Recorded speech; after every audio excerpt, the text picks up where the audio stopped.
That Lansdale had few raw materials with which to make DM into a synthetic leader hardly deterred the administration.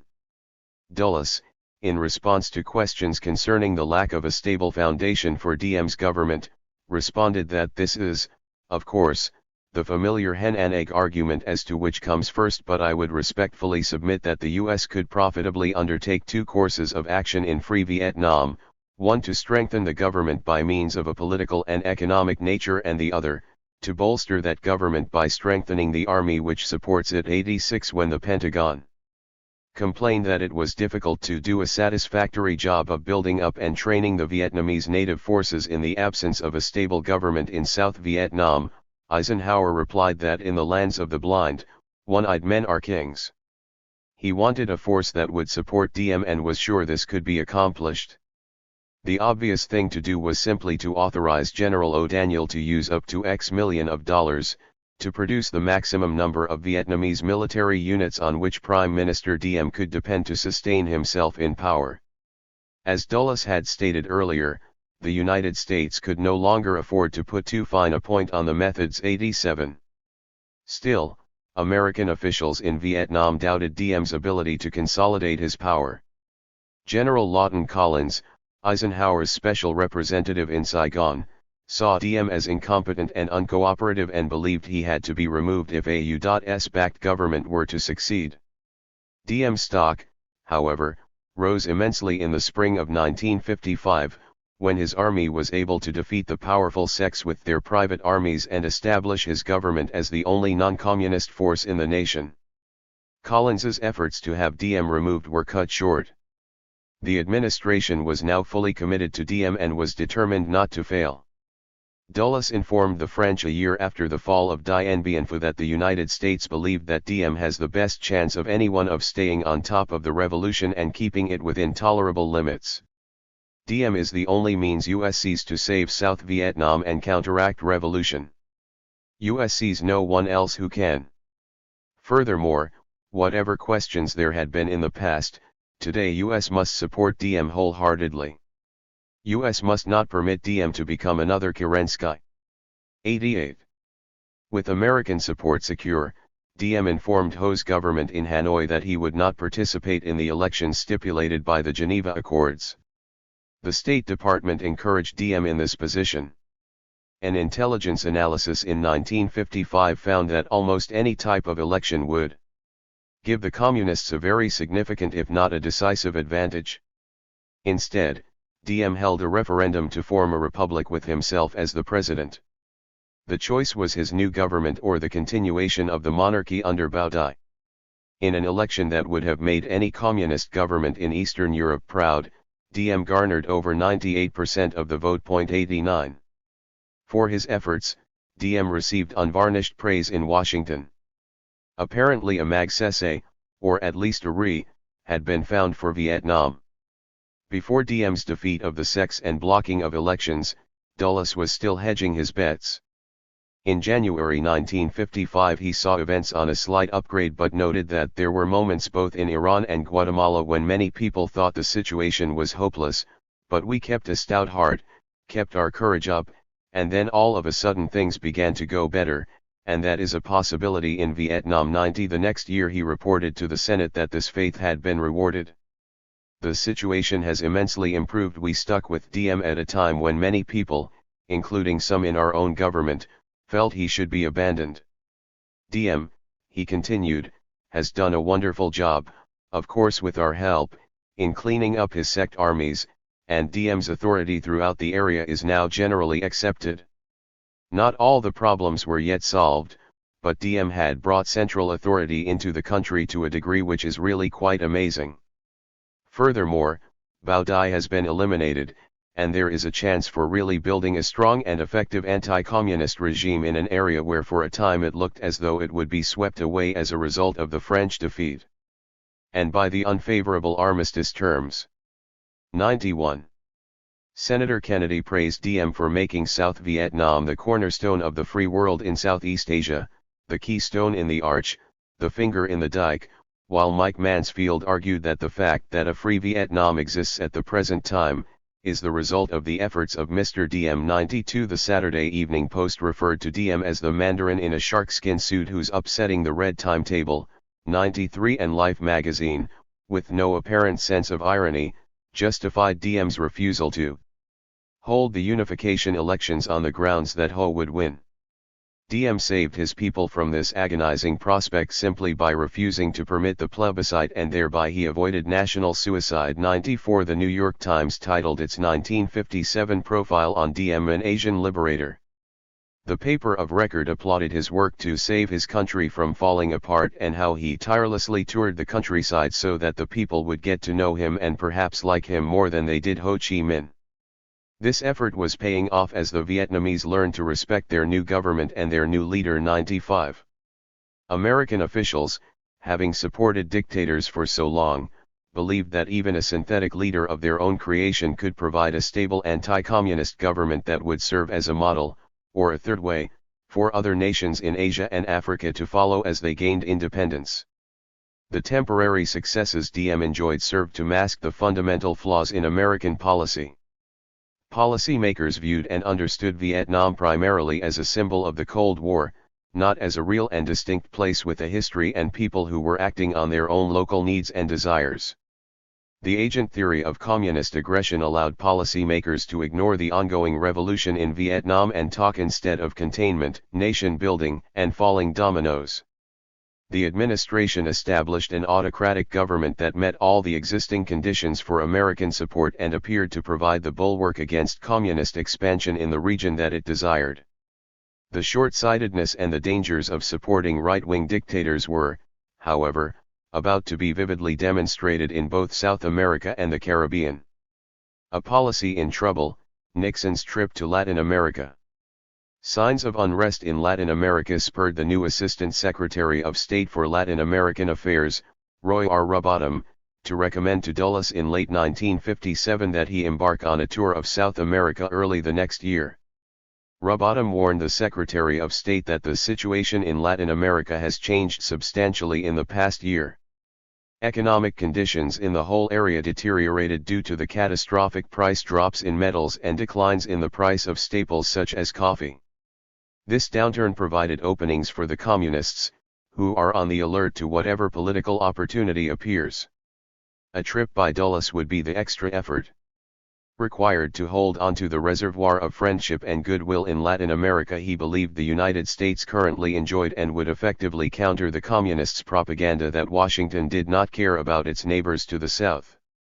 Dulles informed Eisenhower that he thought a trip an excellent idea but that he would be unable to travel until the summer. An alarmed president told Dulles that he urgently believed something should be done and recommended that Nixon go in place of the Secretary of State. The trip was finally arranged for May. The vice president would attend the inauguration of Arturo Frondizi, the newly elected president of Argentina, and then visit other nations, particularly Peru and Venezuela, where dictators had recently been removed from power. A trip designed to contribute greatly to the cementing of our good relations with Latin America became, ironically, a symbol of the gulf that existed between United States perceptions of South America and the anger and discontent harbored by its residents against U.S. policies, in particular its support of repressive dictatorships. 96. On every stage of the journey, Nixon was heckled and harassed by students and others who denounced U.S. policies in the hemisphere, blamed American imperialism for the problems in the region, and condemned Washington's support of dictators. In both Peru and Venezuela, Nixon was physically attacked. The most serious incident occurred in Caracas, where the vice president's car was nearly seized by an angry mob, which the embassy claimed was undoubtedly organized by the communists. Enraged that the United States had allowed the recently deposed Jimenez and his chief of the secret police, Pedro Estrada, to enter the United States, the mob broke the windows of Nixon's car and roughed up the embassy's naval attaché. Only the arrival of troops with drawn bayonets cleared a path for the car to escape the crowd. Nixon's trip renewed the discussion within the administration over U.S. relations with right-wing dictators and the constant dilemma American policymakers faced concerning this question. The State Department's analysis stressed the communist responsibility for the hostile demonstrations. The communist bloc has intensified its efforts in the economic, political, and cultural fields in Latin America in the past few years. The preponderance of U.S. influence in Latin America is being challenged. The problem was that the nations with the worst disturbances, Peru and Venezuela, were emerging from dictatorships and characterized by political instability and weak governments. The communists were exploiting numerous alleged or real grievances against the United States, particularly the issue of U.S. relations, both past and present, with dictatorships in the area in 97. While the communists were blamed for most of the disturbances, it was granted that they had fertile soil to till. A broader explanation of the problems was needed. As Alan Dulles told his brother, there would be trouble in Latin America if there were no communists. 98 The CIA's analysis was that the demonstrations in Lima and Caracas, although undoubtedly communist-instigated, did give expression to a popular sense of grievances against certain phases of U.S. policy, and general feeling that with our preoccupation with Europe, Asia, and Africa, South America has been relatively neglected. While moderate opinion deplored the actions of the mobs, the general public reaction has been that the shock brought South American problems to our attention as nothing else could have done, and hence may have long-range benefits for South American countries. For the communists, then, these demonstrations were at least a temporary success. 99. Nixon's reports to the Cabinet and the National Security Council concerning his Latin American trip addressed the question of democracy and dictatorships. In speaking to the Cabinet, Nixon emphasized the communist inspiration for the riots and dismissed particular aspects of American policy toward the individual nations. He did believe, however, that the political complaint against the United States for harboring refugee dictators was more important than the various economic complaints. He stressed that Latin Americans much prefer to be friends of the United States rather than Russia. The problem was how to cultivate this friendship given the emergence of the lower classes into the political scene and the long-standing ties of the United States to the traditional elite. 100 The Vice President expanded on these points the following week in the discussion with the National Security Council. Again, he began by emphasizing that the threat of communism in Latin America was greater today than ever before. 101 The question was why? What were the conditions that made this so? Paradoxically, for Nixon, part of the problem was because the nations of South America were evolving toward a democratic form of government. Although this would normally be cause for celebration, it was a development fraught with danger and may not always be in each country the best of all possible courses, particularly in those Latin American countries which are completely lacking in political maturity. Where dictators were being replaced, Nixon explained, the new leaders, such as Frondizi in Argentina, were advocates of reform and influenced by Marxist thinking. They were not drawn from the old upper class but instead from the middle class and the intelligentsia. Being the kind of men they are very naive about the nature and threat of communism, so much so that their attitude is frightening. They regard the communists as nothing more than a duly constituted political party. This attitude was in part understandable because the communists often aided the new rulers in overthrowing the dictators, but it still indicated to Nixon a serious problem with the maturity of these nations and caused concern about their future ability to see the problems of the region in the same terms as they were understood in Washington. 102. Moreover, these new leaders were afraid to deal harshly with the communists out of fear they would lose public support, mainly that of the middle class, university students, professors, and the labor movements. How did Nixon explain this failure? It stemmed from the fact that the people of most of these countries were so weary of dictatorships that they felt that the danger of the old-fashioned dictatorship was much more to be feared than any danger from communism. Thus the paradox, while we are witnessing the development of democracy in Latin America, we are at the same time witnessing the development of a serious communist threat. For example, Uruguay was the most democratic country in the Western Hemisphere after the United States and Canada. Yet it was in the greatest danger of a communist takeover. It was impossible to get the Latin Americans to face the danger of communism. They could focus only on their economic problems. 103. While Nixon argued that the United States had to promote better economic development projects, he did not find much to fault in current United States policy. Our policies and actions were generally correct, but the problem was essentially more subtle and hence more difficult to solve. We must join the battle in Latin America on the field of propaganda. Otherwise the communists would ultimately win out. He suggested, therefore, that the United States demonstrate a clear preference for Latin American democracies over dictatorships and establish a distance from the ruling right-wing dictators it currently aided. Nixon's position was based on the understanding that dictatorship now constitutes the most emotional issue in Latin America. From this premise, the United States should attack communism not as Marxist economic thought but as a dictatorship and, worse than that from the Latin American point of view, a foreign-controlled dictatorship. Hungary would serve as the perfect example. 104 The new approach, as Nixon phrased it one time, should be a formal handshake for dictators, an embrazo for leaders in freedom. 105. Such sentiments reminded John Foster Dulles of Bradenism. The genius of the Eisenhower administration was to get along with all countries in Latin America. 106 If we attempt to adjust our relations according to our appraisal of their government, Dulles claimed, we would become involved in their internal affairs. 107 Dulles informed the cabinet that he agreed with the analysis of the problem but not with Nixon's solution. He argued that the difficulty in responding to it was that since democracy as we know it will not be instituted by the lower classes, these new groups will bring in a dictatorship of the masses. 108 The Secretary of State was concerned about the definite swing away from the old-fashioned ruler or king, in favor of the kind of dictatorship of the proletariat which was represented by a Nasser or a Sukarno, with their mass appeal. They were leading their nations toward communism.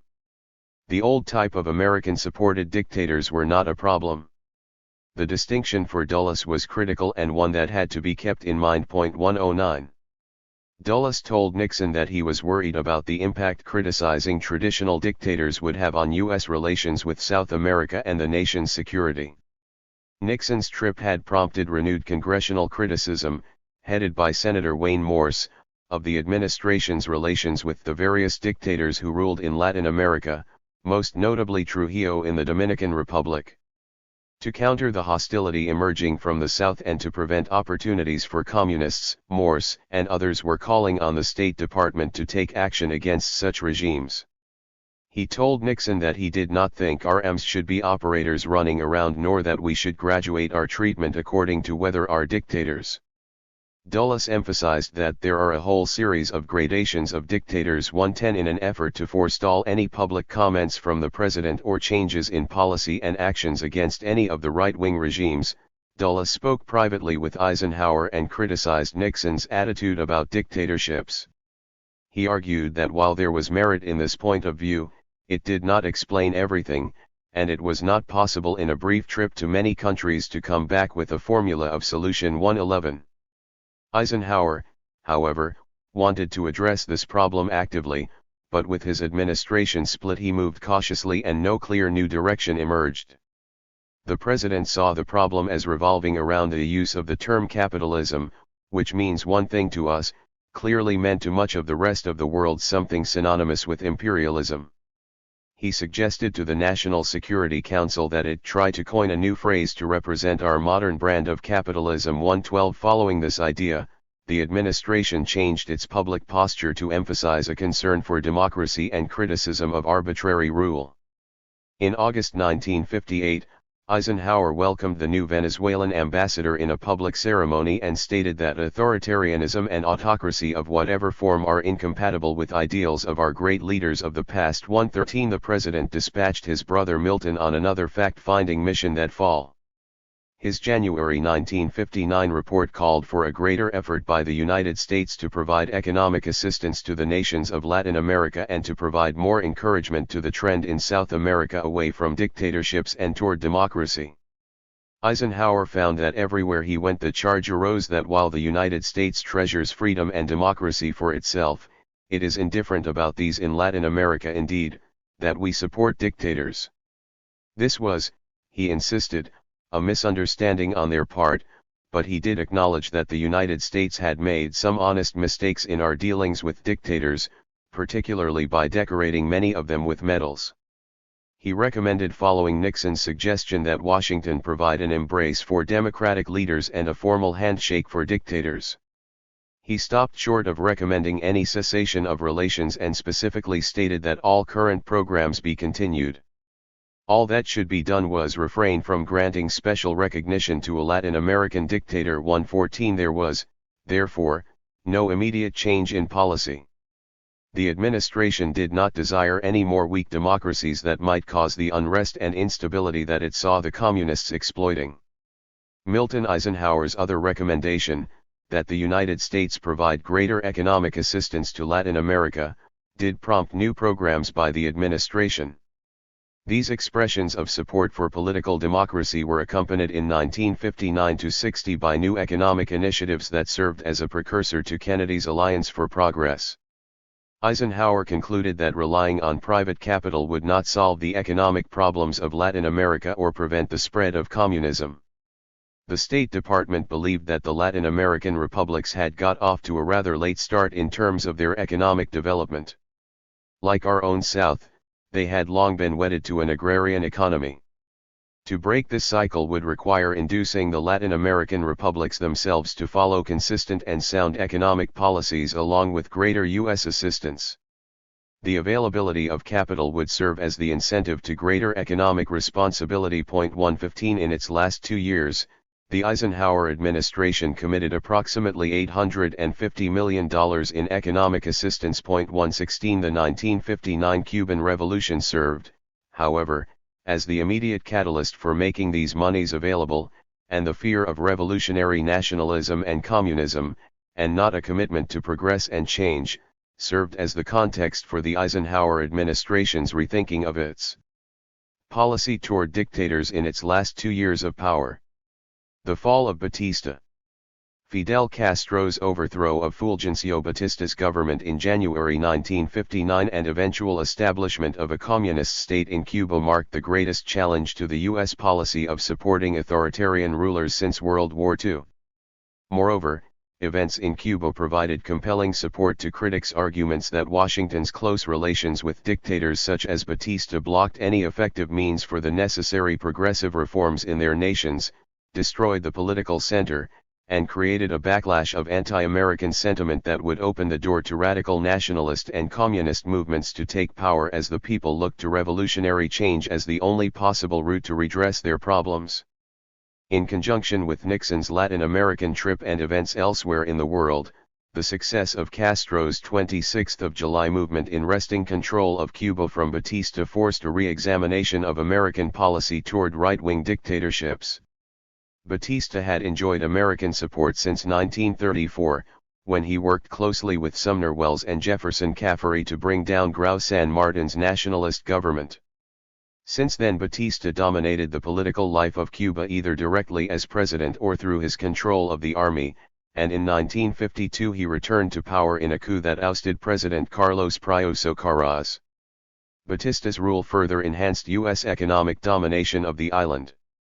By 1958, 80% of all Cuban trade was with the United States.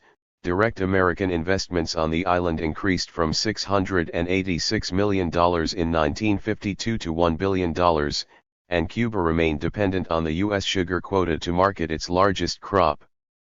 Batista welcomed organized crime figures to run Havana's casinos and increased his ties to both U.S. business interests and government agencies to help maintain his dictatorship. 117 As Assistant Secretary of State Edward Miller noted after Batista's return, from the cold-blooded standpoint of U.S. interests, we have nothing to worry about Batista, who is a proven friend of ours and who might possibly be tougher on the commies than Prio was. 118 Although the State Department naturally deplores the way in which the Batista coup was brought about, Acheson recommended to Truman that the United States quickly extend recognition to his illegal government.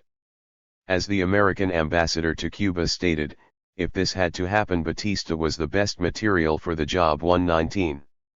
This support was undergirded by the persistent view of Latin Americans as politically immature, excessively emotional and childish, and the Cubans as suffering from excessive pride. 120 That the Cubans were unable to govern themselves democratically remained a given to policymakers. Support of the military and dictators such as Batista continued to be necessary to keep order and block communist advances. As Dulles noted in 1956, a good many dictators that we have as friendly countries, we do not always like the way they conduct their internal affairs, but as long as they provide stability and as long as their international policies do not threaten the United States, there is no basis for interference in their internal affairs. When members of Congress questioned State Department officials concerning the continuation of military aid to Batista's Cuba, the response was that the areas with military-type governments are of some value to us for maintaining order in those areas, so we do not have that problem on our backs.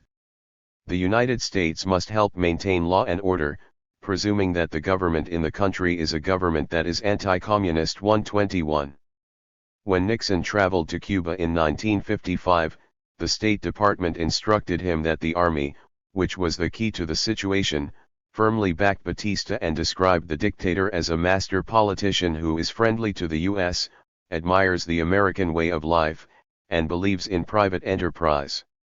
What problems existed stemmed from the fact that Cubans suffered from a sense of inferiority which promotes exaggerated nationalism.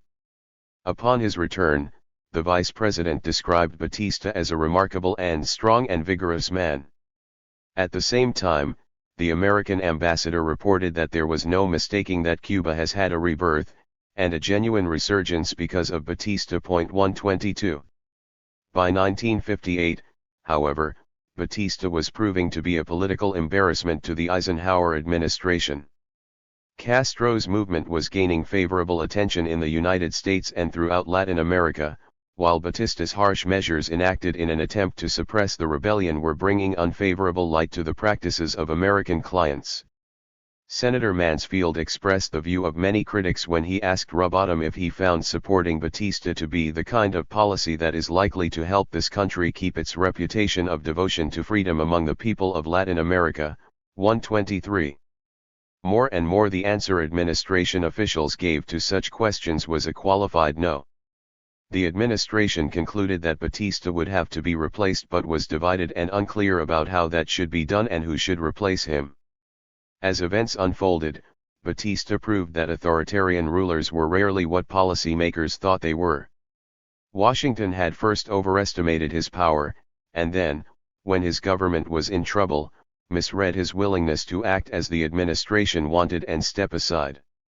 The only point of agreement over Cuban policy in the Eisenhower administration was that it should not support Castro. Ambassador Earl Smith rejected any accommodation with Castro and peppered the State Department with negative reports. Smith consistently argued that Castro was unpopular and that his 26th of July movement lacked the ability to take power. Moreover, the ambassador could see no alternative to Batista or military rule. If Batista were assassinated, Smith believed, there is no responsible group able to take over the government. Vandalism, chaos, and bloodshed would surely ensue. 124. In an attempt to preserve the existing order in Cuba, the United States took steps to try to force Batista to moderate his actions. In March, the State Department imposed an arms embargo on Cuba to prod Batista into enacting reforms. It quickly became apparent that these efforts were too late. On April 1 the department conceded that the chances for a peaceful solution to the Cuban political crisis appear to have vanished. Even the moderate opposition to Batista had concluded that he must go, leaving no room for compromise. A showdown involving violence and bloodshed appears inevitable. Batista had to be replaced, but the question was by whom? There was little about the 26th of July movement and its top leadership to inspire confidence that it would show the qualities of integrity, moderation, and responsibility which will be needed to restore order and tranquility to Cuba. Although there was no concrete evidence to support Batista's charge that Castro is a communist, it does suggest that he is immature and irresponsible. Further, his chief lieutenant, the Argentine Dr. Escobedo Guevara, makes no secret of his anti-American feelings and shows definite indications that he has been subject to Marxist influences. The department, therefore, sought a possible third alternative to a continuation of Batista, or the installation of a revolutionary regime dominated by Castro, in the form of the emergence of a military-civilian junta which would oust Batista but not permit Castro a dominant position. 125 The administration believed it had time to work out this problem. As Alan Dulles reported to the National Security Council in April, Castro's efforts to launch a general strike had failed and he would have to revert to guerrilla warfare. The government, because of the loyalty of the army, has the situation in hand at the moment. 126 For the rest of the year the administration searched for a compromise that would remove Batista but keep Castro out of power. The effort to find a third alternative to Batista and Castro failed. Policymakers discovered only after the fact that there was no longer a moderate, pro-US group in Cuba to which it could turn. Moreover, Batista refused to surrender power just because the State Department requested it. The administration's last hope that a peaceful change could be orchestrated came from Batista's promise to hold free elections in November 1958. The elections, however, were rigged, and the State Department dispatched William Pauley to Havana to convince Batista to yield power to a military junta. Again he refused. The United States would have to try to reach an accommodation with Castro. Batista fled Cuba on December 31, and Castro took power the next day. The Eisenhower administration's initial responses were mixed as it demonstrated a willingness to work with the new government. In January 1959, Alan Dulles contended that Castro had demonstrated great courage in his fight against Batista and that he was not a communist agent, although the situation would bear watching. As for the executions of Batista supporters, Dulles told the Senate Foreign Relations Committee in executive session that upheaval was to be expected and that Cuba would go through a little French Revolution. When you have a revolution, you kill your enemies. Dulles concluded that Castro apparently has very wide popular backing throughout the island. Still, the CIA director informed the NSC that the new Cuban leaders had to be treated more or less like children. They had to be led rather than rebuffed. If they were rebuffed, like children, they were capable of doing almost anything.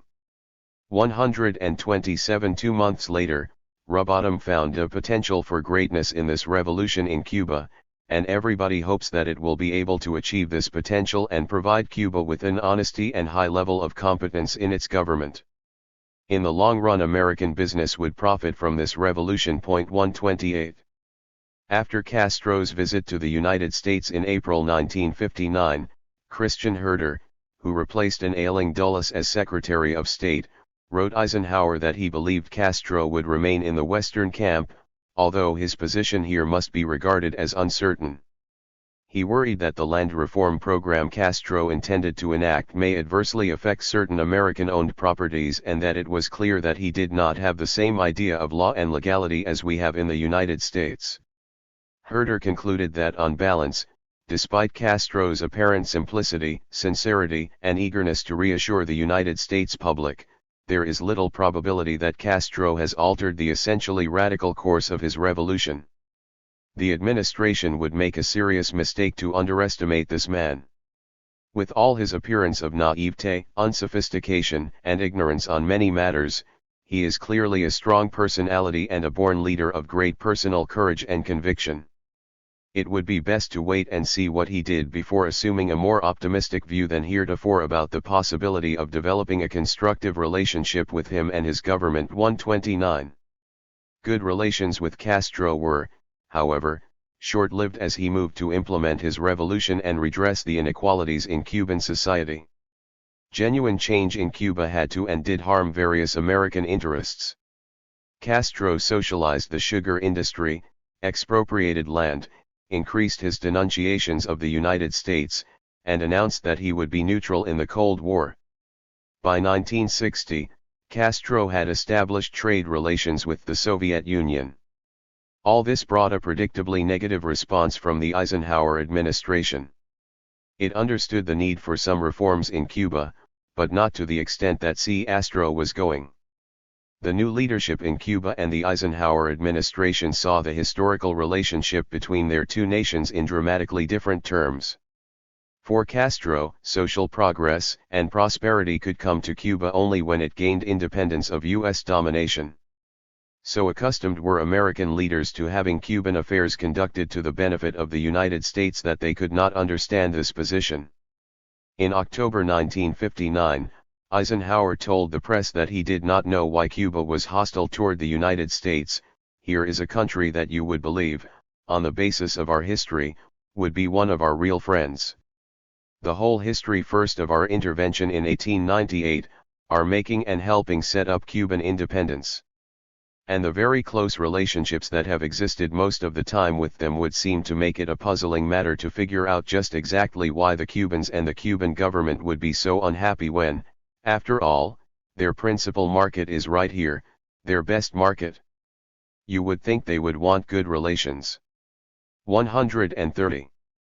By this time, the administration had given up all hope of working with Castro. It saw his basic program as designed to foment anti-American sentiment in Cuba and seeking to do so in other Latin American countries, as well as to provide support for other revolutionaries in the Caribbean. In response, the administration increased its criticisms of Castro, enacted an economic boycott to pressure him into abandoning his more radical reforms, and continued to seek a coherent opposition consisting of elements desirous of achieving political and economic progress within a framework of good United States-Cuban relations to check or replace Castro. 131 Castro was now seen as a very conspiratorial individual who tries to create the impression that he and Cuba are beleaguered, an extreme leftist. Without direct intervention, the only solution would come through the development of a moderate and responsible force from within Cuba. 132 On March 17, Eisenhower approved an American-covered plan to support an invasion of Cuba by armed exiles. The purpose was to bring about the replacement of the Castro regime with one more devoted to the true interests of the Cuban people and more acceptable to the U.S. without revealing American complicity in these events. 133. All of this opened up the questions of how the United States found itself losing influence and power in a nation it had dominated since the turn of the century and what change, if any, the United States should adopt in its relations with Latin America. Moreover, should the United States change its policy toward right-wing dictators? Would abandoning rulers such as Batista aid in the finding and promoting of moderate democratic forces, or would it just open the door for another Castro? John Foster Dulles held to the position that a change in policy was unnecessary and might create even greater problems. Such a step could unleash forces that would be difficult to control. The problem was better seen as how to manage change to preserve order. Invoking the standard paternalistic views that guided policy toward Latin America throughout the century, the Secretary of State argued that the most significant fact that we must recognize was the fact that throughout much of the world and certainly in Latin America there had been in recent years a tremendous surge in the direction of popular governments by peoples who have practically no capacity for self-government and indeed are like children in facing this problem. He reminded the National Security Council that our founding fathers realized that it would take considerable time before the new United States could safely practice government by direct democracy. Hence the election of presidents through the Electoral College and not direct suffrage. But unlike ourselves, many of the Latin American states are leaping ahead to irresponsible self-government directly out of a semi-colonial status. This presents the communists with an ideal situation to exploit. The question was how to move in, take control over, or guide these nations toward democracy. Dulles was convinced that even if all concrete problems between the United States and Latin America were solved, the problem of irresponsible government would remain. 134. Yet the pressure from Congress and Latin American nations in conjunction with fear of further revolution seemed to demand some modification in American policy. The National Security Council took up the question of overall U.S. policy toward Latin America shortly after Castro took power. The Council's Planning Board recommended that military assistance no longer be extended to dictators as part of a general effort to counter the impression that the United States favored dictatorships in the region. The full NSC rejected this idea. Under-Secretary of State Dillon explained that the State Department rejected this idea because it believed that in the matter of dealing with dictatorships, it was important for the US to maintain an adequate degree of flexibility, inasmuch as many of the governments of many of the Latin American countries were subject to frequent change. He agreed with the president, who thought a cautionary word was sufficient. The director of the U.S. Information Agency, George Allen, added that one had to keep in mind that it was often thought that there were both good and bad dictatorships in the world. It was agreed that the United States did not want to establish a policy of opposition to dictators per se and would continue to evaluate this question. 135. The difficulties the administration confronted as it re-examined its policy of supporting dictatorships was compounded by Castro's efforts to support forces trying to oust Trujillo in the Dominican Republic and Somoza in Nicaragua. As Secretary Herter pointed out, if the U.S. government sided with the dictatorships, it would find itself in serious trouble with many other Latin American republics. On the other hand, if we did not do something, the fire would spread very fast. 136. But could the United States reject supporting dictatorships unless it was sure it could find a moderate democratic replacement? Another Cuba was unacceptable. As Herter was posing this dilemma, events in Asia and Africa prompted the State Department to investigate this very problem. Political implications of military takeovers. Responding to the military takeovers of civilian governments in Burma, Iraq, Pakistan, Sudan, and Thailand in the past year, the State Department prepared a study in May 1959, Political Implications of Afro-Asian Military Takeovers, that investigated the short and long-range policy implications for the U.S. found in this trend, in parts of Asia and the Near East. The guiding premise of the document was that political and economic authoritarianism prevails throughout the underdeveloped world in general and represents the predominant environment in which the U.S. must associate its interests with those of the emergent and developing societies. Of course, the United States would prefer benevolent and experienced civilian politicians who have a broad popular base and are held to some form of accountability by a parliament or organized opposition. Unfortunately, that was not the case, and most of these nations lacked any history of stable civilian rule. The United States had to subordinate its ideals to the practical and the possible for many years to come. 137. The military takeovers did provide, the department found, certain short-run advantages to the United States. Authoritarian governments were better able to withstand communist pressures and generally represented what the United States saw as the best segments of the societies. Most important, they were seen as conduits to modernization and necessary stages for a society to develop. Reflecting the influence and jargon of modernization theory, the report asserted that our experience with the more highly developed Latin American states indicates that authoritarianism is required to lead backward societies through their socio-economic revolutions. Moreover, if the breakthrough occurs under non-communist authoritarianism, trends toward democratic values emerge with the development of a literate middle class.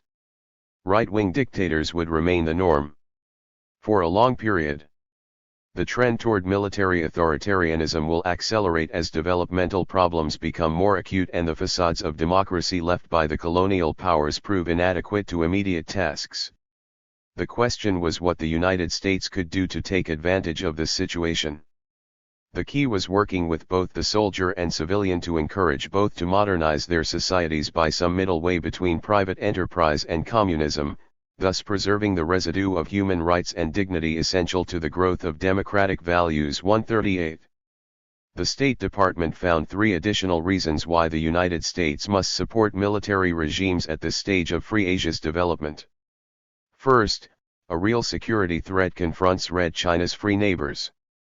In that context, the officer groups are often the most disciplined, and educated institution in being on which backward societies can draw in time of crisis.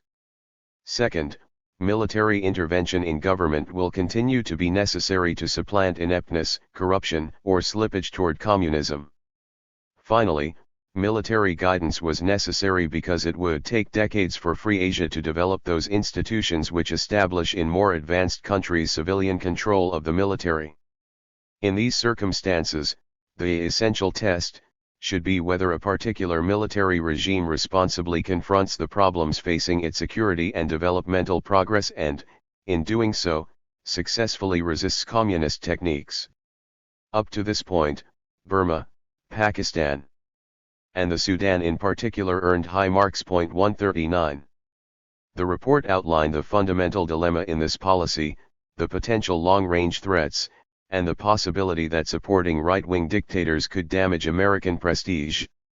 It is of course essential in the Cold War to seek to promote stability in the underdeveloped countries, where instability may invite communism.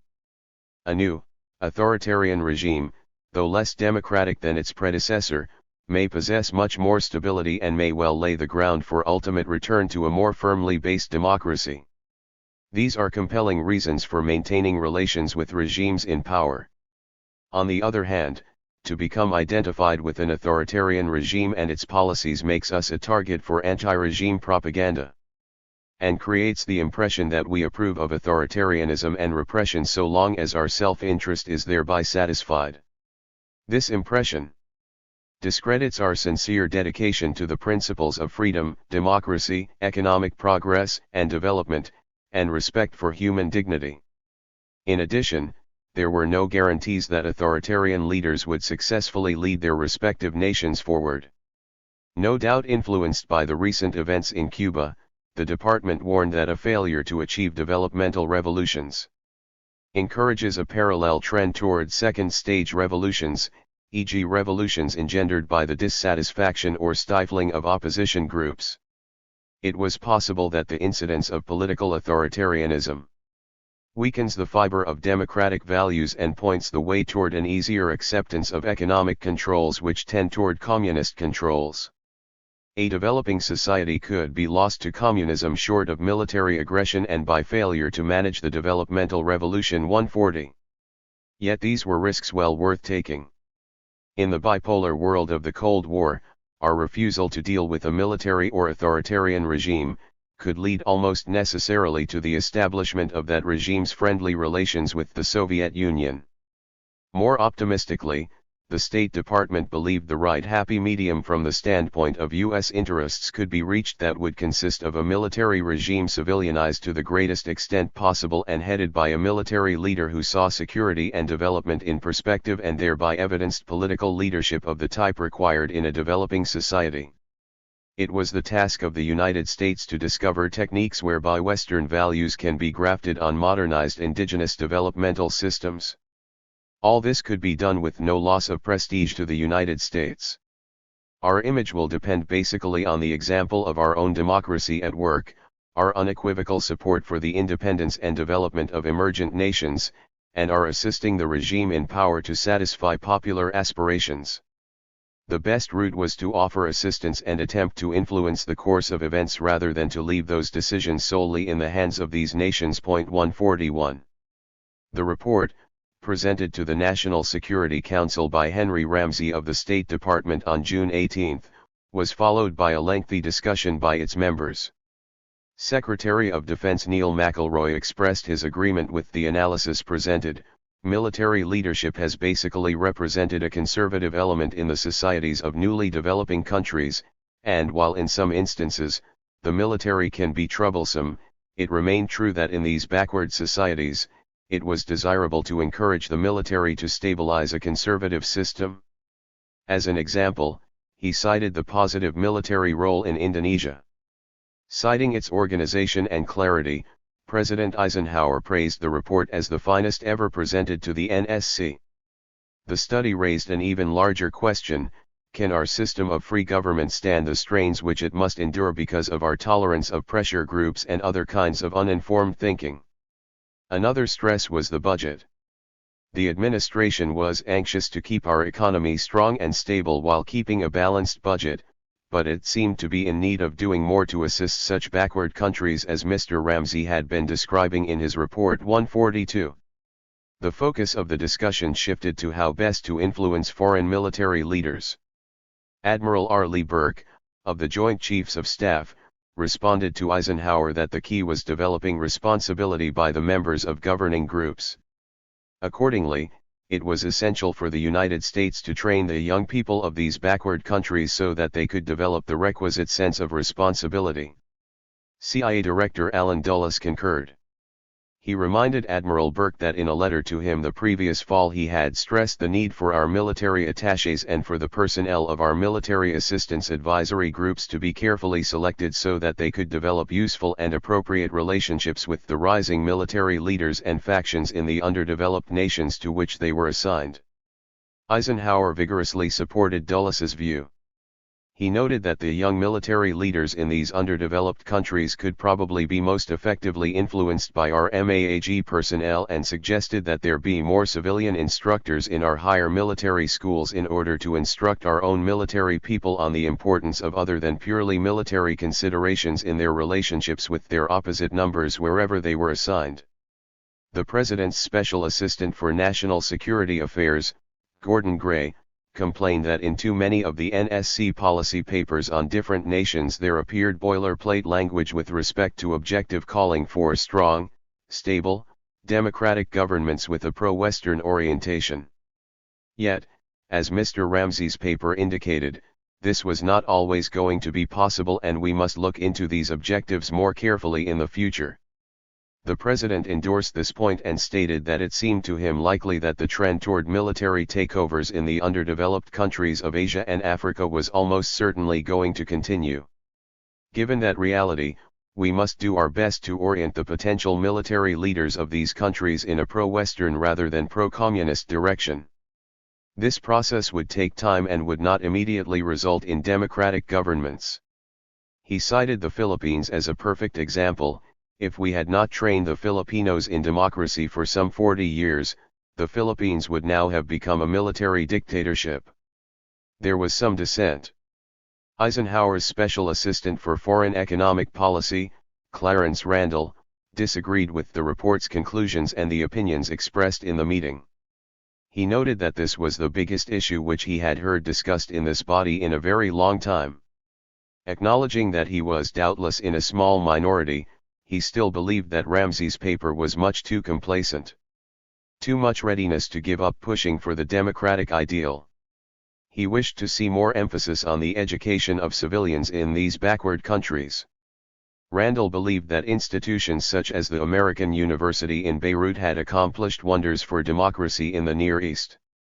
Profoundly advanced our American and Western ideals in the areas in which they were located. Eisenhower stated that he found the American University to be under considerable communist influence inasmuch as it had advised against a visit and speech by Secretary Dulles. Furthermore, he was wary of the prospects for the success of democracy in the region. If you go and live with these Arabs, Eisenhower claimed, you will find that they simply cannot understand our ideas of freedom or human dignity. They have lived so long under dictatorships of one form or another. How can we expect them to run successfully a free government? In such circumstances, military dictators were better than communist ones. Under Secretary of State Dillon, who earlier had noted that the report reflected State Department views at the top levels, argued that it was incorrect to claim that the department was endorsing a continuation of military regimes forever in the Third World. Rather, it insisted that in the short range, parliamentary democracy simply will not work in these countries as it works in the U.S. Accordingly, our best bet was to try to civilianize these military regimes as far as possible in the interest of ultimate victory of democratic government. Eisenhower supported Dillon by pointing out that it was absolutely necessary that before these colonies did become free countries their citizens should be trained for freedom. It was indeed pretty difficult if such colonies became independent before they had trained any of their people in the art of government. The President alluded to what he termed the paradoxical situation in Nicaragua. After years of a heavy-handed dictatorship under Anastasio Somoza, his son permitted and encouraged the development of a number of freedoms in Nicaragua such as freedom of speech, freedom of the press, and the like. For his pains Luis Somoza was now confronted by a revolution against his relatively mild authoritarian regime. Council members raised two other potential risks, that the greater centralization of power increased both the danger of communist subversion and military aggression against neighboring states. Eisenhower quickly dismissed these points by stating that he was quite sure that these risks had been calculated, a position Ramsey affirmed. It was decided that the State Department would continue to monitor these issues and that the conclusions of the report would be used in preparing recommendations with regard to the Afro-Asian area. The administration was fully aware of the dangers of its policy of supporting right-wing dictators. The problem was that too often it could see no alternative beyond American intervention for maintaining stability and keeping these nations in the free world. In the short run, the benefits of continuing to support authoritarian rulers seemed clear, and it was difficult to look beyond the immediate crises. As George Allen concluded, the United States should be a little more friendly to the democratic regimes without abandoning the dictators. Or at least that was the ideal to keep in mind as our ultimate goal. Just maybe with the right set of leadership, luck, and economic development, the dictators would allow for an evolution to democracy. Policy for the last year and a half of Eisenhower's term was guided by these ideas. The United States publicly distanced itself from dictatorships in Latin America and attempted to do more to promote peaceful change to democratic rule while quietly maintaining support for dictators in nations it believed to be unprepared for democracy and where their role was viewed as necessary for providing stability and preventing communism. Completely severing ties with right-wing dictators was seen as unnecessary and even unwise until non-communist alternatives were ready to take over. The administration's struggle to implement a new policy toward the Dominican Republic and replace the brutal dictator Rafael Trujillo demonstrates the limits to change the administration was willing to accept. Its overall policy continued to place a priority on containment and stability through the support of right-wing dictators rather than taking chances on weak and unstable democratic governments that might open the door to communism. Pendulum swing, preventing another Cuba. The turmoil and unrest in Latin America became acute in the Dominican Republic in 1960.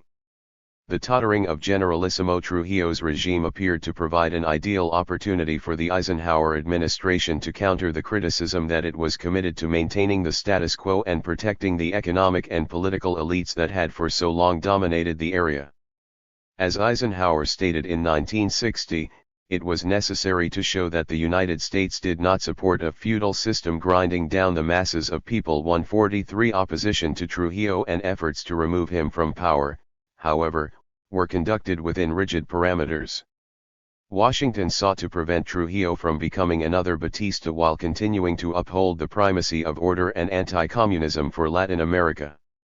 In February 1959, the National Security Council reasserted the prevention of communism as the foremost U.S. priority in Latin America. NSC 5902/1 called for the United States to provide special encouragement to the establishment of representative government, focusing on security questions. The other nations in the hemisphere played a key role in the security of the United States.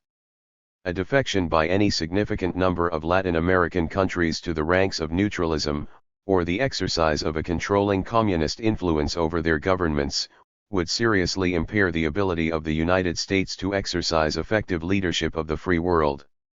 144 In responding to the challenges posed by the Cuban Revolution and promoting change in Latin America, the priorities had to remain order and anti-communism.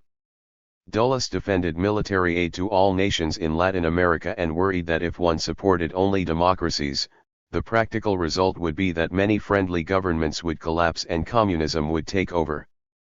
As Herder declared, a more urgent value security and survival must take precedence over an absolute commitment to the promotion of democracy. 145 While reform appeared to be the only alternative to revolution in the hemisphere and the administration sought to establish new initiatives in Latin America, it was still bound by its bipolar Cold War understanding of events.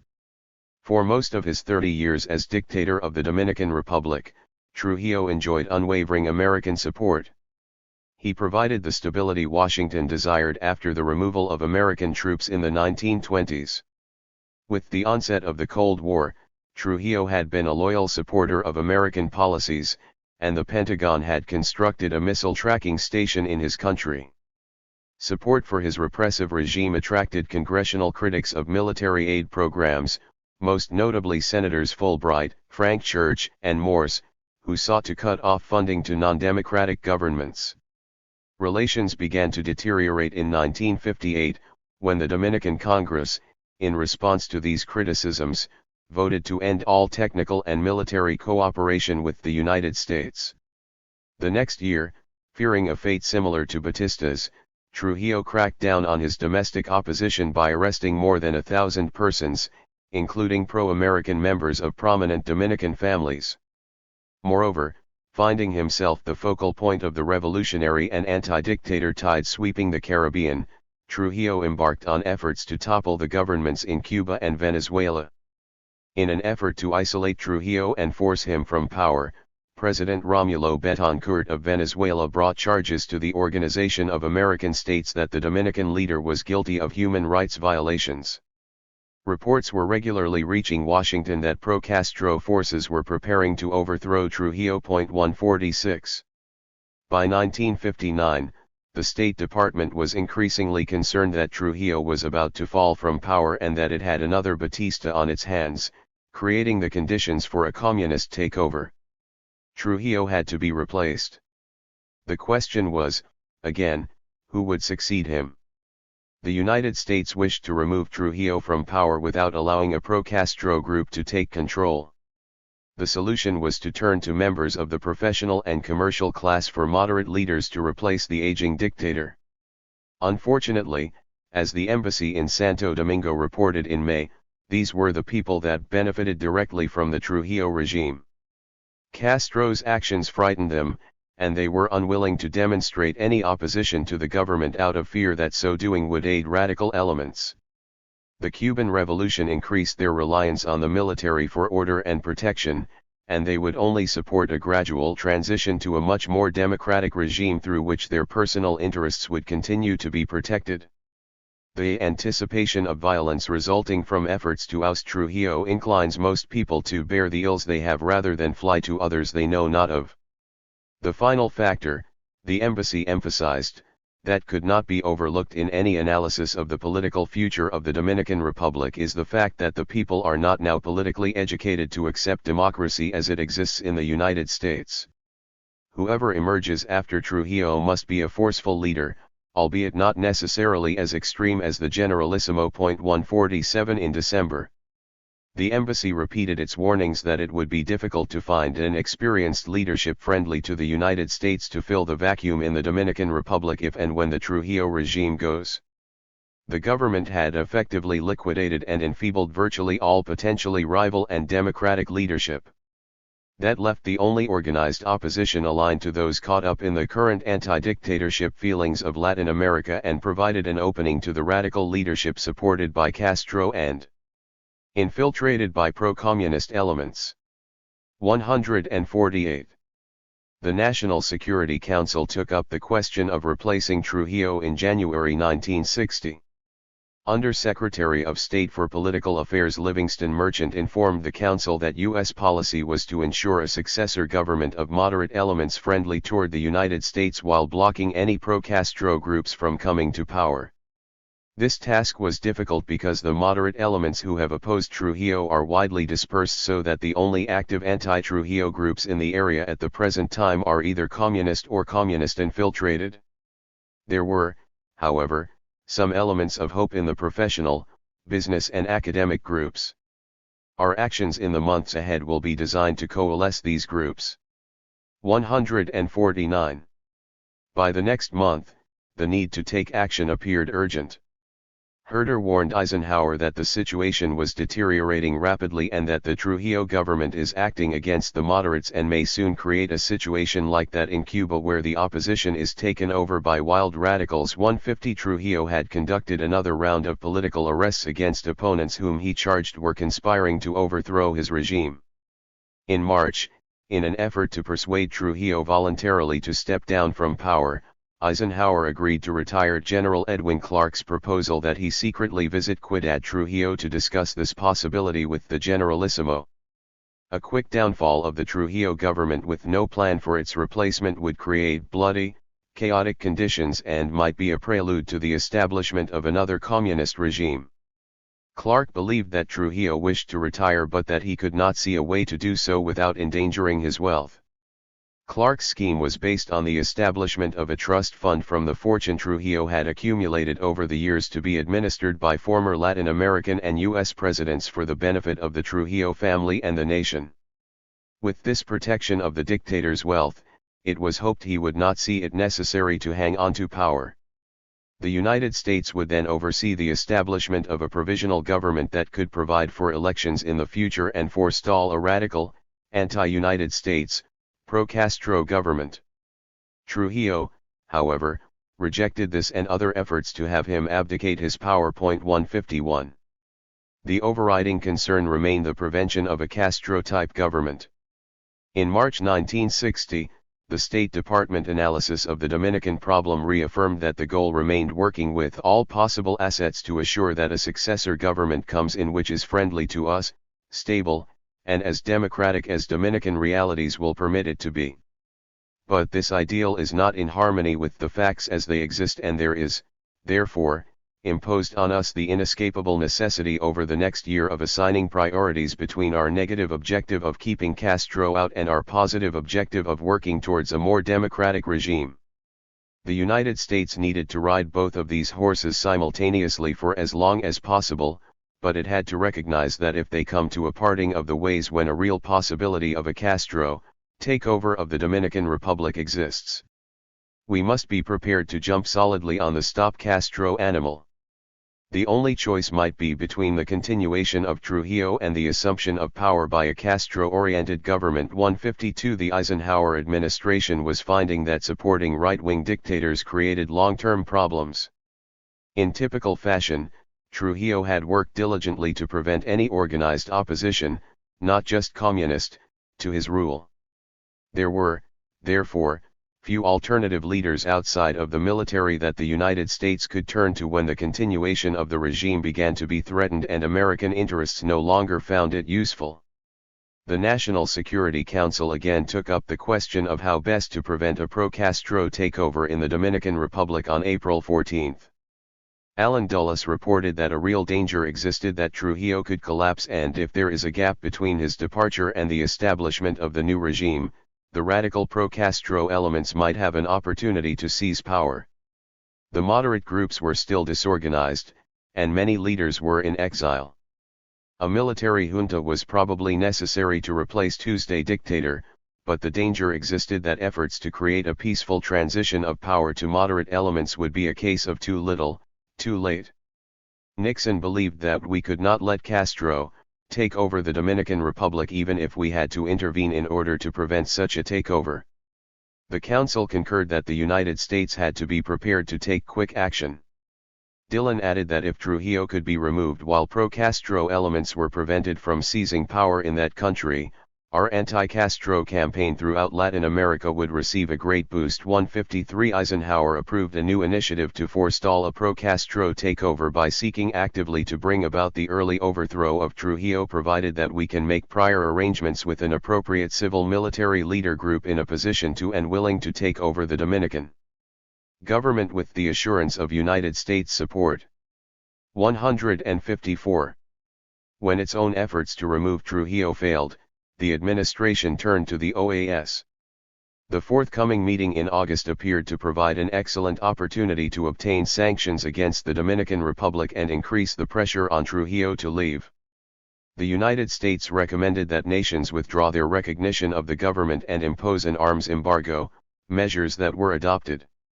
Eisenhower, however, thought more had to be done.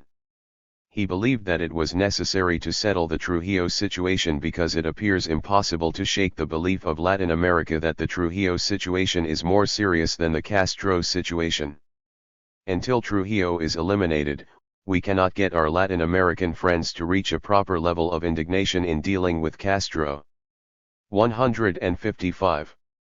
Herder proposed to the president that the OAS should become an anti-dictatorial alliance. As long as dictators such as Trujillo ruled, they would continue their aggressive and interventionist policy. The OAS needed to take over the situation in the Dominican Republic, force Trujillo out, and supervise elections. He saw his plan as the best means to promote a peaceful transition of power, avoid a revolution, and serve as a precedent for possible later action against Cuba. 156 In August, the United States broke relations with the Dominican Republic while it continued the arms embargo it had begun in 1958 and increased its contacts with opposition groups. Again, these new measures failed to convince Trujillo to leave voluntarily or to bring forward a group the United States could support to replace him. The dictator continued to cling to his power in defiance of Washington's wishes. Along with these failures came new notes of caution about forcing Trujillo out of power. In October, Dillon advised Eisenhower that the time was not right for the dictator's removal since no successor is ready to take power, and the result might be to bring an individual of the Castro stripe into power. There 157 The next month the State Department's Director of Intelligence wrote Herter that since the August meeting of the OAS, U.S. prestige in Ciudad Trujillo among the moderates has been declining steadily and these moderates have been losing influence to the pro-extremists.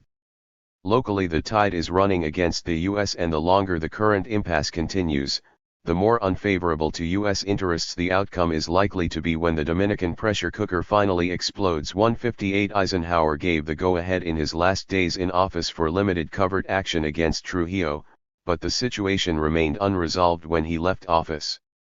Although nobody phrased it that way, these efforts to remove Trujillo were strikingly similar to the policies advocated by Spruill Braden after World War II. Yet the policy pendulum did not swing to the position of opposing all dictators. Braden and his supporters were committed to the removal of dictators without worrying about the spread of communism. Eisenhower's and Herter's actions were primarily motivated by containing Castro and preserving order in the Dominican Republic.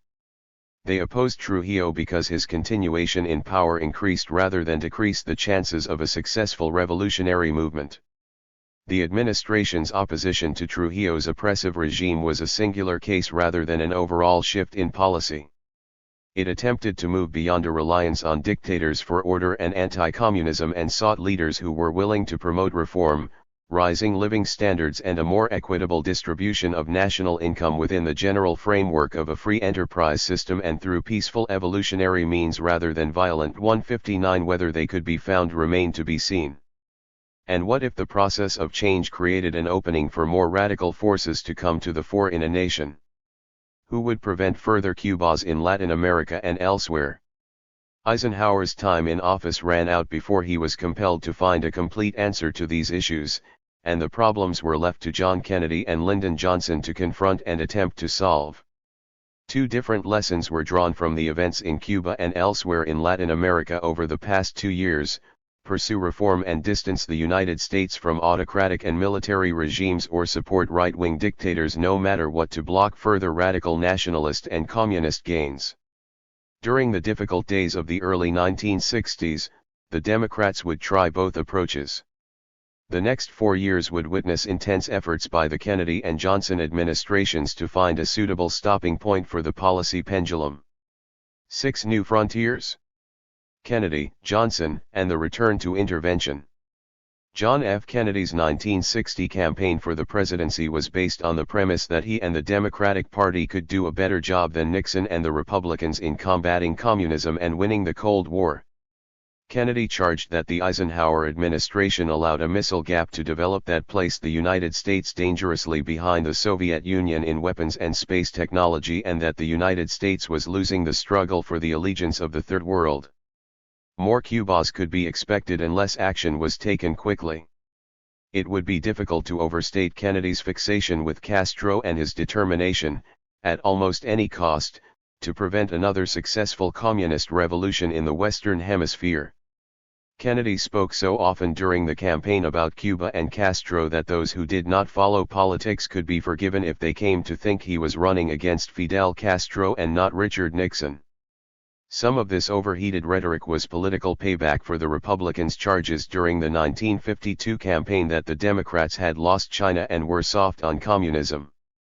Still, Kennedy was determined to catch up and surpass the Soviets on missiles and in space, take the initiative once again in the Cold War struggles in the Third World, and deal more effectively with Castro. Kennedy devoted his entire inaugural address to foreign policy and made it clear that his would be an activist administration. Kennedy declared, let the word go forth from this time and place, to friend and foe alike, that the torch has been passed to a new generation of Americans born in this century, tempered by war, disciplined by a hard and bitter peace, proud of our ancient heritage and unwilling to witness or permit the slow undoing of those human rights to which this nation has always been committed. He continued, let every nation know, whether it wishes us well or ill, that we shall pay any price, bear any burden, meet any hardship, support any friend, oppose any foe to assure the survival of liberty. The President saw the moment as a pivotal one in history. In the long history of the world, only a few generations have been granted the role of defending freedom in its maximum danger. I do not shrink from this responsibility, I welcome it. 1. To do all of this, new approaches to the problems of the Third World and containing communism were necessary. In the wake of the disastrous failure at the Bay of Pigs to oust Castro, Kennedy initiated the Peace Corps and the Alliance for Progress to promote peaceful change in Latin America. These programs, which represented efforts at creating change from above rather than revolution from below, focused on agrarian reforms and improvements in housing, education, and health opportunities as the best means to combat communism. The bold new rhetoric and idealism of the Alliance for Progress was, however, always connected to the administration's primary focus on containing Castro. Reform had to be balanced with military assistance to ensure stability. The programs, therefore, had from the outset an internal contradiction that the administration would be unable to escape. The situation in Vietnam was similar. Intensive fighting between Saigon and the National Liberation Front turned the Cold War hot, and Kennedy increased the American commitment of advisors, aid, and programs while escalating the American military presence and emphasizing new counterinsurgency measures to defend South Vietnam. When Diem failed to produce military victories or the reforms urged upon him by American advisors, the Kennedy administration abandoned his government in favor of military rule. Central to these new efforts to win the Cold War in the Third World would be a change of policy toward right-wing regimes. Kennedy and his advisors concluded that right-wing dictators had proven to be ineffective and even dangerous bulwarks against communism. They upset political stability as much as they protected it by frustrating desires for change and democracy, and they nurtured support for left-wing and communist opposition to their rule. The problem was how to break the dependence on right-wing dictators for order and to promote change without unleashing revolutionary movements and allowing the political forces on the left to take over. This was a dilemma the Kennedy and Johnson administrations never resolved. Riding the wave of 10 new governments that replaced dictators in Latin America in the late 1950s, the Kennedy administration adopted a policy of opposition to all new military governments in the hemisphere and distanced itself from authoritarian regimes. This shift was not, however, primarily motivated by an ideological commitment to support constitutional governments at all times. Rather, it was seen as a better means to contain communism, and the administration's actions never matched the bold rhetoric of the policy. Confronting the problem of the Dominican Republic, Kennedy noted that there were three possibilities: in descending order of preference, a decent democratic regime, a continuation of the Trujillo regime, or a Castro regime. We ought to aim at the first, but we really can't renounce the second until we are sure that we can avoid the third. 2. When the movement toward democratic governments receded in the next 2 years and Kennedy's policies came into conflict with the difficult problems of poverty, underdevelopment, and deeply divided societies, the administration backed away from its policy of opposition to dictatorships and began to find reasons to provide aid to military governments. In the face of the continuing challenges of revolutionary nationalism and the choice between order and social change, the Kennedy and Johnson administrations opted by 1963 to support military dictators over democratic governments they feared were slipping toward communism. This swing of the pendulum back to supporting right-wing dictators took on the now familiar ring of the need for stability in nations that were too politically immature to defend themselves against communism. The democratic rulers the dictators replaced were believed to be weak, ineffective, and dangerously naive about or unprepared to handle communist subversion. The repositioning of the pendulum back on the right was completed in the first months of the Johnson administration. Following the assassination of Kennedy, Lyndon Johnson backed away from much of the idealistic rhetoric and policies of the Kennedy years, particularly the Alliance for Progress. Facing continual unrest in Latin America and a rapidly deteriorating military and political situation in Vietnam, Johnson sought to impose order. The Johnson administration again turned to right-wing dictators and military rule that appeared to have worked so well in the past. In 1964, the administration made the return to the old policy evident when it supported the Brazilian generals who overthrew the government of João Goulart. The announcement of the so-called Mann Doctrine, which trundled out all the familiar rationalizations for supporting despots, soon followed. Security and stability took precedence over promoting social change and democratic rule. By 1965, Johnson feared that unless the United States exerted a greater effort, the Communists would achieve victories in the Western Hemisphere and in Vietnam that would destroy his presidency and ability to carry out his Great Society reforms at home. In the Dominican Republic, the local strongmen supported by the United States failed to create stability and block communism. Johnson decided that the United States would have to impose order through military intervention until the immediate communist threat was crushed and local forces could again act as sentries on America's frontiers. In Vietnam, however, Johnson and his advisors sought in vain for a capable general to take control of the government in Saigon and effectively prosecute the war. The success of the Marine landing in Santo Domingo added to the confidence of those who advised escalation in Vietnam. Misplaced confidence in right-wing dictators and the U.S. ability to find the right ruler led officials to believe that an American solution could be found to the problem of Vietnam. Johnson's actions carried American support of right-wing dictators to its logical and tragic conclusion. Anti-Communist manifestos. Kennedy's task force on Latin America, chaired by Adolph Burley, delivered a clarion call for action by the administration. The proposals in the final report to the president were based on the assumption that in Moscow and Peeping revolutionary seizure of parts of Latin America appears to have been agreed on as an early target in the Cold War now active in the Caribbean littoral. All members of the task force agreed that the greatest single task of American diplomacy in Latin America is to divorce the inevitable and necessary Latin American social transformation from connection with and prevent its capture by overseas communist power politics. 3. To achieve this goal, American policy toward right-wing dictatorships had to change. Washington must emphasize human rights, recognize that genuine freedom necessitates advancing social and economic well-being for everyone, and uphold the principle that governments take their legitimacy from the free assent of their peoples and therefore can from time to time be changed without force. This carries with it the general conclusion that the only legitimate governments are freely elected governments. The report emphasized that the present ferment in Latin America, which facilitates communist penetration, is the outward sign of a tide of social and political change the United States cannot and should not check. With the whole continent undergoing a social revolution, American policy should aim at coordinating and supporting the widespread democratic progressive movements throughout the area which are pledged to representative government, social and economic reform and resistance to entrance of undemocratic forces from outside the hemisphere. It cannot stabilize the dying reactionary situation. Continued support of the few remaining dictatorships or regimes based on plutocracies or oligarchic landowners would mean supporting doomed reactionary groups whose downfall would leave the United States in an untenable popular position. 4. Yet now that Latin America was an active theater of the Cold War, sufficient order must be maintained and defended if social and economic plans are to be feasible. The United States must, therefore, seek to bring about stability at a tolerable level of social organization without leaving the transformation to be organized by communists.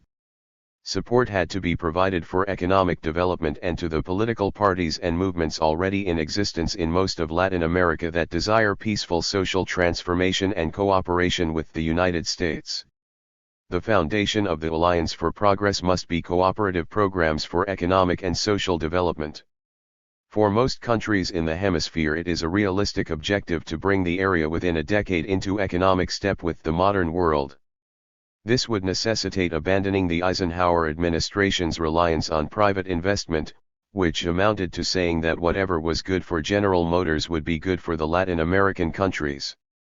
The Republican approach failed to recognize the weak middle classes in most nations, the inequitable tax structures, poor distribution of wealth, and disincentives to investments, and lent plausibility to the communist charge that America's only interest was to enlarge her investment opportunities and markets, and to the Marxian charge that American capitalism equated to imperialism. 5. New resources had to be marshaled from both the public and private sectors to provide investments, loans, and technical assistance. Burley summarized the new approach when he wrote, Kennedy: "The present struggle will not be won, and can be lost, by opportunist support of transitory power holders or forces whose objectives are basically hostile to the peoples they dominate. Success of the American effort in Latin America requires that at all times its policy be based on clear, consistent, moral democratic principles. I do not see that any other policy can be accepted or indeed stands any real chance of ultimate success. The forces sweeping Latin America today demand progress, and a better life for the masses of their people, through evolution if possible, or through revolution if that price must be paid. A preponderance of these forces want the resulting forms to provide liberty, rejecting tyranny whether from the right or from the left. 6. The intellectual underpinnings of these plans were the modernization theories developed by social scientists throughout the 1950s, and particularly the work of Walt Whitman Rostow, who moved from MIT to Kennedy's National Security Council staff. Modernization theory was based on the idea that economic development followed discernible paths in Western Europe and the United States, and it could be followed by other nations. Nations went through stages of growth along a continuum from traditional societies to industrialized ones. The key was the transferal of Western value systems and economic institutions. As one economist stated, if economic development is to proceed, value systems, attitudes, and economic institutions, relations, and organizations must correspond more closely to those of the West with their greater emphasis on material gain. The goal was to transform traditional agrarian societies dominated by landed oligarchies into complex, urban, secular, industrial states. 7. Furthermore, officials believed development was an evolutionary process that stemmed most directly from underdeveloped nations having contact with more advanced states. The United States, therefore, should involve itself in all levels of a society to diffuse its values and institutions through foreign aid, education, military training, and technical assistance.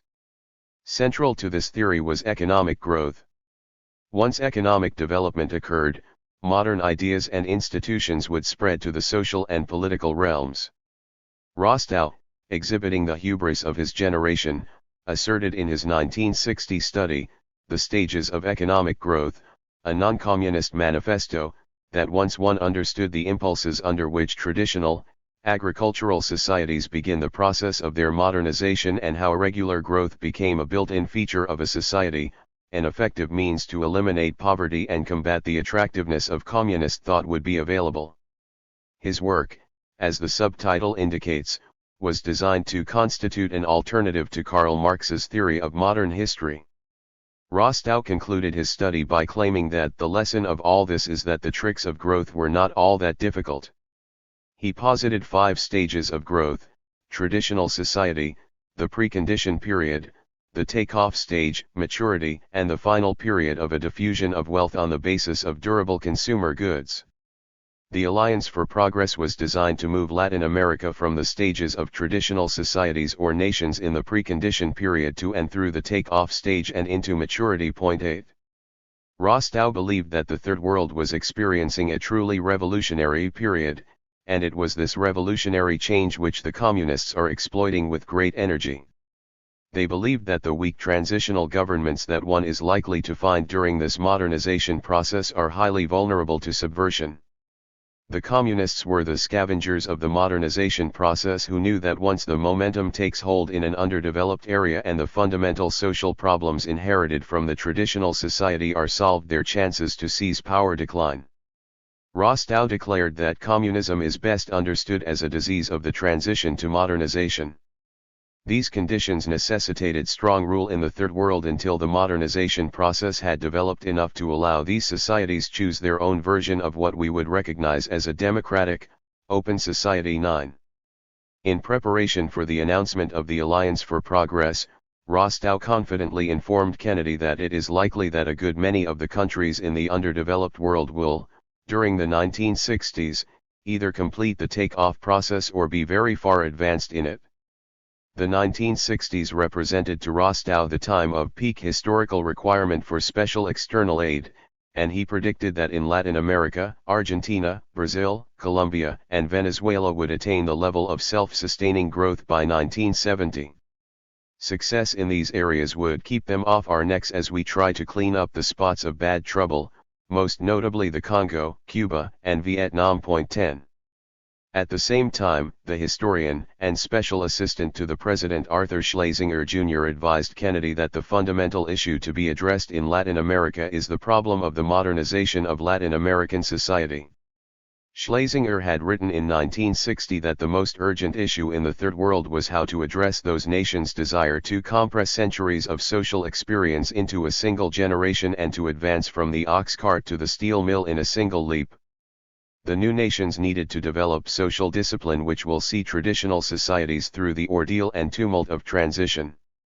Under such circumstances, it was not surprising that these nations turned to what Schlesinger termed heroic leadership as the most effective means of charging semi-literate people with a sense of national and social purpose.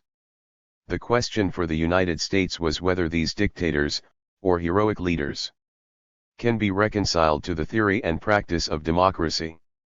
His answer was that they could. Given the right conditions and a government genuinely desirous of moving in a democratic direction and willing to concentrate on developing appropriate institutions, such as education, free press, honest public servants, and the supremacy of law, heroic leadership can lead towards democracy. It was, therefore, necessary for the United States to develop programs that encouraged these institutional developments while supporting the leaders who maintained order during the transition to modernity. 11. Schlesinger toured South America in February 1961 and reported that the chief obstacles to modernization were the land-holding oligarchy, who benefited from the current economic structures and backwardness, and Castro and the communists, who sought to take advantage of the growing demands for change.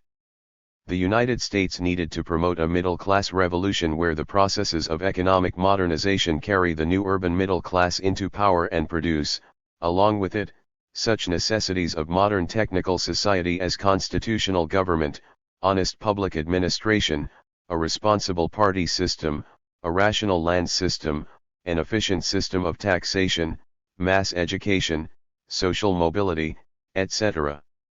Wearing his historian's hat, Schlesinger argued that middle-class revolutions arise typically out of a combination of technological change, entrepreneurial initiative, and statist doctrine. The best current example in Latin America, he found, was Betancourt and his efforts in Venezuela. While the middle class was increasing in size and influence, an increase reflected in the swing away from dictatorship. And the increasing demand for stable free government, the continuation of this trend could not be taken for granted or left to chance. The landed classes still held most of the power, and the democratic parties have thus far failed to deliver the goods to the satisfaction of the younger and more impatient members of the middle and working classes. For the United States, the pressing need in Latin America is to promote the middle-class revolution as speedily as possible. The corollary is that, if the possessing classes of Latin America make the middle-class revolution impossible, they will make a workers' and peasants' revolution inevitable, that is, if they destroy a Betancourt, they will guarantee a Castro or a Perón. 12. To hasten the middle-class revolution, Schlesinger advised Kennedy that the United States had to make it absolutely clear that we regard dictatorship and the suppression of popular rights as ultimately incompatible with the principles of the hemisphere. He did not want to see an anti-dictatorship crusade and acknowledged that there was no doubt we will continue to have short-run dealings with dictators. Still, no one in the hemisphere should be under any illusion how the U.S. feels about dictatorships in the long run. We should give every dictator a sense of impermanence. Moreover, we should give our positive and particular support to governments which seem likely to bring about the sort of middle-class revolution we regard as favorable to our own interests, countries where social reform and economic development promise to be attained through democratic means. Full backing for the Betancourt government of Venezuela, for example, might be the best possible way of convincing aspiring Latin Americans that the democratic road to national fulfillment is both more reliable and more agreeable than the Castro road. 13. This new direction had to be supported by substantial capital assistance from the United States, with the emphasis on economic development instead of the policy of financial stabilization favored by the Eisenhower administration and the International Monetary Fund. The IMF argument, of course, is that stabilization will ultimately bring about development by attracting foreign capital. Schlesinger flatly stated that this policy had failed to produce economic growth and has probably retarded the middle-class revolution. Loans, capital outlays, and technical assistance needed to focus on promoting industrialization and land reform. Such a program would enable the U.S. to lend strength to the tendencies already emerging in Latin America toward modernity, that is, toward middle-class, educated, mobile, industrialized, urban, technically proficient society. In addition, it would demonstrate that U.S. opposition to Castro is not a rejection of social revolution, it is a rejection of a leader for having betrayed social revolution. 14. On March 13, 1961, Kennedy announced the Alliance for Progress, the boldest initiative ever undertaken by the United States to promote economic growth and political democracy in Latin America. We propose, Kennedy declared, to complete the revolution of the Americas, to build a hemisphere where all men can hope for a suitable standard of living, and all can live out their lives in freedom and dignity. To achieve this goal, political freedom must accompany material progress. The President concluded that the program would once again transform the American continent into a vast crucible of revolutionary ideas and efforts, an example to all the world that liberty and progress walk hand in hand. 15. The United States would create stability and combat communism through an enlightened program of capital investment, economic growth, educational reform, and the promotion of democracy. Poverty, oppression, and the lack of economic and political opportunity were the breeding ground for unrest and communist subversion, and just as great a danger as Castro. Authoritarian governments needed to be replaced by viable democratic states so as to isolate communist insurgents and indigenous left-wing parties. The alliance was formalized in August with the signing of the Charter of Punta del Este by the United States and the nations of Latin America. The plan called for the investment of $IOC billion over the next 10 years. The United States was to provide $20 billion as well as technicians, economists, and advisors to ensure that the money was properly used. The administration aimed for an annual 5.5% growth rate in Latin America's economy. This would allow for peaceful, evolutionary change and negate the need for radical, revolutionary upheaval. As a strong and stable middle class and political center developed, the need for dictators would be lessened while the political left would be isolated. The Charter reflected these ambitious and idealistic goals. The first purpose of the Alliance for Progress was the cooperation of all states to achieve maximum levels of well-being, with equal opportunities for all, in democratic societies adapted to their own needs and desires. The accompanying declaration to the Charter declared that people working through the institutions of representative democracy can best satisfy man's aspirations, including those for work, home and land, health and schools. No system can guarantee true progress unless it affirms the dignity of the individual, which is the foundation of our civilization. 16. Change had to come, or, as Kennedy stated the next year, those who make peaceful revolution impossible will make violent revolution inevitable. 17. Modernization theory and economic development apparently resolved the dilemma of which strategy to emphasize the most, containing Castro and communism or promoting democracy. The Kennedy administration believed that with the right programs, efforts, and guidance of Latin America, it could do both simultaneously. Indeed, under modernization theory the projects were seen as closely intertwined and dependent on each other. Economic growth would foster stability, a middle-class revolution, and democratic institutions that would replace the power of the land-holding elite and the dictators they relied on while isolating Castro and the communists. What could not be planned for was the quick pace of changes and heightened demands, the revolution of rising expectations that would place the course of events outside the control of American reformers and, despite the administration's initial intentions, force Kennedy and his advisors to choose between social revolution or stability. The search for new leaders. At the outset, Kennedy's new approach seemed to work well.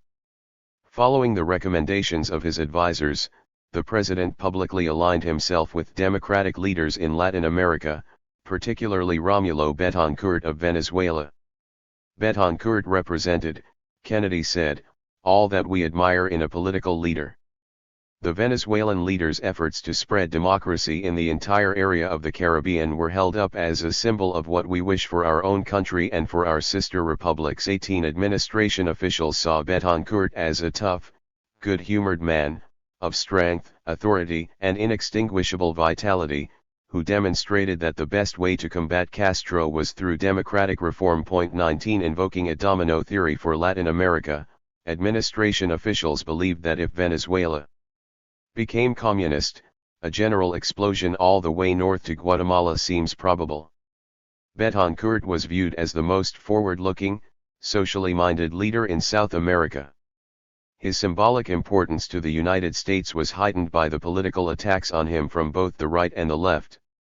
Trujillo's 3 attempts to overthrow or assassinate Betancourt provided the Venezuelan with the stature as a fighter for democracy unsurpassed in Latin America. At the same time, Betancourt's government crushed a pro-communist revolt. 20 The presidential election of 1962 and the peaceful transition of power in Venezuela were hailed as a triumph for democracy and Kennedy's policy. When the military overthrew the government in Peru in 1962, the Kennedy administration acted decisively. Relations were broken, aid suspended, and pressure applied to force a return to constitutional government. Kennedy stated that the United States was anxious to see a return to constitutional forms in Peru. We feel that this hemisphere can only be secure and free with democratic governments. Within a year, new presidential elections were held and the military returned to the barracks. 21 It was in the Dominican Republic, however, that the new policy toward right-wing dictators was immediately applied and received its most difficult test. From the outset, the Kennedy administration believed that obviously Castro is a more far-reaching threat to us than Trujillo, though our indecision about Trujillo compromises our moral position. It was, therefore, imperative that the new administration immediately demonstrate America's disapproval of Trujillo's continuing dictatorship and take the lead in procuring additional sanctions. Any other course will alienate more important South American countries, and undermine our efforts against Castro.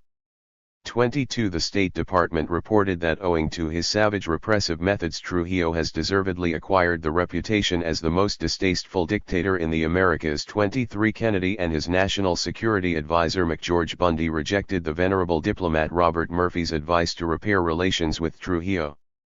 Murphy criticized opposition to Trujillo as inconsistent with past policy and support of dictators in other regions and recommended that Kennedy walk back the cat and initiate a policy of guidance toward democratic reforms. Bundy advised Kennedy that such an action would gravely compromise the Alliance for Progress in the eyes of Latin Americans. 24. As the State Department noted, the paramount interest of the U.S. is to prevent Castro communist or other unfriendly elements from taking control and to ensure that Trujillo is succeeded by a friendly, democratic government. 25 The assassination of Trujillo in May 1961 provided Kennedy a perfect opportunity to implement his new policy of opposition to dictatorships and the promotion of democracy. Initially, however, the administration moved with caution. Most senior officials believed that there is no group currently capable of undertaking the task of government and creating a successful middle-class revolution. American officials needed time to select and train groups for that work. 26 They advocated supporting the government of Joaquin Balaguer until elections could be arranged. Balaguer had been the figurehead president under Trujillo and now, with the support of the military under the command of Trujillo's son Ramfis, controlled the Dominican Republic. Balaguer and the younger Trujillo provided assurances that they would move toward a more moderate and democratic government. In June, Attorney General Robert Kennedy summarized the position of most senior White House officials when he argued that the United States should give the current regime a chance to do what they promised to do, that it is worth our while to wait out the situation. 27. Deputy Assistant Secretary of State for Inter-American Affairs Arturo Morales Carrion, however, argued for supporting the Democratic opposition. He noted that it would take time and assistance for these groups to create an effective government, but that was the only road to success.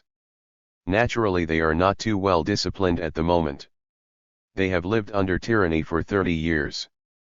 Still, he continued, we must understand them and their position and their hopes.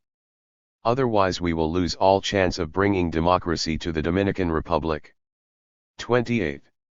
For the next month, the administration debated which course of action to follow to prevent Castro/communism from developing or taking control of the Dominican Republic and to promote the establishment there of a friendly government as democratic as possible. 29. The State Department found that Balaguer has given indication of good intentions with respect to liberalizing Dominican politics, but he has not yet thoroughly proved those good intentions, and the past record indicates the need for considerable skepticism. The department thought that over time Balaguer would lose support and that his ability to rule would erode as his political base was subject to attrition and become progressively disorganized. In those circumstances, the most likely scenario would be a takeover by the left and the establishment of a government in the Dominican Republic similar to the Castro government of Cuba. The United States, therefore, had to work with the democratic elements, the Partido Revolucionario Dominicano, to create a stable democratic society. Balaguer should be forced to join a de facto alliance with the PRD or persuaded to abdicate in favor of the PRD. It would be a mistake to back Balaguer without specific assurances, and it should be made clear to Balaguer that we are not going to back him in any circumstances simply because there is a threat that the Dominican Republic may be Cubanized. Indeed, a failure on Balaguer's part to provide real reform is the best possible assurance that this threat will become a fact. The only other course of action, the department believed, was direct American intervention to block a takeover by the left. 30. A special national intelligence estimate, prepared by the CIA in conjunction with members of the State and Defense Departments, offered a different analysis of the political situation in Santo Domingo. The intelligence community concluded that Balaguer would be able to maintain order and block any communist advances until elections could be held in 1962. Given the divisions within the democratic opposition groups, the CIA was skeptical of the PRD's ability to rule effectively and prevent the left from gaining power. It found that there is no more than an even chance of a successful transition to a representative political system at the moment, and the evident danger is that, unless the anti-communist opposition bestirs itself, the communists may capture the leadership of popular dissidents. The CIA recommended, therefore, that the United States support the Balaguer government during the period of relaxation of political controls and development of democratic political activity in the Dominican Republic until it was sure the left could be contained. 31. Kennedy sided with those who advocated supporting Balaguer. He cabled John Hill, the U.S. consul in the Dominican Republic, that he was encouraged by measures President Balaguer had taken towards establishment representative democracy and orderly exercise political rights by all non-communist elements. Kennedy noted with particular satisfaction President Balaguer's stated determination prevent pro-communist and pro-Castro activities, pointing out danger U.S. and hemisphere if Castroists should establish themselves in DR. The president emphasized to Hill that he was to remind Balaguer that the development of solidly based representative democracy provides only alternative to either repression, which would eventually bring on revolt, or uncontrollable disorder and violence which would open way for exploitation by Castro/communist elements. 32. In August 1961, Kennedy outlined his reasons for supporting the current regime. Balaguer is our only tool, the president stated. The anti-communist liberals aren't strong enough. We must use our influence to take Balaguer along the road to democracy.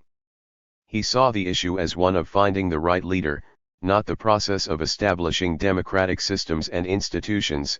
The whole key in all those countries is the emergence of a leader, a liberal figure who can command popular support as against the military and who will carry out social and economic reform. Unfortunately, Kennedy stated, no such figure has emerged. We don't know who he will be. Stability was essential until that person could be found. Kennedy warned that in the Dominican Republic, the great danger in the next 6 months is a takeover by the army, which could lead straight to Castro. Under those circumstances, he saw no alternative to backing Balaguer and getting all of the opposition groups to accept this until the proper leader could be found. We must get a modus vivendi, the president insisted, among all the forces preparing to commit themselves to democracy, instead of letting them tear themselves apart and let in the far right or far left. The eventual problem is to find someone who will symbolize the future of the island. 33. Kennedy may have seen progress in the Dominican Republic under Balaguer, but the PRD did not, and it refused to support Balaguer until Ramfis Trujillo was removed. Hill reported that Trujillo was working to consolidate his power and exclude the democratic opposition from power. Balaguer and Trujillo could succeed, but the economic and social conditions and residual political hatreds and economic distortions of Trujillo era argue against any expectation long-term stability. 34. The State Department worried that the continued deadlock could produce a military coup that would drive the currently non-communist opposition to reject moderate leaders and tactics, and carry out their threat to seek alliance with Castro communists. Such occurrences would almost certainly provoke an eventual explosion that would give the Castro communists ideal conditions for gaining strength and assuming power. The United States, the department informed Kennedy, should continue to support Balaguer's government but urge him to disassociate himself from Trujillo so as to guarantee continued reform and support from moderate forces. 35. By September, the fear of a coup escalated. The department argued that the current regime was transitory and that the demand for the Trujillos to leave has become an obsession. The continued support of a government aligned with Trujillo was seriously jeopardizing long-term interests in the Dominican Republic. 36. To assess the situation further, Kennedy dispatched John Bartlow Martin to the Dominican Republic to analyze the political situation and report to him. Martin returned at the end of September with a 115-page study that questioned the possibility of building a democracy in the Dominican Republic and reluctantly concluded that the United States had to continue to work with Balaguer and Ramfis Trujillo. Martin noted that the Dominican Republic is a disheartening, tragic, shattered country. Trujillo's rule had destroyed the people's confidence in government, which meant that there is little or nothing here on which to build a viable democracy. Under these circumstances, the United States needed Balaguer, but in view of his record we must never really trust him. We should accept him with grave hidden reservations, and not get stuck with his democratization window dressing. In fact, I'd prefer the word democracy was never used again down there. Martin recommended continuing to work with Balaguer and Trujillo because it would ensure stability, at least for a while, until a workable base can be built for a democratic constitutional government. All negotiations should take place with the fleet just over the horizon. 37. Kennedy concurred with Martin, but events in the Dominican Republic forced him to follow the State Department's recommendations. The Dominican middle class and democratic opposition continued to refuse to support Balaguer as long as his government included Ramfis Trujillo. In November 1961, in an effort to prevent their final ouster, the Trujillo family attempted to seize power. Kennedy, standing by his pledge to block any return of the Trujillo dictatorship, sent naval vessels with 1,800 Marines to the waters off the coast of the Dominican Republic. In the face of strong domestic opposition and a threatened American intervention, the Trujillos fled the island. In the subsequent unrest, Balaguer was forced out of power and a Council of State, headed by Rafael Bonelli and supported by the United States, took control. Instead of Marines, the administration now sent Martin back to the Dominican Republic as the new ambassador along with a host of economists, engineers, military advisors, and social scientists to assist Santo Domingo in its preparations for elections and self-government. Despite Bonelli's former service as Trujillo's Secretary of Interior and Police, Martin found him to be a decent, sensible, patriotic, and upright man. The Dominican Republic was to become a showcase of enlightened development supported by the United States. 38. Over the next year and a half, the United States sent $84 million in aid to the government in Santo Domingo. Despite these efforts, unrest continued. To ensure order, Martin urged Bonelli to crack down on the opposition and the military to step up its efforts to harass and arrest suspected opposition leaders. Martin acknowledged that such methods were the antithesis of democratic reform, but he believed them necessary to support a faltering Caribbean government that the Castro/communists sought to overthrow. 39. In December 1962, elections were finally held. Juan Bosch, the leader of the PRD, who campaigned on a program of land reform and increased wages, won over 60% of the vote in the nation's first free election for president. The administration claimed the elections demonstrated the effectiveness of its programs and its commitment to progressive reform in Latin America and marked a new day for the Dominican Republic. Bosch visited the United States in January 1963 and held a highly publicized meeting with Kennedy. The president told Bosch that if the Dominican Republic experiment were to fail, the communists would have gained a big victory and promised continued economic assistance. 40. The first 2 years of Kennedy's Latin American policy convinced the administration that it was making significant progress in countering Castro and promoting democratic reform. In Vietnam, however, nothing appeared to be working as Kennedy encountered grave difficulties in working with the Diem regime. Coup in Saigon. When Kennedy took office, the American effort at creating a viable, independent, and non-communist South Vietnam was in trouble. The formation of the National Liberation Front in 1960 and the resumption of fighting exposed the weaknesses of the Diem regime and its lack of widespread support among the peasants of South Vietnam. Despite massive infusions of American military and economic aid that ranked South Vietnam fifth worldwide in total aid received, Diem was continuing to alienate most of the population while the South Vietnamese army was proving unable or unwilling effectively to combat NLF guerrillas. The Kennedy administration had to find some method to overcome the fact that the Saigon government was an unpopular American creation rather than a solid Vietnamese structure. Moreover, in the wake of the debacle at the Bay of Pigs and the failure to oust Castro from power, Kennedy needed to prove his determination to fight the Cold War and retain the credibility of American commitments overseas. Speaking to the American Society of Newspaper Editors on April 20, 1961, Kennedy made clear the connection between events in Cuba and Vietnam and his commitment to action. "We dare not fail to see the insidious nature of this new and deeper struggle," he warned the nation. "We dare not fail to grasp the new concepts, the new tools, the new sense of urgency we will need to combat it whether in Cuba or South Vietnam." The message was the same: the complacent, the self-indulgent, the soft societies are about to be swept away with the debris of history. Only the strong, only the industrious, only the determined, only the courageous, only the visionary who determine the real nature of our struggle can possibly survive.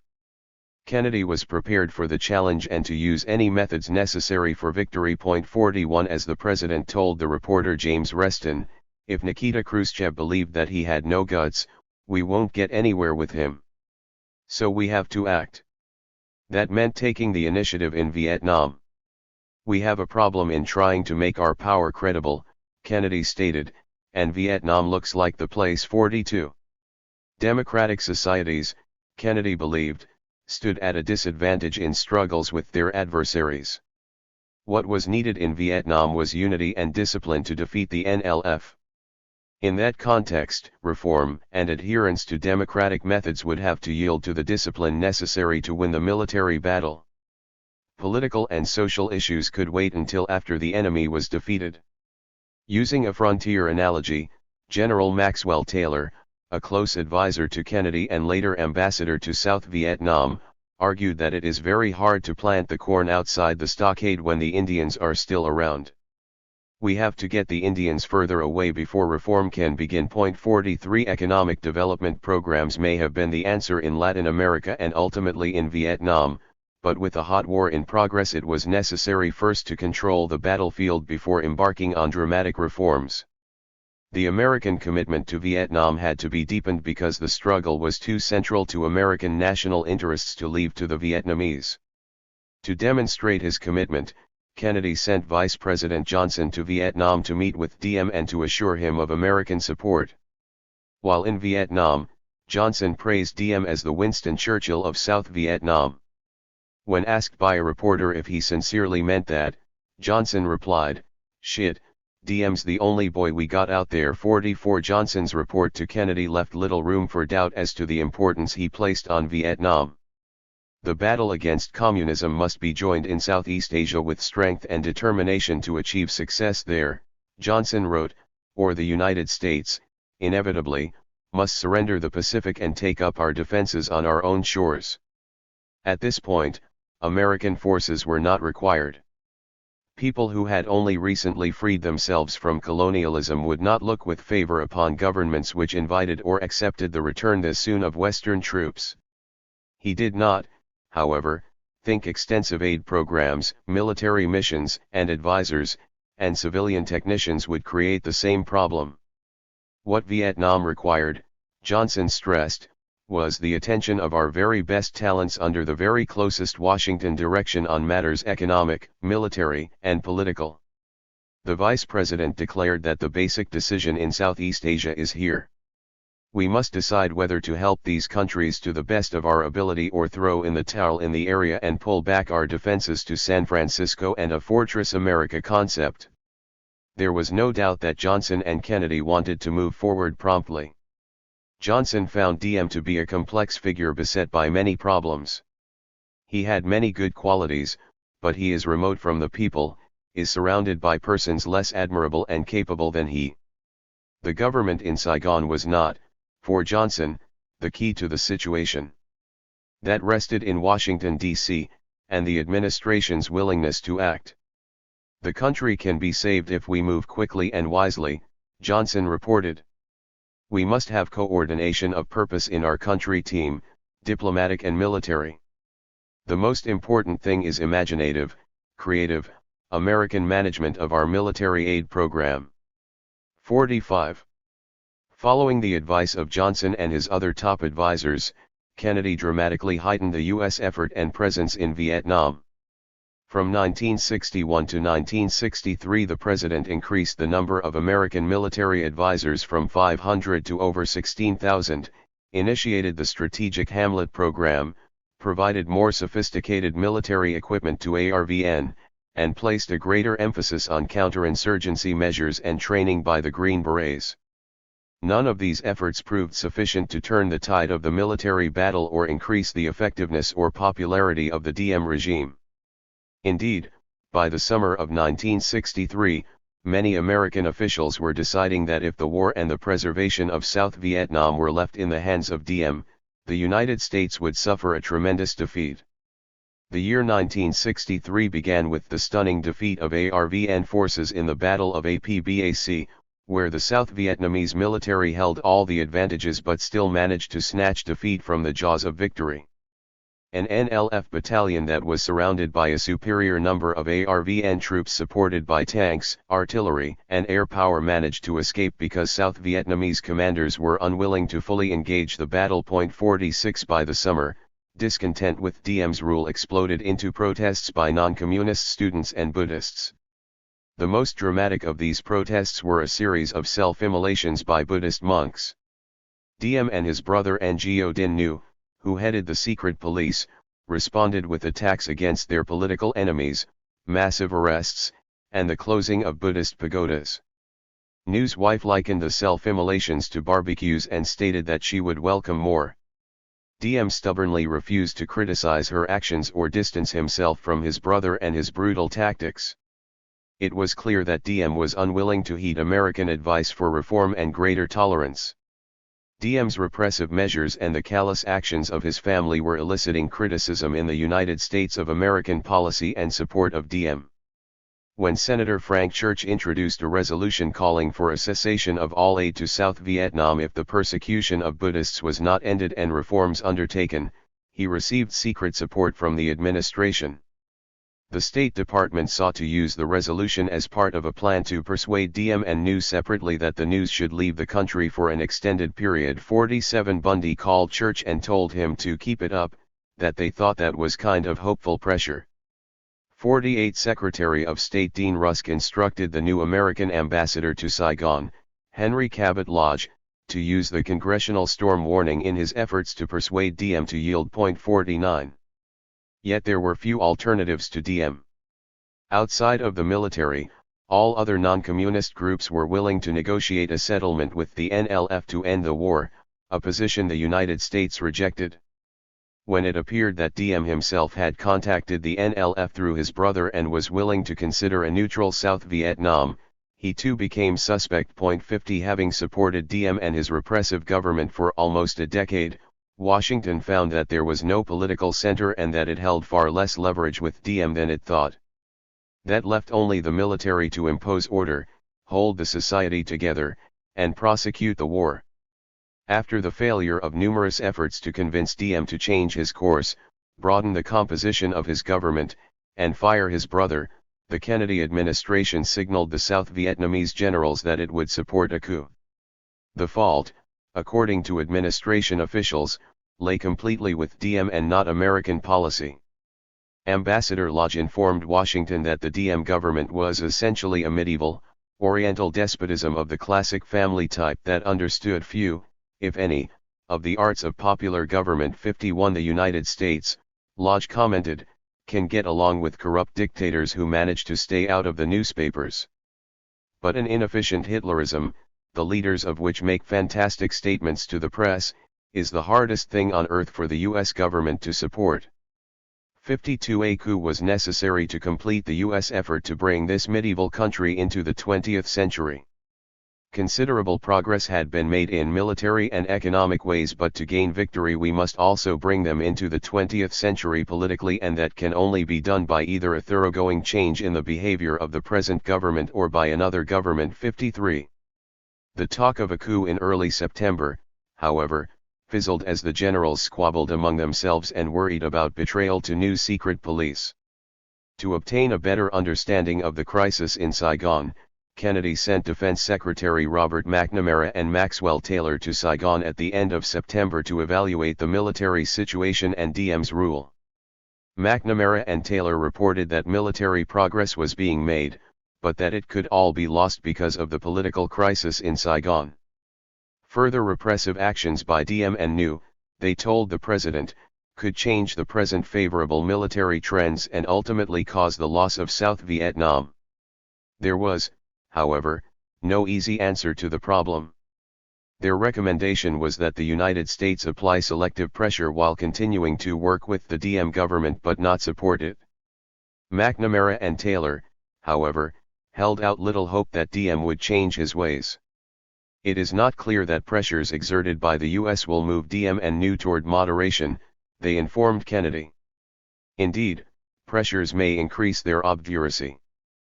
But unless such pressures are exerted, they are almost certain to continue past patterns of behavior.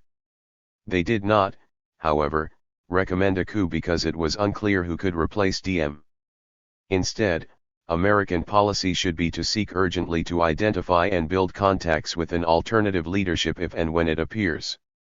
Again, signals were sent to the South Vietnamese military that if they hoped to salvage the war, they needed to act. The McNamara-Taylor report concluded that if the political crisis began to have a significantly negative effect on the fighting of the war, the United States would have to review its support. Any long-term reduction of aid cannot but have an eventual adverse effect on the military campaign, since both the military and economic programs have been consciously designed and justified in terms of their contribution to the war. The form of the government was not the issue. Although we are deeply concerned by repressive practices, effective performance in the conduct of the war should be the determining factor in our relations with the GVN. 54.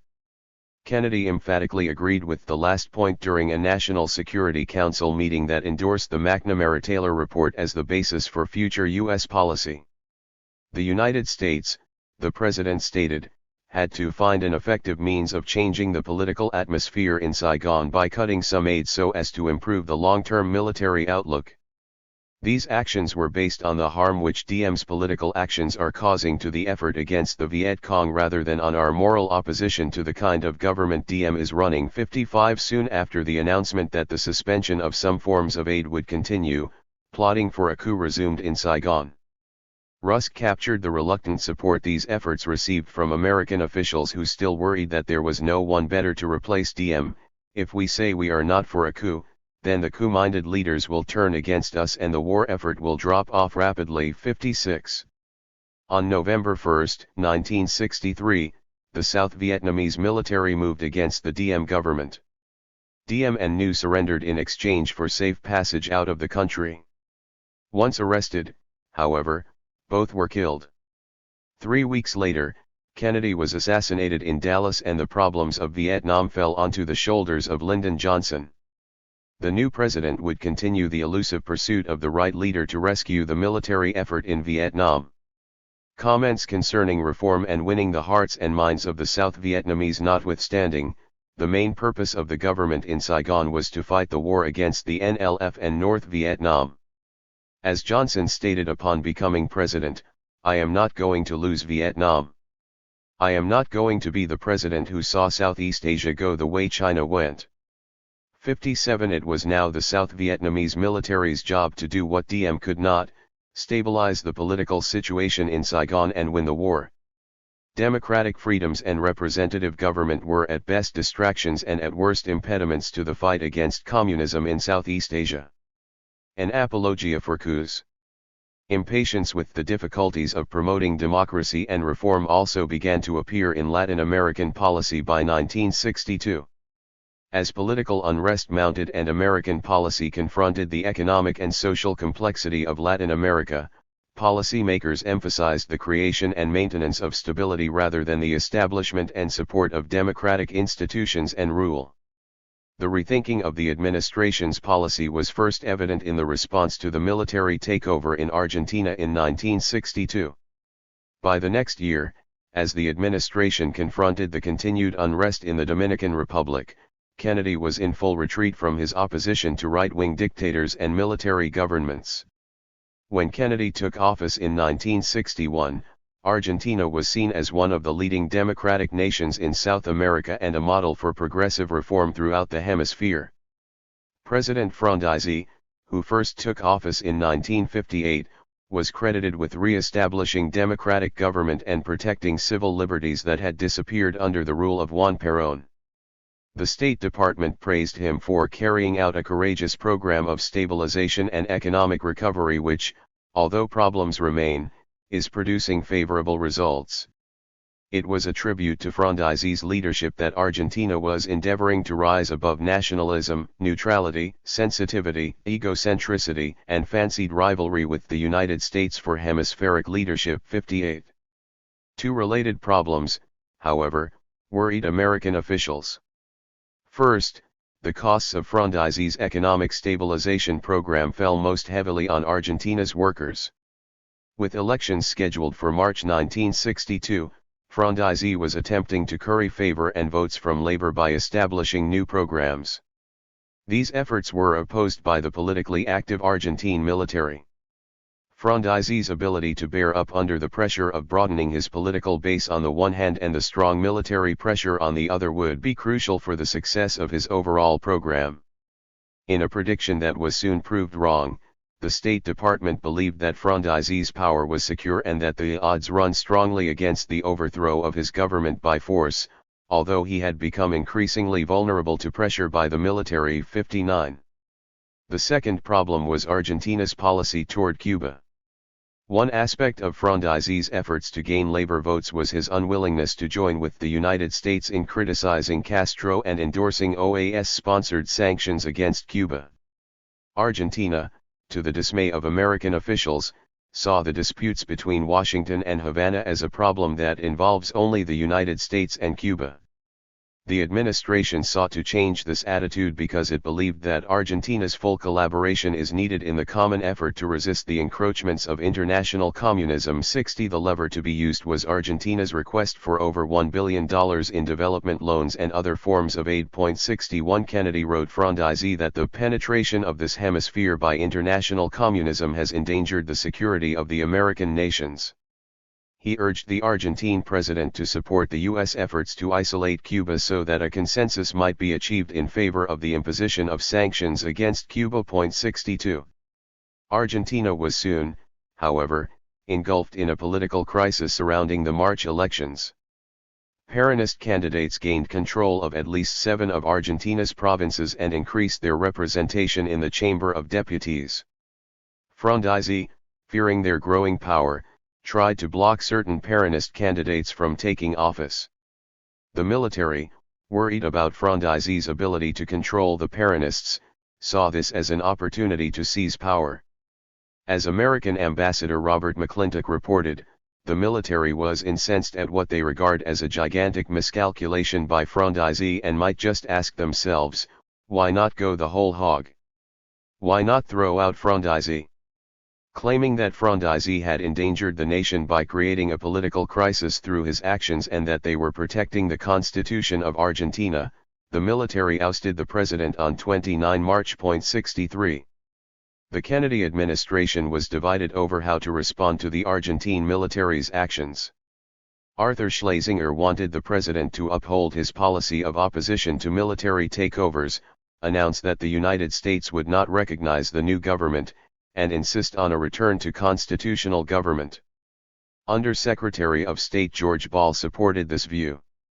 Secretary of State Dean Rusk and Assistant Secretary of State for Inter-American Affairs Edwin Martin supported recognizing the new military government. Martin stated that the United States needed to turn our attention to the need for a government in Argentina which can govern effectively and vigorously and with some degree of popular support. 64. The military installed José Guido, the President of the Senate, as the new president, and Argentina's Supreme Court recognized him as the legal successor. Martin argued that while it was clear that the army removed President Frondizi from the scene, the Argentine court's action meant that Guido can be considered as the legal successor to the presidency. 65 There was, however, no doubt that the military was in charge. McClintock reported that the military officers held the power of veto and suggestion over the civilian government.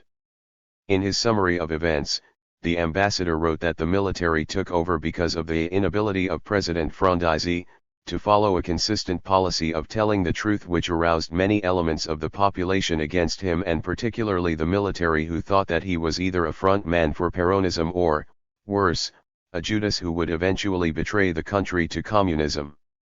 McClintock portrayed the Argentine public as apathetic and saw the only hope for Argentina in his belief that most of the Argentine military are sincere in their patriotism and in their desire to make way for a truly democratic state.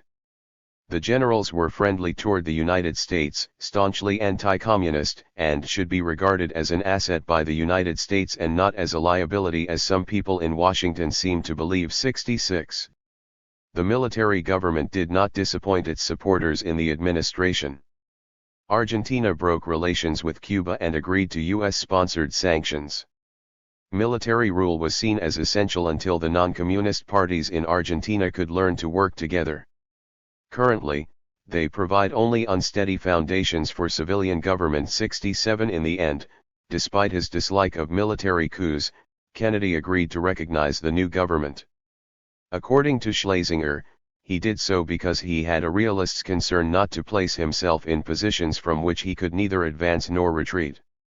For the administration, the prudent policy seemed to be to accept the constitutional argument, however tenuous. 68 The overriding concern was with Castro and communism. The desire for hemispheric unity and stability led to the abandonment of Kennedy's opposition to right-wing dictatorships and the promotion of democracy. On September 25, 1963, a military coup in the Dominican Republic ousted Bosch. This time there was no intervention by the Kennedy administration or any attempt to restore Bosch to power. From the outset, Bosch had posed a dilemma for American leaders. They sincerely wanted a democratic government in the Dominican Republic and hoped that Bosch could establish a stable and effective government that would, with U.S. assistance, begin to solve the long-standing and difficult problems in his nation. Bosch had formed close relations with other leading reformers in Latin America, particularly Betancourt and former Costa Rican President José Figueres, and was seen by most people as a liberal nationalist. Yet in Washington doubts persisted about Bosch's true political leanings and whether he was pro-communist, and there was great concern that his rule would eventually lead to a communist takeover of the Dominican Republic.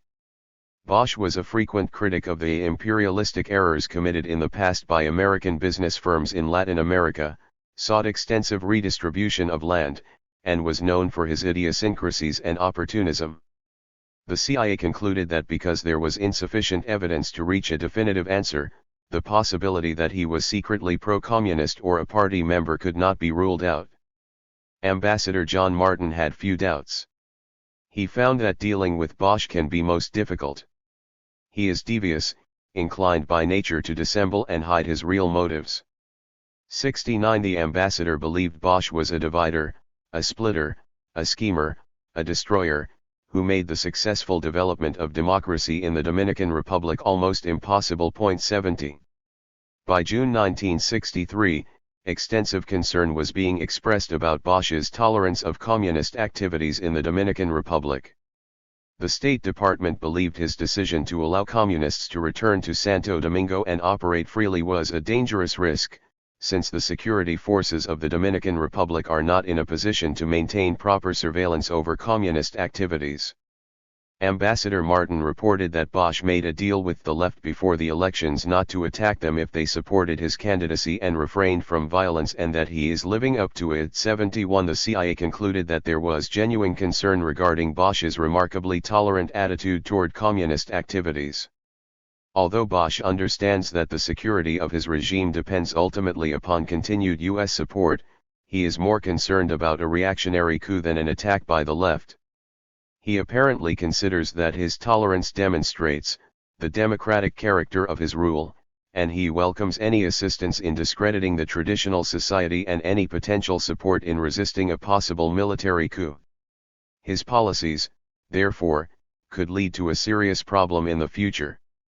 If Bosch should fail to satisfy the expectations of the Dominican masses, or if he should be overthrown by a reactionary coup, the communists would have an opportunity to seize the leadership of the popular revolutionary movement. 72 Given these concerns, and in conjunction with reversals in Vietnam and continued unrest in Latin America, the Kennedy administration began to rethink its policy toward right-wing dictators. Kennedy met with Ambassador Martin immediately after Bosch was ousted from power. He said to Martin, "I take it we don't want Bosch back." Martin replied no. When Kennedy asked why not, Martin replied, "Because he isn't a president." The White House dismissed Bosch as a mere literary figure. The problem of how to respond to Bosch's ouster was compounded by a military coup on October 3 in Honduras. Secretary of State Rusk announced that the United States was cutting off all economic and military aid to both the Dominican Republic and Honduras. These steps appeared to be a continuation of the policy of opposing all new military governments in the hemisphere, but they were not. Kennedy refused to state categorically that the United States would not recognize these governments, and Rusk's statement noted only that under existing conditions there could not be normal relations, leaving the door open to a change later. 73. Caught in the midst of the crisis in Saigon and the South Vietnamese militaries planning to overthrow Diem, supporting democracy in the Dominican Republic was no longer a high priority. The emphasis was on controlling subversive activities. The Department of State saw the Dominican Republic as one of the 5 countries in Latin America where communists had the greatest potential for success. Bosch was faulted for failing to make appreciable progress toward solution of the country's political and economic difficulties. He was, therefore, held responsible for his demise. Although Bosch began with a strong popular mandate, the CIA concluded that he did not consolidate his electoral victory by decisive and constructive action. He alienated the upper class and large landowners with his reforms and the military by his refusal to adopt a strong anti-communist posture. Although there was no easy solution to the economic difficulties that faced the Dominican Republic, at least the military junta has taken a strongly anti-communist and anti-Castroist position and has acted to curb communist and other extreme leftist activities. 74 In December 1963, the Johnson administration recognized the military regime. The relaxation of the Kennedy administration's opposition to authoritarian governments was indicated by Assistant Secretary of State for Inter-American Affairs Edwin Martin in an October 6, 1963 article in the New York Herald Tribune. Martin began by providing the time-honored public assurances of U.S. support for democracy and opposition to the overthrow of constitutional governments, which was most recently reaffirmed under the Charter of Punta del Este. But the guiding principles of policy had to be how the United States can assist the peoples of other sovereign nations to develop stable political institutions rather than theoretical notions of the manner in which men should and do operate in a complex world. The most important considerations were a genuine concern with an overturn of the established order, fear of left-wing extremism, frustration with incompetence in an era of great and rising expectations. These were all formidable obstacles to stable, constitutional government, especially in countries where the traditional method of transferring political power has been by revolution or coup d'état. 75. The necessary ingredient for stability was a respect for the benefits of political legitimacy that depended on an educated middle class with a stake in the country, and hence in peace and order and democracy. In many nations, such a group did not yet exist. During the transition to a modern state, only the military could fill this void. To tip the balance even more in favor of established civilian governments, we also must assist the military to assume the more constructive peacetime role of maintaining internal security. Martin recognized that military coups thwart the will of the people, destroy political stability and the growth of the tradition of respect for democratic constitutions, and nurture communist opposition to their tyranny. But what else, short of unilateral military intervention, could the United States rely on to maintain order? The governments had to be accepted as necessary short-term solutions in certain nations given the problems of development. In these instances, the United States should not oppose military governments but work with them and use its leverage to keep these new regimes as liberal and considerate of the welfare of the people as possible and press for new elections as soon as conditions would permit. In the recent military seizures of power, Martin found there to be a novel and notable absence of reprisals against the leaders of the ousted regimes. The firing squads or prison guards, so characteristic of earlier political upheavals in Latin America, have been eschewed. For this the United States could rightfully take much credit because of influences brought to bear through all means open to us, to produce moderation and a prompt return to constitutional and democratic regimes. In his conclusion, Martin stated that he feared he would be criticized for writing an apologia for coups. Rather, he argued, what he presented was not an apology but a realistic assessment of the role of the military and an understanding of the Anglo-Saxon notion that democracy is a living thing which must have time and soil and sunlight in which to grow. He believed it was unfortunate but true that the time and conditions necessary for the growth of democracy in Latin America depended on the military protecting traditional orders. 76. Kennedy was asked on October 9 if Martin's statement represented a reversal of his policy on dictatorships. The president responded that there was no change, he was still opposed to military coups and committed to democratic governments and the Alliance for Progress. Dictatorships, he stated, are the seedbeds from which communism ultimately springs up. But Kennedy refused to renounce Martin's article or repudiate his arguments. He was able to straddle the fence by claiming that Martin was merely attempting to explain some of the problems in Latin America, why coups take place, and what problems they present us with. 77. Martin's article, however, represented much more than the president allowed for in his press conference, as was made evident 2 days later in confidential testimony by State Department officials to the Senate Foreign Relations Committee. The committee was concerned about the recent coups in the Dominican Republic and Honduras and the apparent shift in United States policy. Did Martin's article mean the administration would no longer oppose military governments and employ sanctions to force a return to constitutional rule?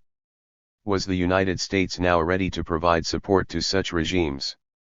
Senator Wayne Morse charged that the administration was only paying lip service to the policy of opposing military coups and that the president's statement did not add up to much by way of being definitive in nature.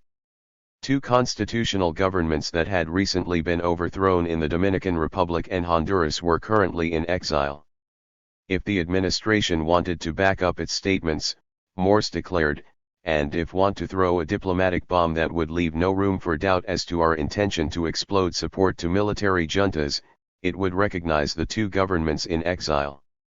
Morse told Under-Secretary of State George Ball that he did not think the administration was selling bill of goods that you are against military juntas when you let two constitutional governments in exile go down the drain. 78. Ball responded that the maintenance of constitutional government remained a prime objective of policy. He then turned to the readily available argument of non-intervention to defend the administration's actions. There is always a problem, Ball noted, in situations of this kind as to the extent to which we interfere on a unilateral basis without the full support of the other American states in what is an internal situation. Ball insisted that the administration was taking actions against the new governments and that he was confident that in the Dominican Republic we will be able to bring about the necessary steps toward a restoration of constitutional government.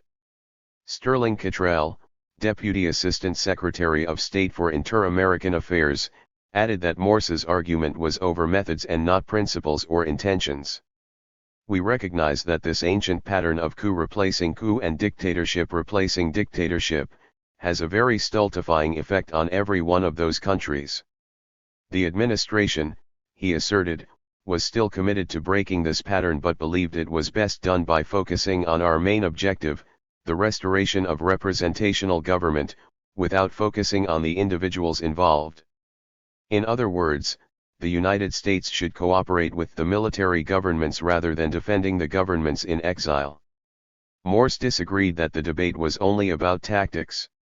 If governments driven into exile ceased to be recognized, there was little to deter coups. I just don't think that the military coups can be allowed any longer to follow this course of action and think when they overthrow the government is dead. Ball noted that no one was happy with the increasing military takeovers. The problem was that Latin America was a condition and not a theory.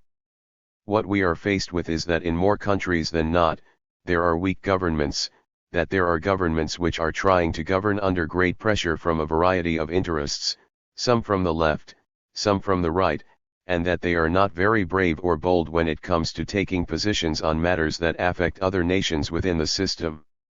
Ball argued, therefore, that the United States could not afford to turn its back on the governments that replaced these weak and ineffective democracies, the consequences of diminishing our assistance to these countries, in effect the rejection of the idea of trying to work with them, a substantial reduction in the kind of resources that we have available to encourage the trends in the right direction would hold dangers for us that are very considerable indeed.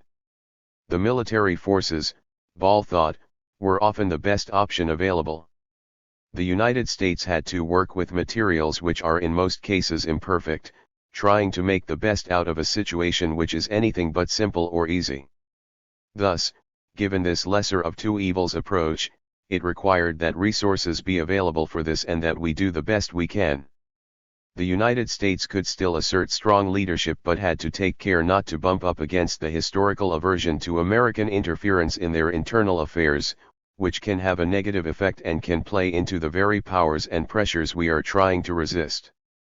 U.S. pressure on the military governments would be exploited by the anti-democratic forces, and recognition of a government in exile would make that government appear as an agent or stooge of the United States, selected by Washington to do its bidding.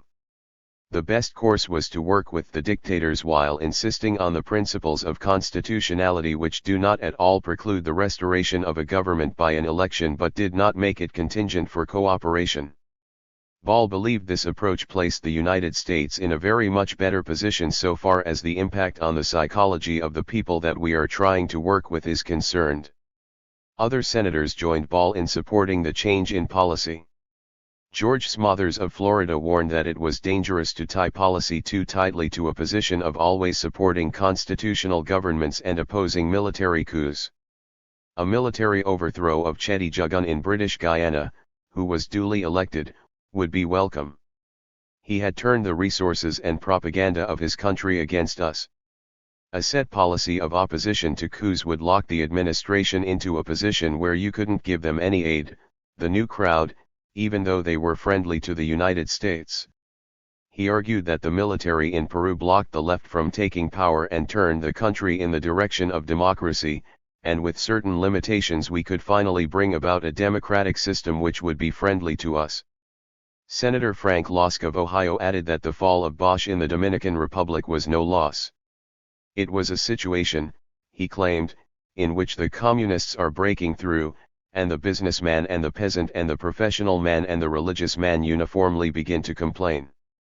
Yet Bosch, a sentimentalist, a romanticist, a poet, completely devoid of realistic knowledge that is necessary sometimes in government, does nothing about it. The issue, Lusk believed, was whether the United States should allow the communists to penetrate and take over, or is firmness of approach going to be needed. Lusk found Ball correct when he argued that the objective of procuring a situation where constitutional selection of officials will be made without saying it must be Bosch is a far better approach. Ball reiterated his optimism about the Dominican Republic, based on his assessment of the ruling junta as men of reasonably good character, returning to a constitutional government.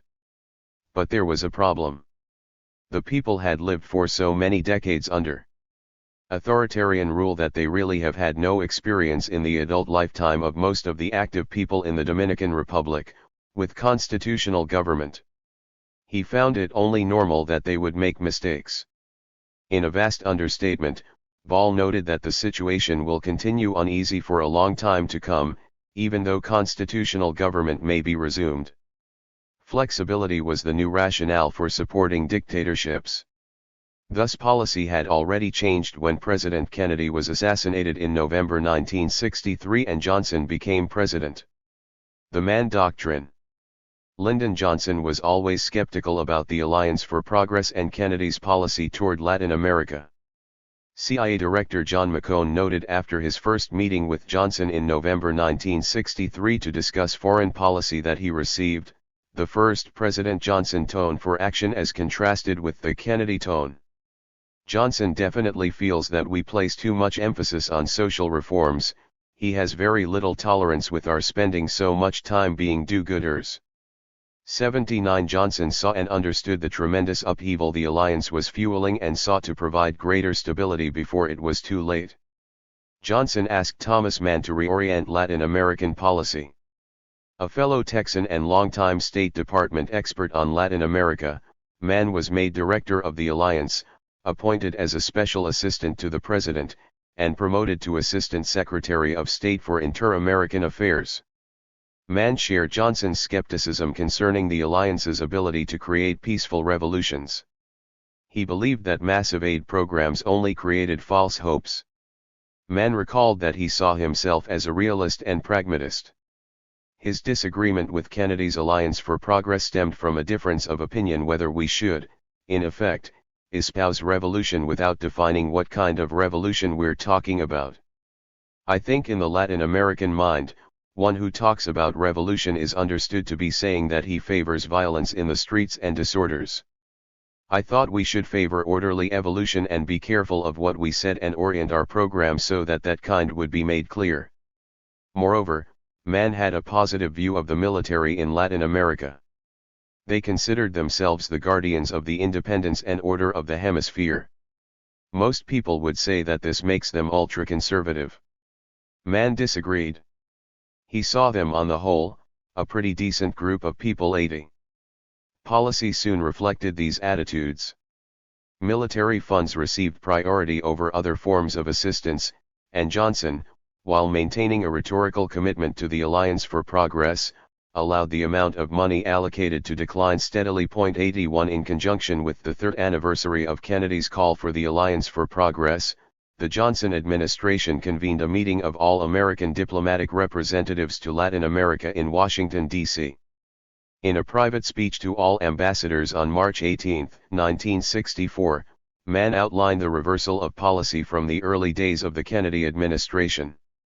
He never once mentioned the Alliance for Progress.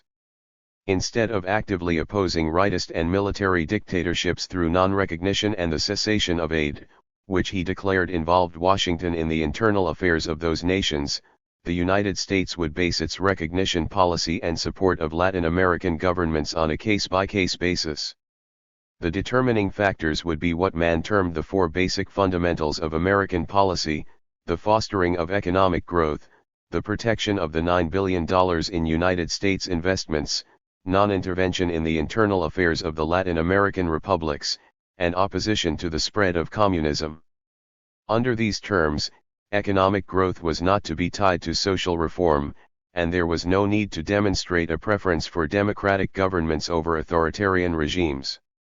When asked by John Bell, ambassador to Guatemala, whether this new policy meant that there would no longer be good guys or bad guys in the determination of American policy, Mann said that was correct. 82. Mann's comments were reported the next day in the New York Times by Tad Salk. The administration made little effort to deny the new policy.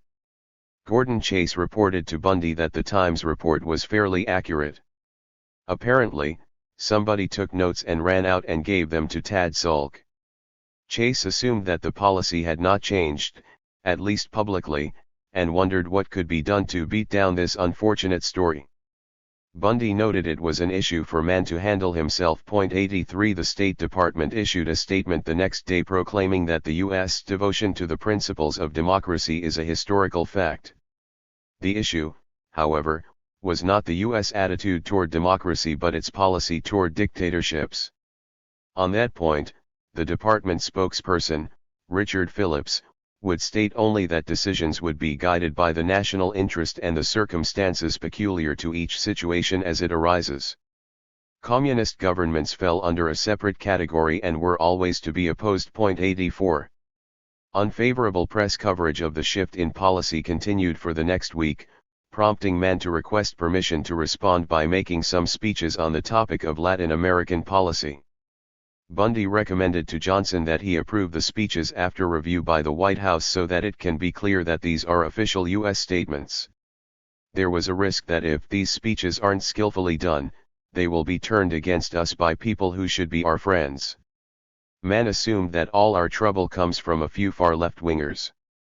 Bundy concurred that a lot of it does, as demonstrated by Salk, but a lot comes also from honest misunderstanding. It was important to fight back because it was necessary to hang on to the support of men like Munoz and Betancourt, and the sensible press. White House review would allow Bundy to watch over the drafts and make sure that they do the job Tom has in mind but with a minimum danger of a boomerang effect. Bundy signed his memo to the President, Special Ambassador to the New York Times and Washington Post. Johnson agreed to the National Security Advisor's idea. 85.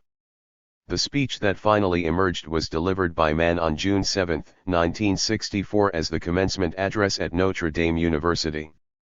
Bill Moyers wrote Bundy that he admired Tom for trying to introduce reason into the debate on the U.S. and representative democracy in Latin America, and found that his arguments are sound.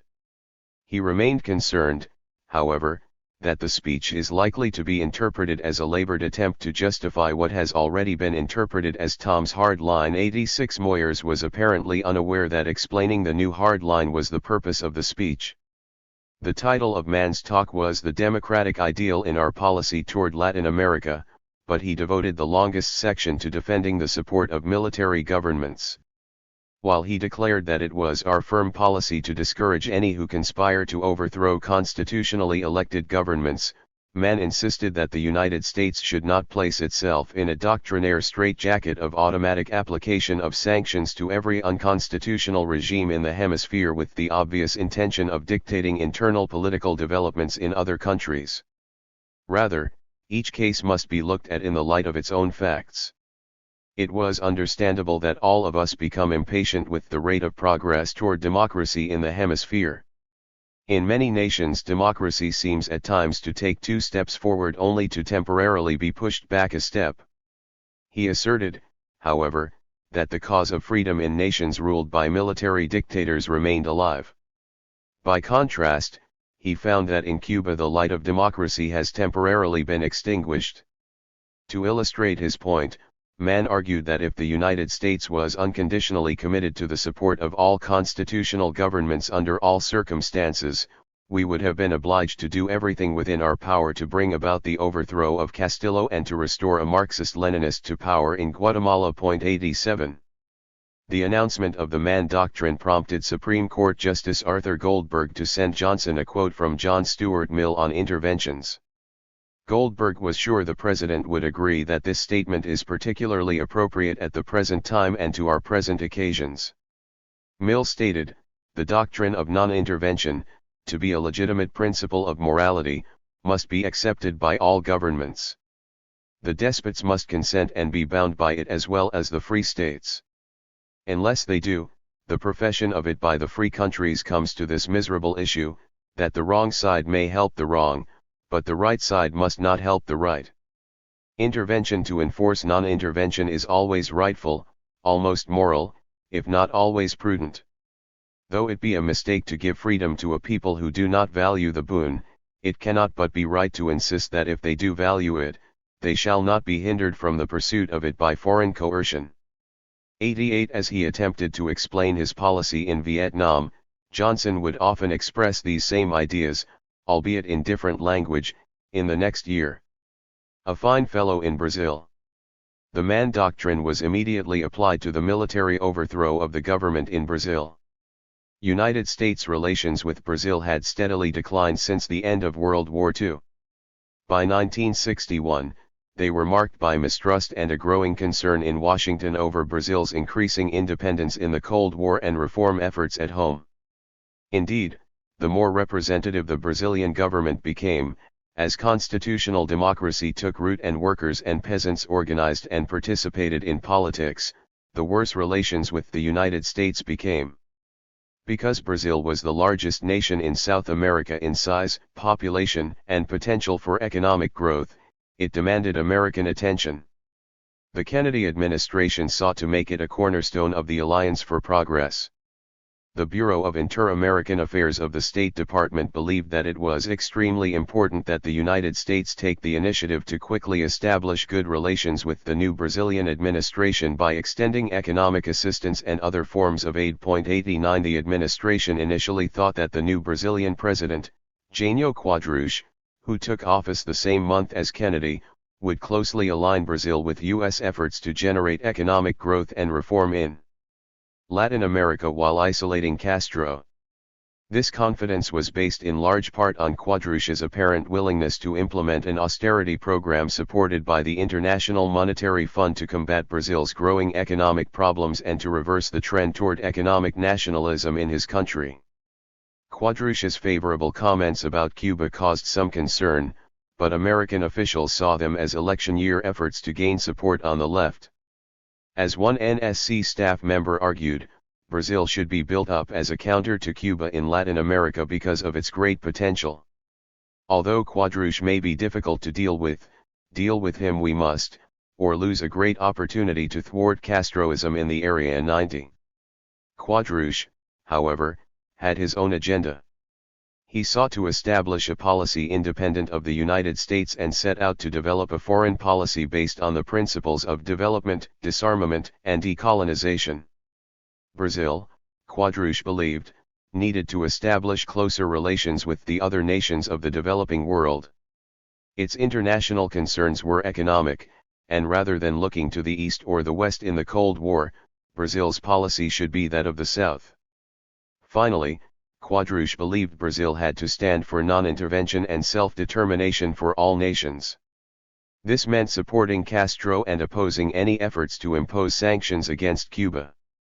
To demonstrate that Brazil would not be dictated to by the United States, Quadros re-established relations with the Soviet Union, presented Brazil's highest medal to Che Guevara, and invited Yugoslavia's communist leader Tito to visit his country. 91.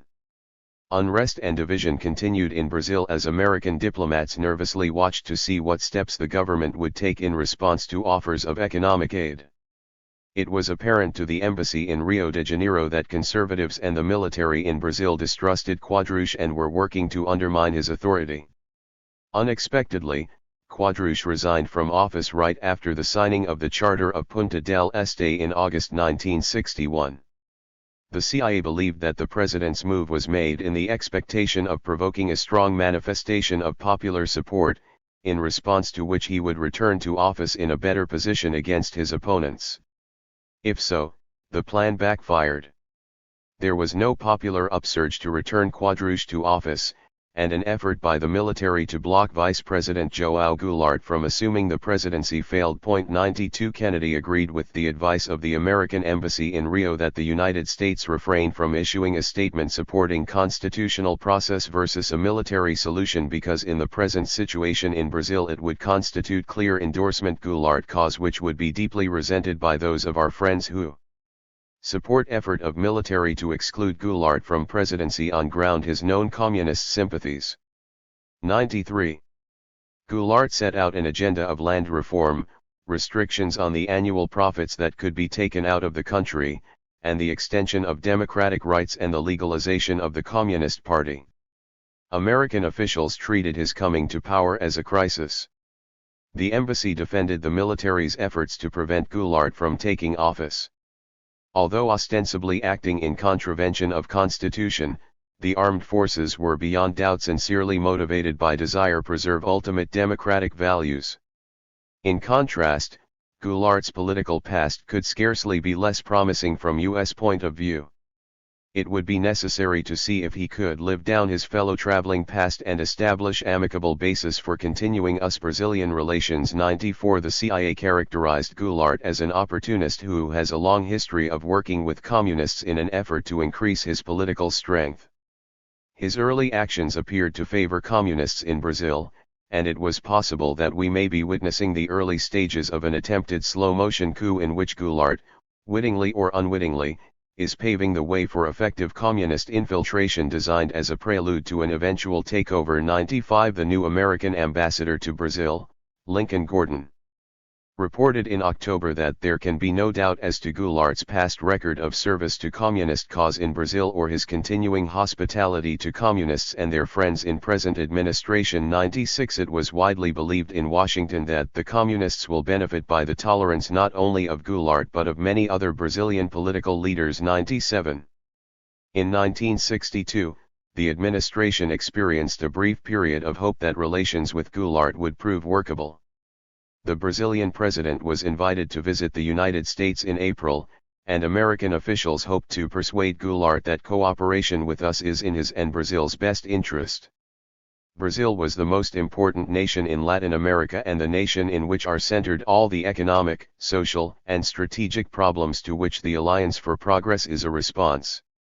It was critical for the United States, therefore, that Goulart clearly understand the directions of our policy in Latin America and elsewhere and what we hope to accomplish. 98 Gordon reported that Goulart's administration has succeeded in establishing status of relative confidence which seemed almost impossible a few months ago.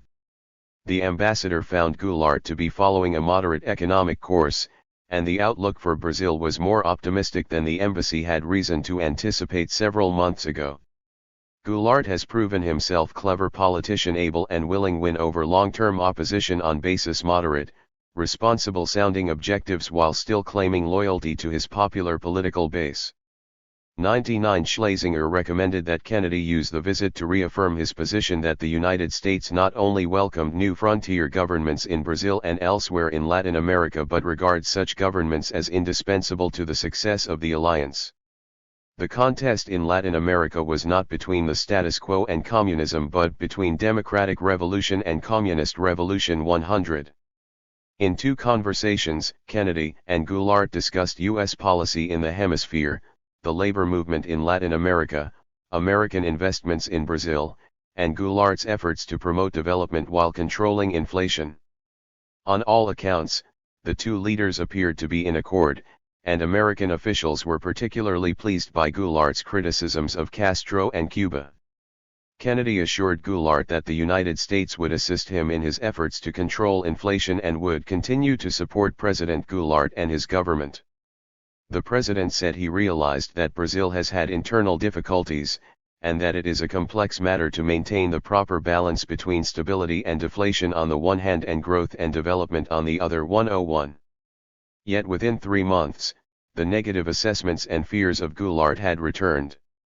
The resignation of Brazil's Prime Minister and cabinet in June, the State Department reported to Kennedy, resulted in a renewal of the struggle, initiated in the August 1961 crisis, between leftist forces supporting President Goulart and the moderates and conservatives who control Congress. Goulart was seeking greater power, and the far-left compact group of the Labour Party is exercising an inordinate influence. Communist and fellow travelling support is welcome, even courted, and there has been an increase of communist sympathisers in the ranks of cabinet aides. These developments had revived dormant fears of Goulart's intentions to manoeuvre a left-wing takeover, not only among civilian centrists but more important in military circles. Goulart's discussions of democratic reforms superficially resembling Alliance for Progress policies was little more than demagoguery. Goulart's understanding of economic or broader policy problems seems virtually nil. Brazil's economic crisis was growing progressively worse, and Goulart was apparently willing to bring the country to the verge of anarchy. His actions, whether intentional or not, were opening the way for a leftist though probably not orthodox communist takeover. The main group restraining Goulart from a complete revolutionary change was the armed forces. The State Department concluded, however, that there is a danger, that the president may be able to neutralize his military opposition through a series of command changes and legally emasculate the capability of this bulwark against a leftist takeover in Brazil. 102. The Kennedy administration decided in December 1962 to confront Goulart in hopes of influencing him toward a more moderate and more constructive political course, including much heavier reliance on center forces in the country willing to collaborate with him if he acts responsibly. In addition, to counter Goulart, contacts with the military were increased and planning begun for the overthrow of the government. The administration sought to continue to encourage Brazilian moderate democratic elements in Congress, armed forces, and elsewhere who advocate democratic and foreign policies we can support. The military was obviously the key element, as ultimate political censors and guardians of constitutional system. 103. Ambassador Gordon advised the State Department that good relations with the military were essential and that greater aid would increase the influence they have on shaping of regime and would also increase their awareness they could count on us in emergency. The ambassador realized that the measures he was proposing would aid the military in carrying out a coup and would, therefore, act as precedent with other countries. He believed, however, that size and importance of Brazil, extreme criticality of situation and importance of exerting maximum influence to prevent major turn toward bloc make it necessary to formulate our policies toward Brazil on their own merits. 104. The CIA had reached the conclusion that Goulart was a man whose inclinations and associations are populist and leftist, and it feared that he would be unable to withstand the pressures from the left. There was a real danger that he will become a captive of the left or attempt to establish his own left-wing regime. 105. Military aid and the shipment of military supplies were increased throughout 1962 and 1963, but all other assistance to the central government was ended in June 1963. Alliance for Progress funds were instead sent directly to individual states in Brazil led by governors Washington saw as anti-Goulart and pro-United States. Termed the island of administrative sanity policy, the purpose was to increase tensions within Brazil, destabilize Goulart's government, and force Goulart to change course or openly rely on the left. The latter choice might prompt the military to act. 106. Gordon reported in August 1963 that Goulart was increasingly relying on mass demagoguery, in open class warfare. His advisors ranged from irresponsible adolescent opportunists through fellow travelers to probable communists, and no moderate voices remained to balance policy. 107. A 1963 National Intelligence Estimate summarized U.S. concerns. Under Goulart, the report concluded, communists and their sympathizers have achieved a strong position from which to carry on a continuing expansion of influence over Brazilian policy. All efforts at moderating his course of action had failed. Even if American aid were provided Brazil in the quantities needed, we believe there is a good chance that the course of Brazilian politics will continue moving toward leftist solutions for its internal difficulties. The profound political and economic instability of the country and the strong positions being won by communists, extreme leftists, and ultranationalists will tend to push the country toward more radical departures in domestic and foreign policies. This could lead ultimately to the establishment of an extreme leftist regime with a strongly anti-US character. 108 In the cautious language the State Department used for discussing support of a military coup, the United States now had to promote and strengthen in all sectors of Brazilian life democratically oriented forces which can restrain undemocratic or anti-democratic excesses by Goulart or his extreme leftist or ultranationalist supporters, and facilitate the most favorable possible succession in the event that a crisis of regime leads to Goulart's removal. 109. In January 1964, the Johnson administration drew up a contingency plan for Brazil that examined the various possible directions the Brazilian political situation might turn. While the paper's introduction contained the disclaimers that the study should not be construed as predicting that the Goulart regime will be overthrown or that it is the policy of the U.S. government to attempt to bring about the overthrow of the Goulart regime, an overthrow of the government by the military was welcomed. In fact, the State Department believed that was the only viable contingency. Any change in the existing constitutional democratic regime, the report stated, is highly unlikely if such a change is opposed by the bulk of the armed forces. The paper was, therefore, more of a preparation for a coup that U.S. officials supported than a serious examination of differing possibilities and a caution that the United States should not be caught associating with any plotting lest that be used as a pretext by Goulart to strengthen his own powers. 4 possibilities were discussed: an extreme leftist revolt, a democratic revolt against excesses of regime, the removal of Goulart by constructive forces, and a gradual extreme leftist takeover. A revolt by the left was dismissed as the least likely scenario of those presented, because of military opposition, and was quickly passed over. A democratic revolt was possible, but it implied the possibility of civil war. In such a case the United States would carefully abstain from giving support to Goulart and seek ways to aid the democratic forces. Any efforts toward this path should be discouraged by U.S. officials, and planning and preparation against this contingency should be undertaken. A gradual takeover by the extreme left was a danger that it would be extremely difficult to counter effectively, but it was a real possibility. Only forces from within could prevent this growing danger under Goulart's rule. The administration concluded, therefore, that it had to support the removal of Goulart by constructive forces, that is, the military, to return more moderate and democratic elements in Brazil to power.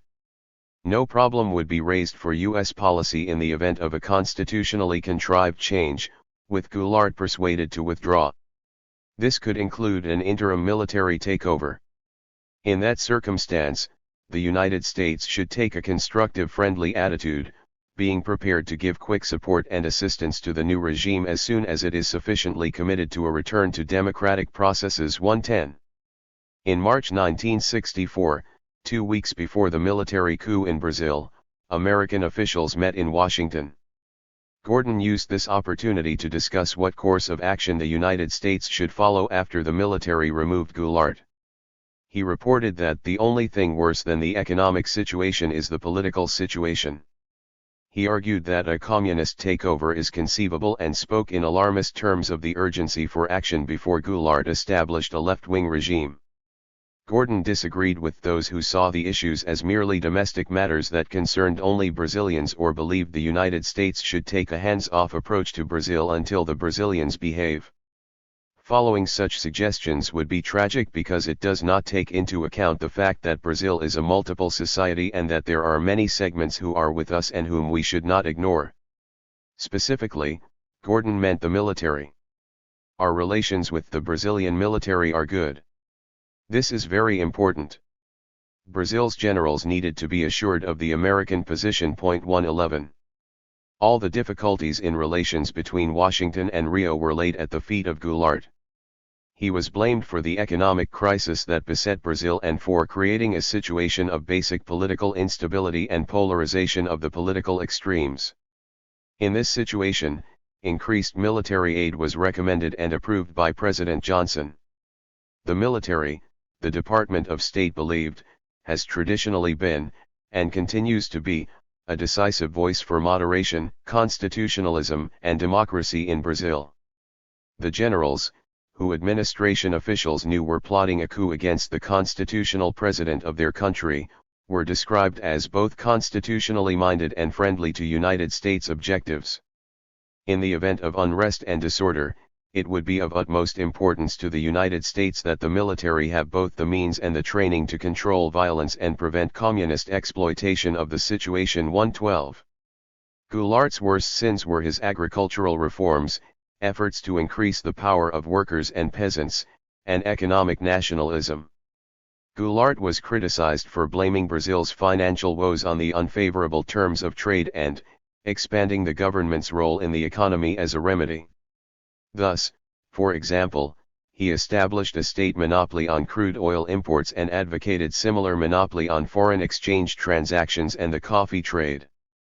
His actions brought a decline in business confidence and slowed economic growth. These actions were fueled by his increasingly nationalistic and independent foreign policy and his belief that Brazil was entitled to great power status. He maintained relations with Cuba and all of the Eastern Bloc countries except East Germany and was developing trade with China. Finally, he was unable or unwilling to take the necessary self-help measures which would have permitted the alliance to play an effective role. 113 Thomas Mann's speech at this meeting, discussed above, provided Gordon with the go-ahead to make what he saw as the necessary assurances to the Brazilian military. The coup began on March 31, 1964 and was immediately supported by the Johnson administration. A U.S. carrier task force was secretly dispatched toward Brazil in case the Brazilian military needed assistance. None was necessary. Goulart quickly fled the capital, and the military was in full control within 2 days. The CIA reported on April 1 that the ousting of Goulart came as the result of the political uncertainty, critical economic problems, and increasing communist influence in the government. Goulart's ineptness, demagogic maneuvering in favor of leftist extremists, were both cause and occasion for his ouster. The administration believed that the most immediate and important benefits the military government would provide were economic. The change in government will create a greatly improved climate for private investment, which had dropped off sharply due to Goulart's statist policies. Amazingly, the agency concluded that Brazil's democratic development has probably been strengthened in the long run by the coup. The logic for this position was found in the bipolar worldview of the Cold War. The CIA concluded that the military's motive for overturning the constitutional government was to a large extent a reaction against the growing communist influence in Brazil. Any move that blocked what the United States saw as a possible communist takeover was by definition a long-run defense of democracy. 114. The first discussion in the National Security Council of the coup focused on whether any pockets of resistance remained and the question of how the generals would seek to legitimize their actions. Secretary Rusk commented that it was more important to the Brazilians than to us to achieve a legitimate transfer of power. The domestic situation in Brazil would be improved if a new government could be legitimized quickly. When Johnson asked why the Brazilian Congress could not just make the president of the Congress, Ranieri Mazzilli, the legal president pro turn to provide the cover of legitimacy, Rusk responded that Ambassador Gordon was using the resources available to him to encourage Brazilian legislators to do just this. Ball pointed out that there would be no problem for the United States in recognizing the new government. Meanwhile, until final word was received, the Naval Task Force was to proceed toward Brazil until it was certain the military had matters fully in hand. 115. The next day, April 3, Thomas Mann called the president to say that "I hope you're as happy about Brazil as I am." Johnson replied, "I am." Mann continued by calling the coup the most important thing that's happened in the hemisphere in 3 years. 116 Later that day the National Security Council met again along with congressional leaders. Brazil was the first item on the agenda. Rusk defended the coup and American support of it by recalling for the members of the NSC and Congress the difficulties the United States had faced in dealing with Goulart. He placed the blame for the coup squarely on Goulart's shoulders and insisted that the U.S. did not engineer the revolt. It was an entirely indigenous effort. Goulart had forced the military to act by turning Brazil toward communism. Despite our efforts, Rusk declared, to persuade Goulart to follow a democratic reform program, and despite our efforts to support the Brazilian economy by making large loans, Goulart had moved toward the creation of an authoritarian regime politically far to the left. With that explanation as background, Rusk went on to say that the current revolt in Brazil was not the traditional golpe of the Latin American variety but rather a combination of governors, government officials, and military leaders. These were the factions the administration saw as the constructive forces in contrast to the extreme democratic ones in Brazil, who had joined together to oust Goulart when they became convinced that he was leading Brazil to economic and political disaster. Thus the establishment of a military regime deserved the full support of the United States. For Rusk and other top officials, the proper interpretation of events in Brazil was that the military had not engineered a coup, or a traditional golpe, but a counter-coup against Goulart's moving Brazil to communism. The military leaders in Brazil, Rusk asserted, have long visualized themselves as guardians of the democratic process. 117 Ambassador Gordon claimed that Goulart had chosen to carry out a coup of his own. In that sense, the revolution was a counter-coup. 118 Afterward, the administration frequently referred to the military seizure of power as an anti-communist revolution. 119 No one on the National Security Council or among the congressional representatives questioned this odd defense of democracy through the overthrowing of the constitutional president. Rather, they concurred with Rusk's and Gordon's interpretations of the event. The new government faced major problems of inflation and foreign loan payments.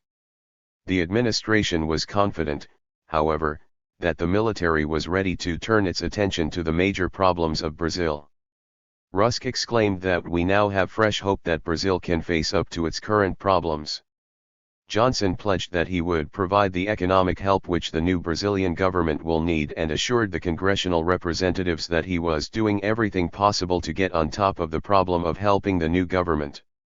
Whereas previously aid for land reform and other structural changes in Brazil's economy were withheld, now monies for inflation control and payment of international debts would be readily available. 120 In a draft statement that was never released, the State Department praised the Brazilian military for once again, as at critical times in the past, providing a stabilizing influence and demonstrating their commitment to the maintenance of constitutional government in their country so that Brazil resume its process of modernization.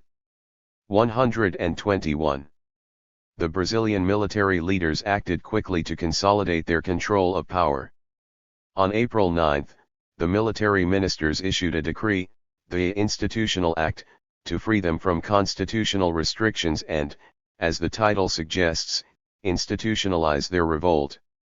The State Department's Director of Intelligence and Research reported to Rusk that the Act's language is hardly compatible with constitutional forms.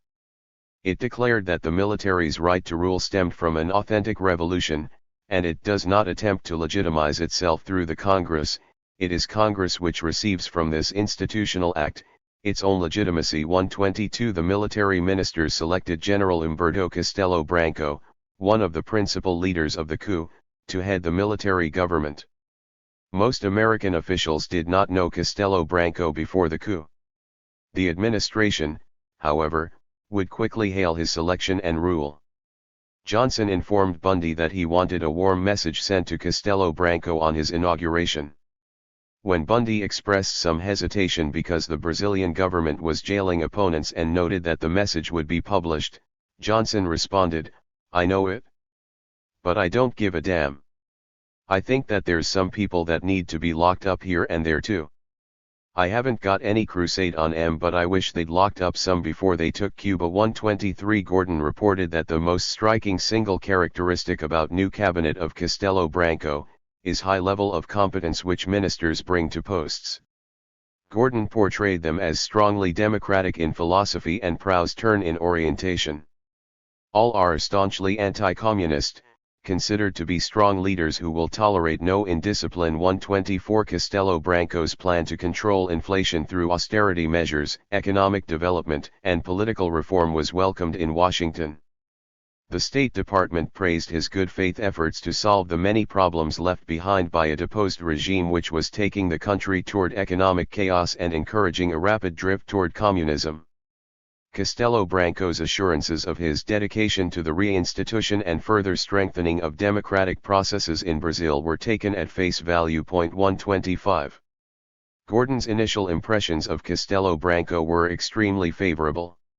He portrayed the general as a man of calm resolve to get on with problems of cleanup, administrative rebuilding, and positive program to overcome the damage done during the Goulart years. 126 Men reported to the White House that Castelo Branco's government had eliminated communist infiltration of Brazil and brought order to the economy which was on the verge of collapse. He further claimed that the frustration of communist objectives in Brazil was the single most important victory for freedom in the hemisphere in recent years. 127 After returning from Brazil, William Rogers of the State Department reported that Castelo Branco was a man of dignity, knowledge, and courage. 128 White House officials were equally enthusiastic. Johnson authorized $50 million in emergency aid and sent Rostow to Brazil in August 1964 to assess further needs. Rostow concluded that the general was a remarkable Latin American chief of state. 129 The same month, Bundy wrote that Branco does seem to be turning into quite a fine fellow. 130.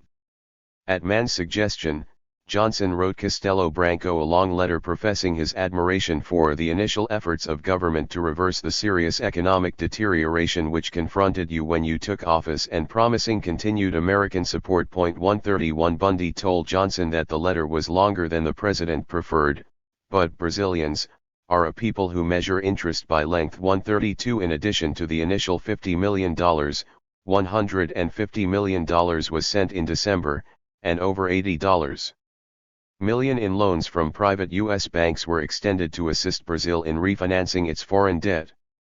In 1964-66, Brazil received almost 50% of all Agency for International Development funds allocated, and from 1964 to 1970 only South Vietnam and India received more American assistance. 133.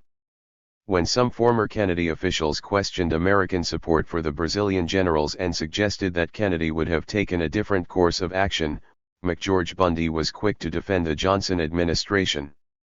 He wrote Kennedy's former press secretary Pierre Salinger that policy toward Brazil was based on the recommendations of Line Gordon, George Ball, and Dean Rusk, all Kennedy men, and that the fact of the matter was that Tom Mann had been in favor of a slightly slower and cooler expression of support.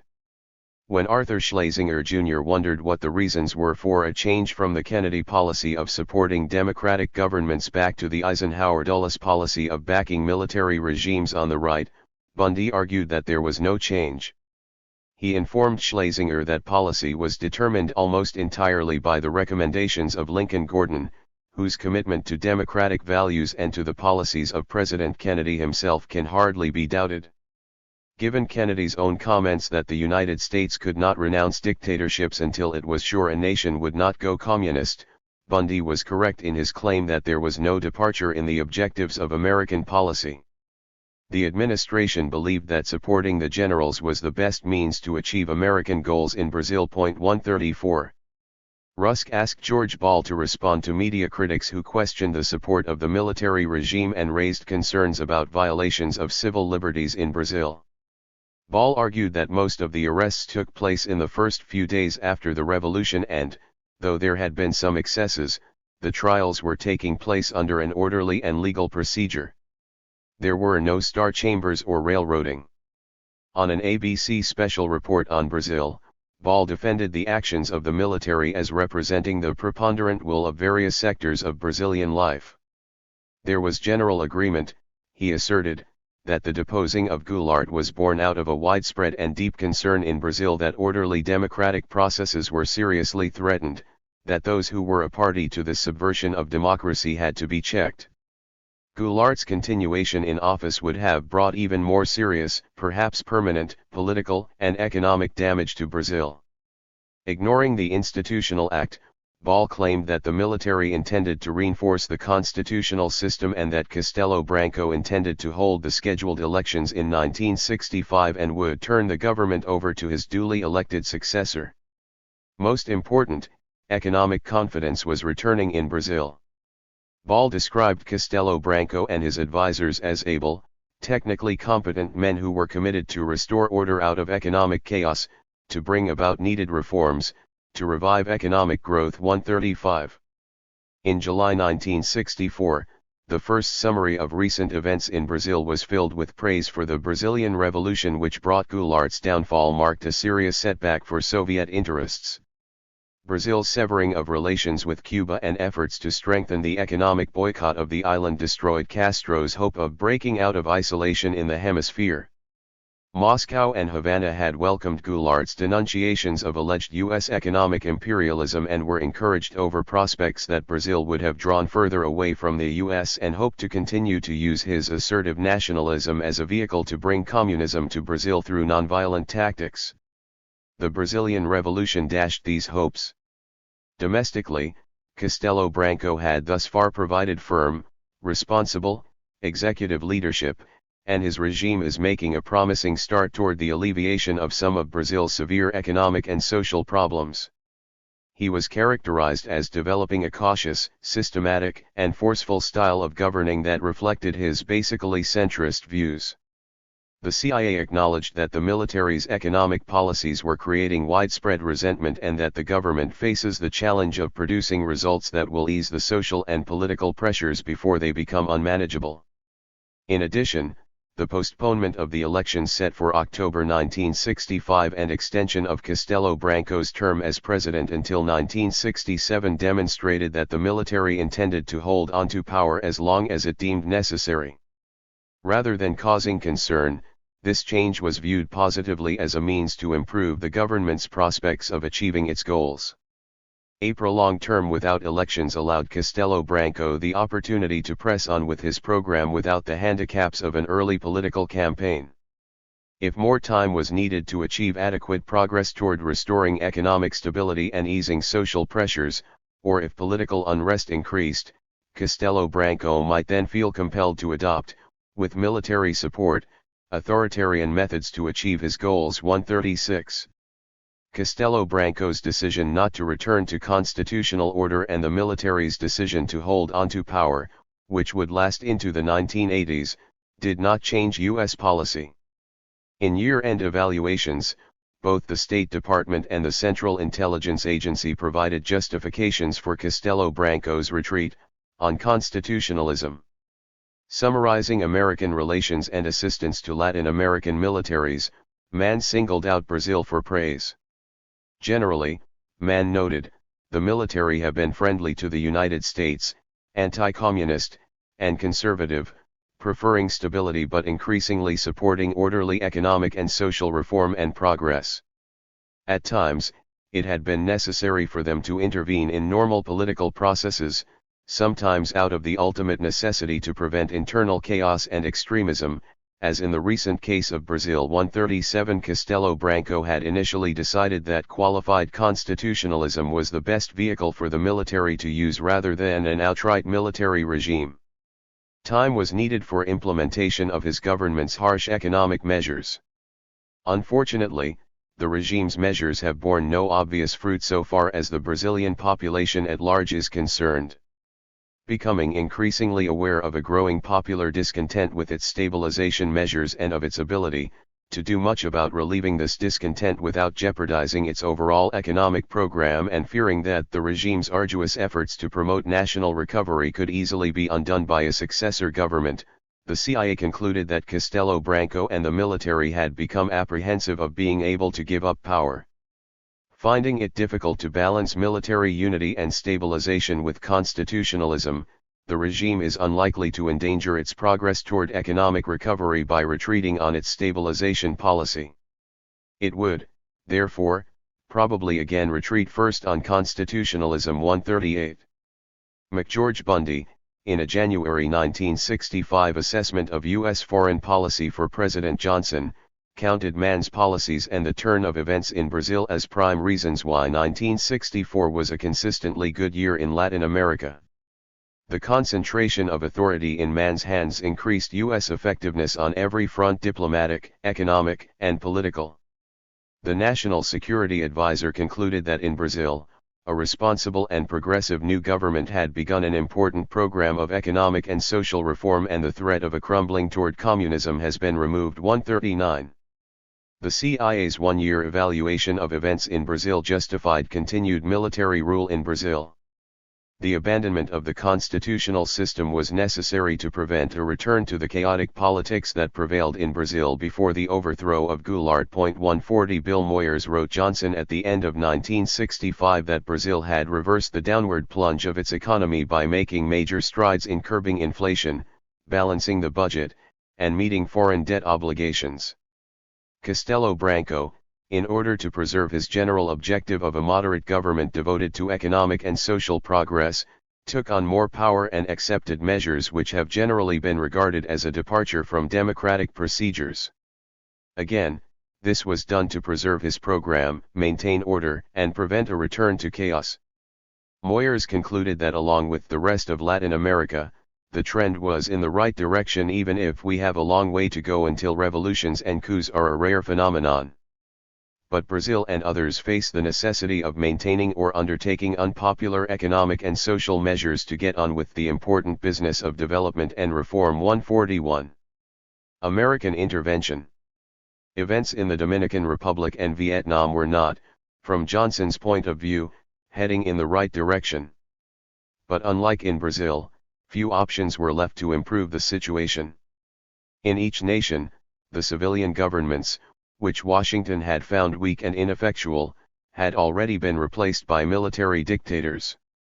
Yet the authoritarian regimes were failing to maintain order in the Dominican Republic or successfully counter the communists' military efforts in Vietnam. American policy since the 1920s had rejected direct intervention and big stick diplomacy in unstable areas of the Third World in favor of working through indigenous right-wing forces to maintain stability and order. Having no other local forces to turn to, Johnson increased military aid and the number of American forces in Vietnam, but to no avail. The logic of containment and the American reliance on right-wing dictators to preserve order and block communism were facing a crisis. When all else had failed before, direct American intervention had at least ensured stability, even if it generated criticism and failed to solve all problems. Why would this policy not work again? In 1965, when the military dictatorships in the Dominican Republic and Vietnam failed to establish stability and quiet demands for change, Johnson turned to American force to protect the anti-communist governments and impose order. The military coup that ousted Bosch from power and established a ruling triumvirate headed by Reed Cabral failed to solve any of the problems in the Dominican Republic. The nation remained, the intelligence community concluded in January 1964, one of the Latin American countries least prepared for representative government. The Trujillo dictatorship had so warped the political and economic framework of the country that the Dominican people doubt that they can accomplish anything by themselves. The Johnson administration conducted its policy on the basis of this analysis. The economic prospects for the nation were bleak, the administration believed, but for the immediate future at least, the leftists pose no serious threat to seize control, and the government should be able to maintain order. The situation would bear watching, however, because the leftists' strongest card is the instability of the present regime and the magnitude of the problems that face it. If no improvements were made in the long run, the present limited threat of insurgency could increase sharply. 142. This negative assessment remained unchanged for the remainder of the year. In an April 1964 survey of Latin America, the CIA concluded that the prospects are gloomy for the early restoration of representative government in the Dominican Republic and also for launching fundamental socio-economic reforms. The only positive remained the government's ability to control any leftist activity. The main concern of the Cabral regime was self-preservation and order. 143 The administration's policy, therefore, remained to support the present group and to keep the situation from deteriorating into chaos. If the situation worsened, it could mean the return of a Trujillo-style dictatorship. Gordon Chase of the National Security Council staff reported to Bundy that it is clear that the DR is not ready for elections yet, and if they were held today, the results would probably be disastrous. Inter alia, no one is prepared to govern the country. We are not pushing hard on this issue, preferring to wait until the present situation shakes out some more. 144. The effectiveness of the Reid-Cabral regime continued to decline. Bundy reported to the president that the triumvirate is shaky, lacks popular support. In the face of increasing economic problems, it had to rely on the military to stay in power. The United States had few alternatives but to continue its support. The moderate opposition is deeply divided and there is no national consensus on what form a solution to the country's continuing political crisis should take.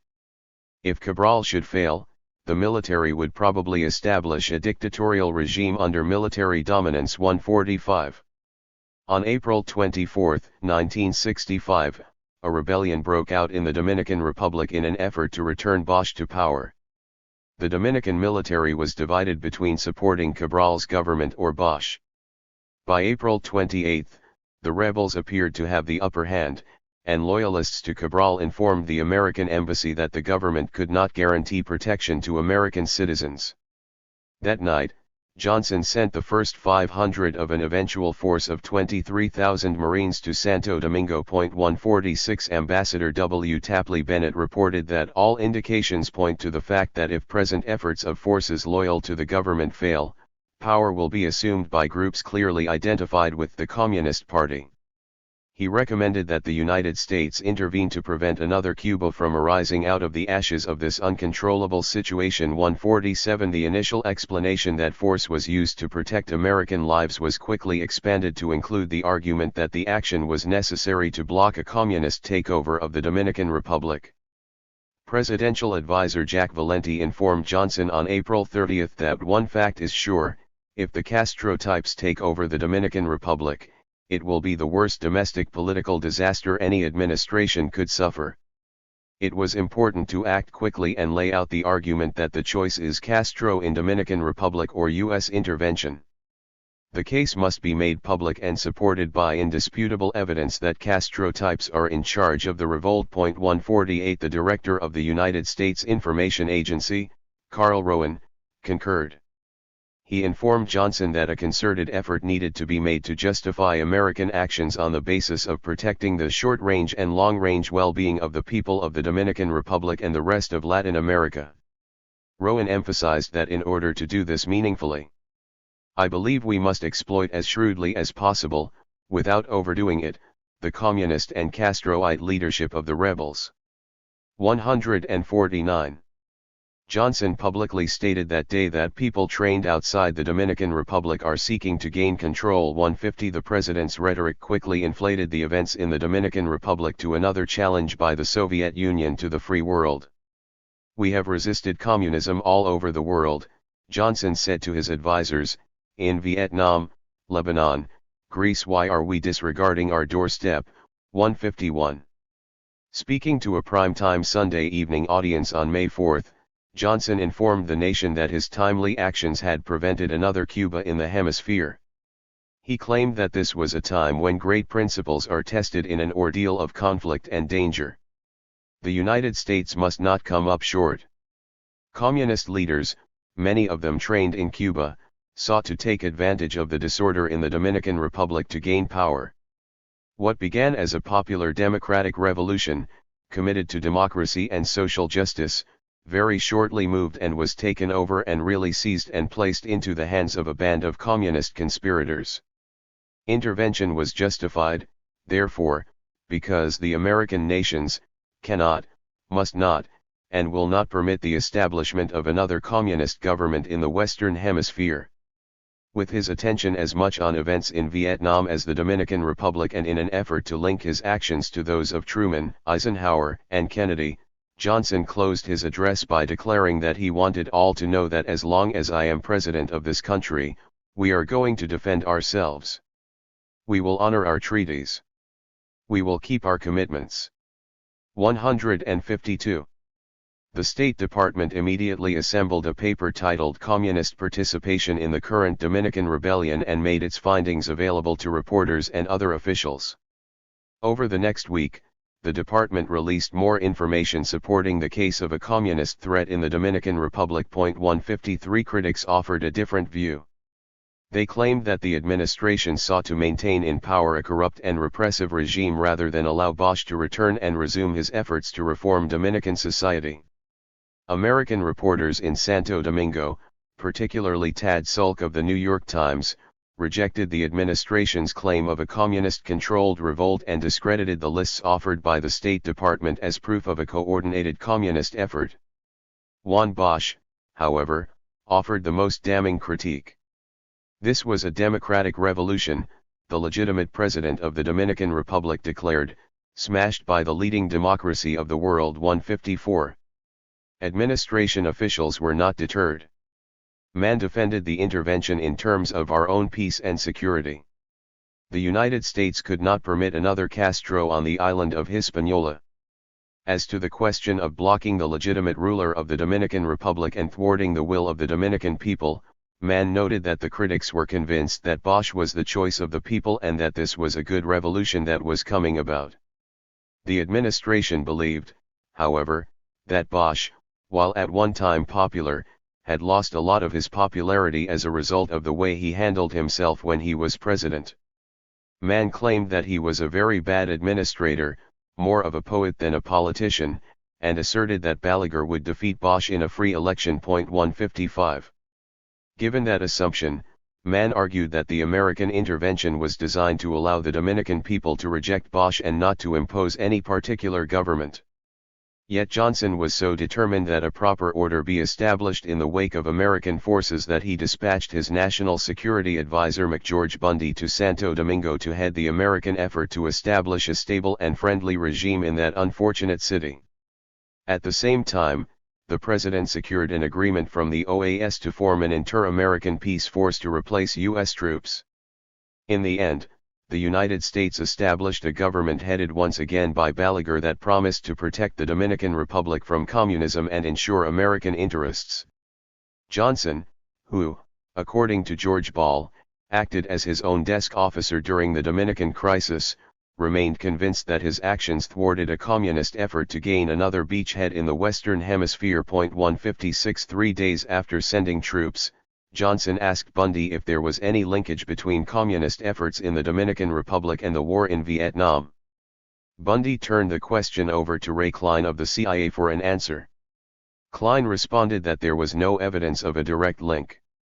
The communist role in the Dominican Republic was one of exploitation, not initiation. Furthermore, because the situation in the Dominican Republic did not threaten to expand into a wider conflict, it was not the sort of tactic which Moscow or Peeping would have calculated might significantly ease the pressure in Vietnam.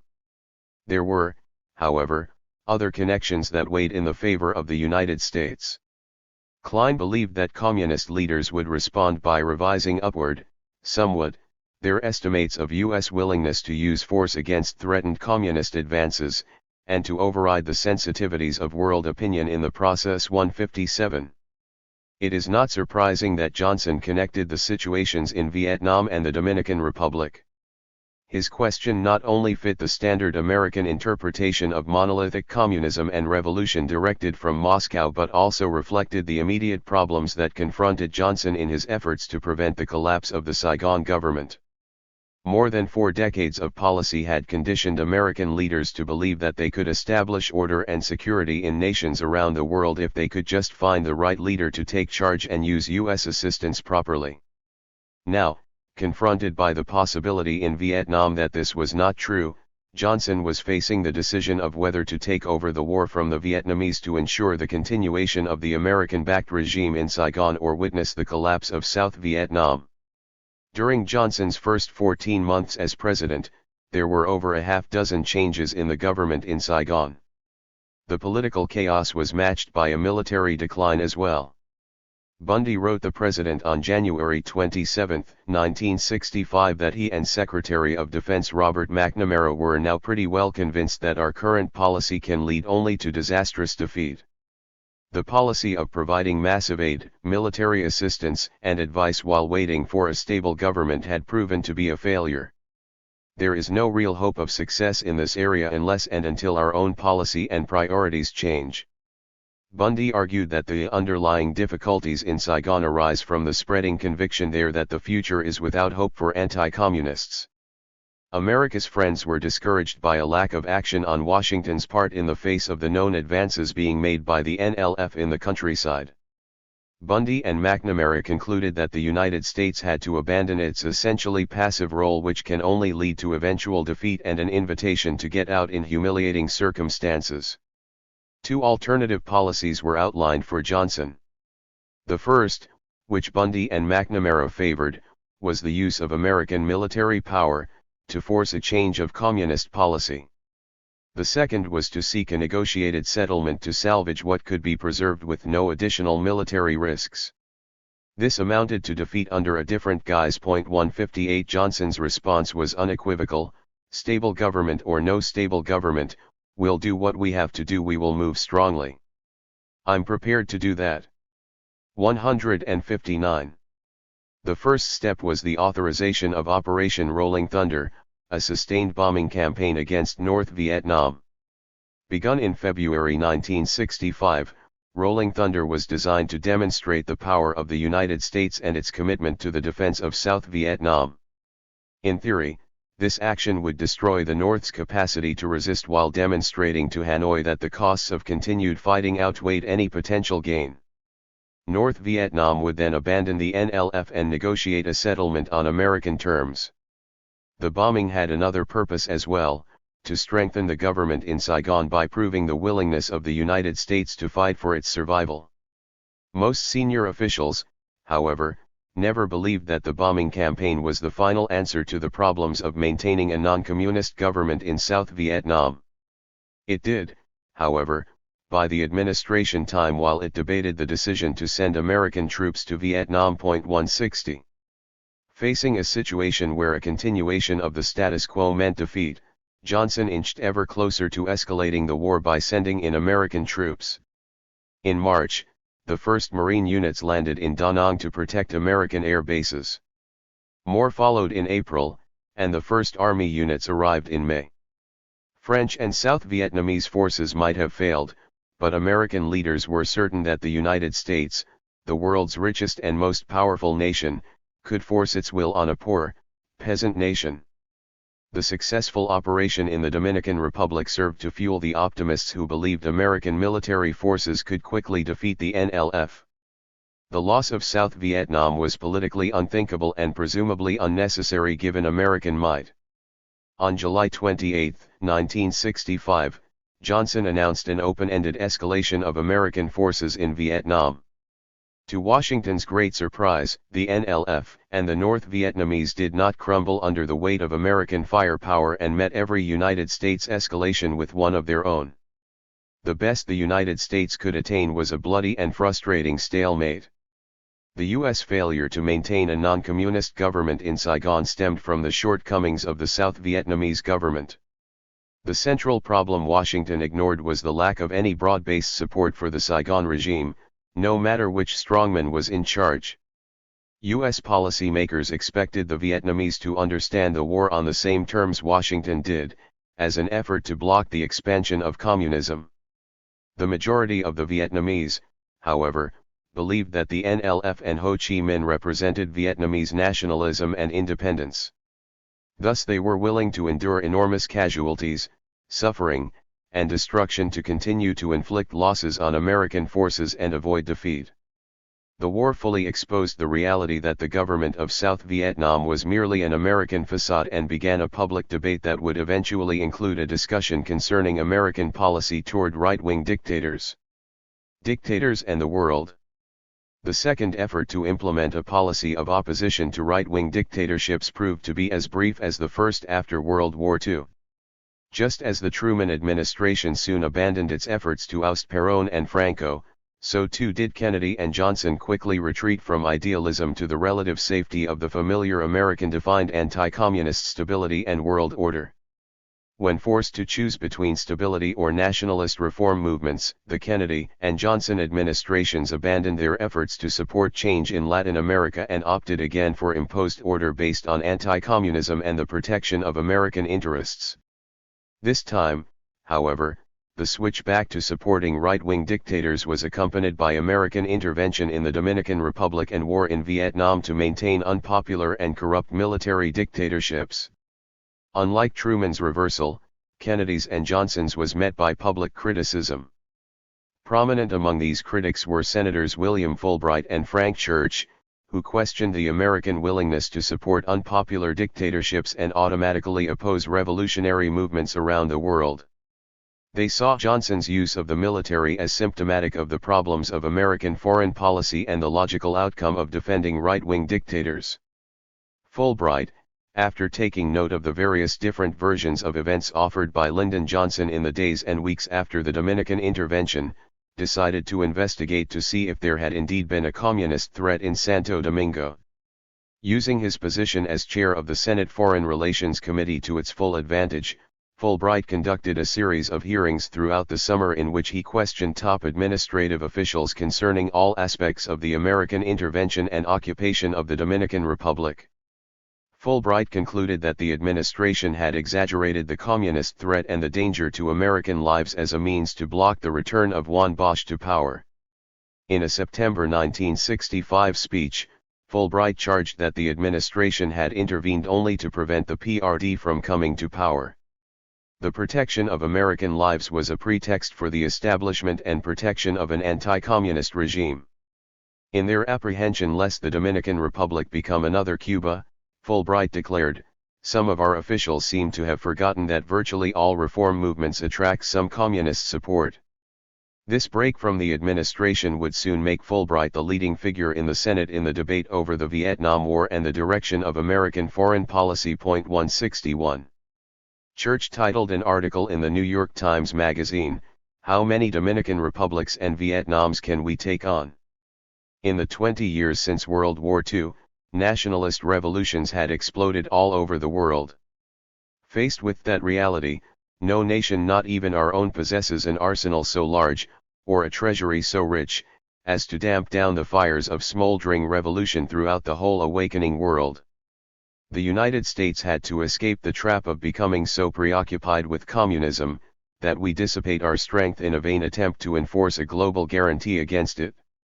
Church rejected the notion that there was any danger from Russia or China in Vietnam or the Dominican Republic.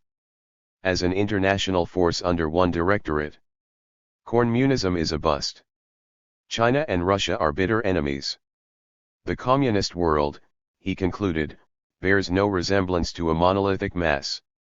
The United States should exercise a prudent restraint and develop a foreign policy more closely tied to a sober assessment of our own national interests. Supporting right-wing dictators placed the United States on the wrong side of the changes sweeping the world and damaged the long-term interests of the nation and its relations with the Third World. There were many who now questioned our efforts in behalf of so many tottering governments afflicted by decadence and despotism and frequently despised by their own people. The nation was embarking on a war in Vietnam and intervening again in Latin America because it had downgraded freedom by equating it with the absence of communism. We upgrade a host of dictatorial regimes by dignifying them with membership in what we like to call the free world. 162. Secretary of State Dean Rusk provided the standard responses to these criticisms. In 1964, he instructed Church at a closed session of the Senate Foreign Relations Committee that he had to keep the two different revolutions separate. The first was the revolution of modernization, economic and social development, education, and all these things, the rising expectations, that kind of thing. He asserted that until 1960, South Vietnam was in the full stream of that revolution. The other revolution was the Communist World Revolution, the dynamic force that concerns us all. Ho was attempting to destroy the South because it was exposing the shortcomings of his own revolution. We have reason to believe from intelligence sources, Rusk argued, that progress with that revolution in South Vietnam was one of the reasons why North Vietnam decided in 1959 and 1960 that they had to do something about it. that they were being outstripped by the South. Church challenged Rusk's assertions that the Vietnam War represented outside aggression and argued that Ho was primarily a nationalist. The war was more about independence and unity, he claimed, than communism. There was no reason a revolution could not be both nationalist and led by communists. 163. Rusk and Church renewed the debate in 1966, this time in public. As questions concerning the American involvement in Vietnam mounted, the SFRC held a series of hearings in January 1966 to raise questions about the war and the direction of American foreign policy.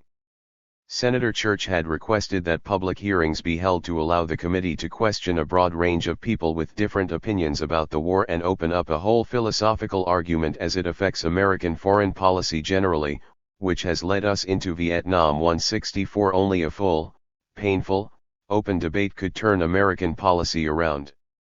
Church began his questioning of Rusk by asserting that revolutions were the order of the day and that the United States could expect to see many other challenges to the status quo to redress long-standing ills and to oust many of the tyrants that the United States had supported for so long. The fundamental question was what American policy would be in response to the revolutionary nationalism that appeared so prevalent in the world.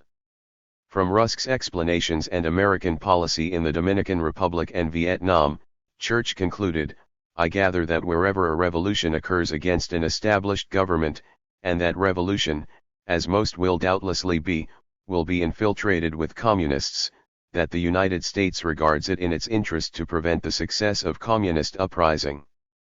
Church found such a policy self-defeating and urged a more conciliatory and understanding approach to cope with the phenomena of revolt in the underdeveloped world. Rusk responded that he found a fundamental difference between the kind of revolution which the communists call their wars of national liberation, and the kind of revolution which is congenial to our own experience. The Secretary of State declared that there is nothing liberal about that revolution that they are trying to push from peeping. It has nothing in common with the great American revolutionary condition. Church retorted that he could not recall many revolutions that have been fought in splendid isolation. There were as many Frenchmen at Yorktown when Cornwallis surrendered as there were American Continentals. It seems to me that the communists have not changed the rules of revolution by meddling in them. 165. Church had no doubt that the impact of the committee's hearings was profound. Once it became apparent to the American people, Church concluded, that there were members of this committee, who obviously were good, loyal Americans, knowledgeable in public affairs and informed on foreign policy, who disagreed with the war, and who strongly opposed the widening of the war. Then the general resistance to the war and the debate itself over the war began to spread in the country. But if we had not gone out from behind closed doors, this never would have happened. 166. These nascent criticisms of American foreign policy provided legitimacy to the critics of American support of right-wing dictators and the post-war consensus on containment and presidential domination of American foreign policy that provided the rationale for aiding authoritarian regimes. No longer would the debates and decisions be left to the private deliberations of the executive branch.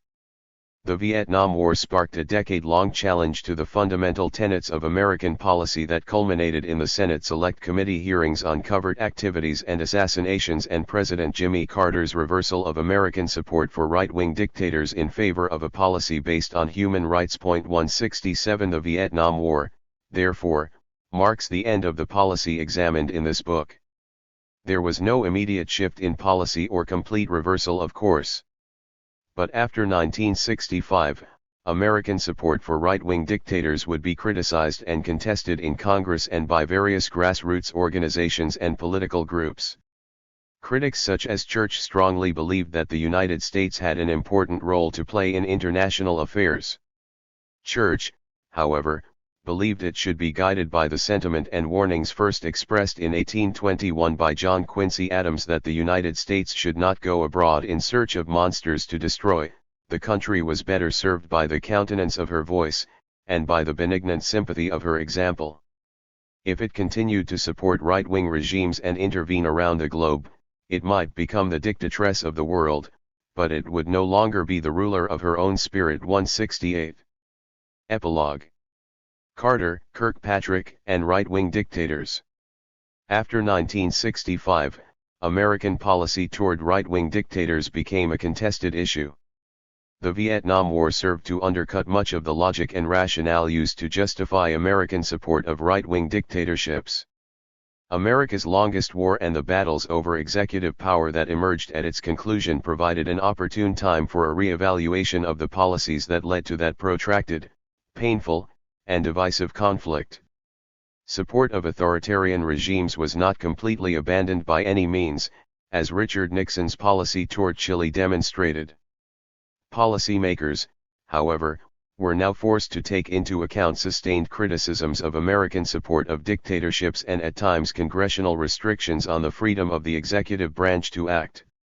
For many, Vietnam and the post-war revelations of American covert action in the Third World provided convincing evidence that the old policy of support for dictators was flawed and, more important, doomed to backfire. Critics called for the United States to reorient its moral compass and to find methods other than covert activity and support of brutal dictators to advance American interests in the world.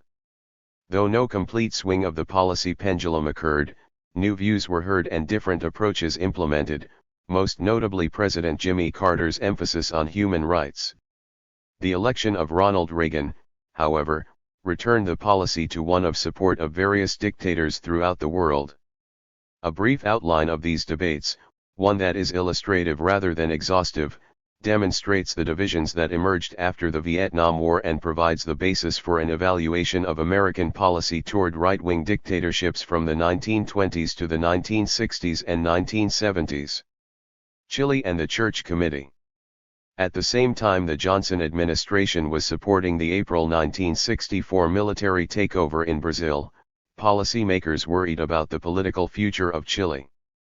Socialist leader Salvador Allende's plans for nationalizing important industries in Chile, particularly mining and communications that were dominated by U.S. corporations, frightened American officials. As Allende gained ground on the Christian Democratic candidate Eduardo Frei in the 1964 presidential campaign, the United States actively intervened to ensure Frei's victory. American officials saw Allende as a communist who threatened American interests in Chile and throughout the hemisphere.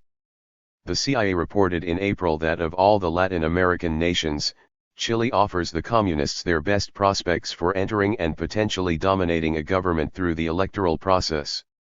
Allende had been a strong runner-up in 1958, and his election would pose a threat to U.S. private investment of more than $750 million. One Gordon Chase reported to McGeorge Bundy in March that Allende was an extreme leftist and that if Allende wins and stays in power, we are in trouble. For example, he will probably nationalize the copper mines. Because the U.S. has big stakes in copper and manufacturing of all kinds, it was important that we should simply do what we can to get people to back Frei too. At the end of the next month, Chase again alerted Bundy to the electoral dangers in Chile.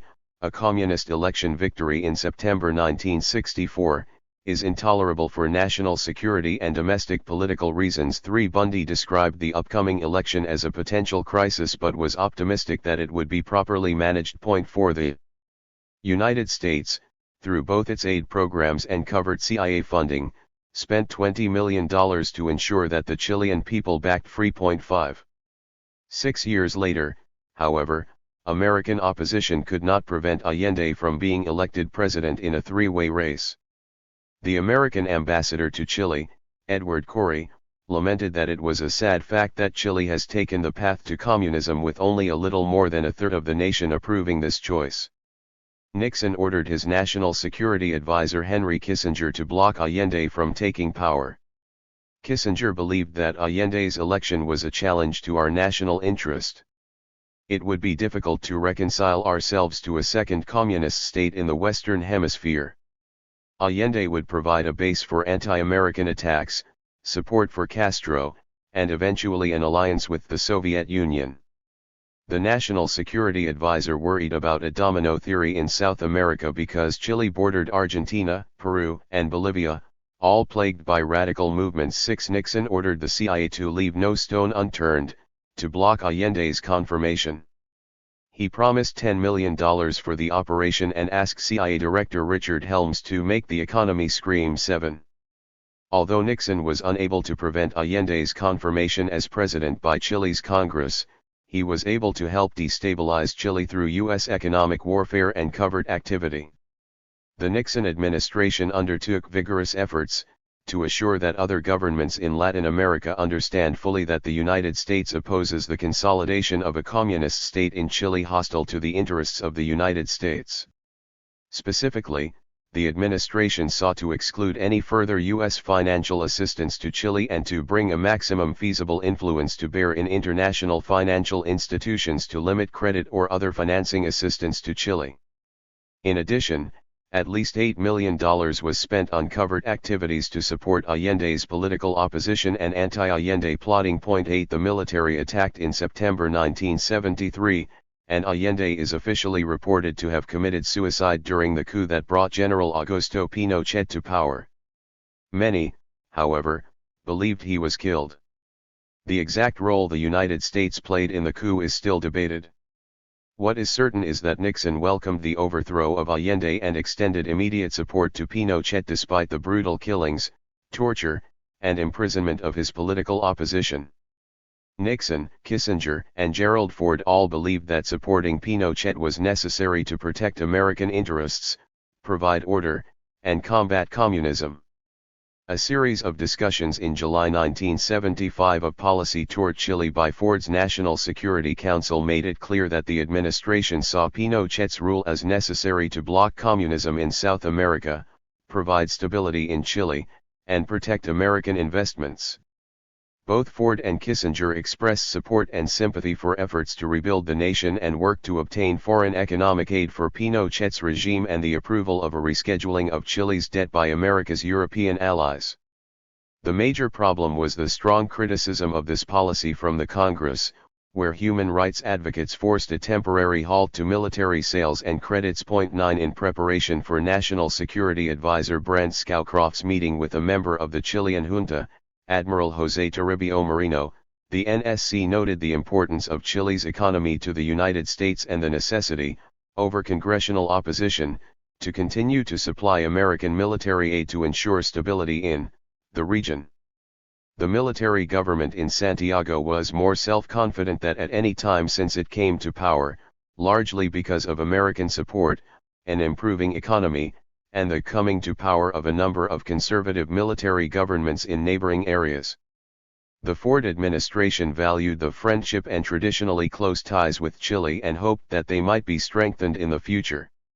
To these ends, the National Security Council was grateful for Chile's expressed intention to take positive steps in the area of human rights. It would improve the administration's ability to be responsive to the legitimate defense and development needs of Chile. 10 The next year Scowcroft wrote Ford that U.S. relations with Latin America were better than at any time in the recent past. He believed this improvement resulted from the resumption of an active American role in hemispheric affairs and the process of maturation by the nations to the south. 11. These documents also reveal a new factor in American policy toward right-wing dictatorships, the worry about criticisms and the restrictions on aid placed by the Congress.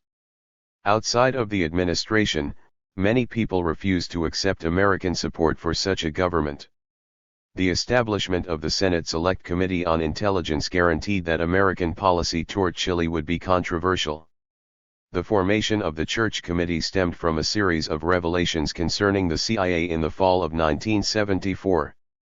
The Progressive published an explosive story in November that charged that former CIA Director Richard Helms had lied to Senator Church's subcommittee investigating the role of American multinationals in efforts to destabilize Chile. 12 An angry Church vowed that he would hold hearings, and he publicly clashed with President Ford over the incident. When Ford defended the CIA's actions and argued that the Soviet Union spent more money than we do for the same kind of purpose, Church shot back the next day, "I thought there was a difference, and the difference is what it's all about." 13. The Ford administration attempted to thwart a congressional probe by setting up a commission headed by Vice President Nelson Rockefeller. In the wake of Vietnam and Watergate, though, an executive investigation was not to be trusted, and the Senate voted overwhelmingly to establish the Select Committee on Intelligence Activities. Senator Church was named chair. 14 Earlier, Church's Foreign Relations Subcommittee on Multinationals discovered that the head of International Telephone and Telegraph and the CIA had discussed in 1970 means for blocking Allende's election and subsequently explored ways of disrupting and overturning his regime. The news of the September 1973 military coup against Allende reached Church during Kissinger's confirmation hearings for Secretary of State. On the back of the note his aide handed him, Church wrote, "The military will inherit the earth." 15. Church decided that Chile would be the case study that the committee would use in its examination of covert activities. This choice reflected his view that Chile contained all of the elements that are normally associated with covert operations.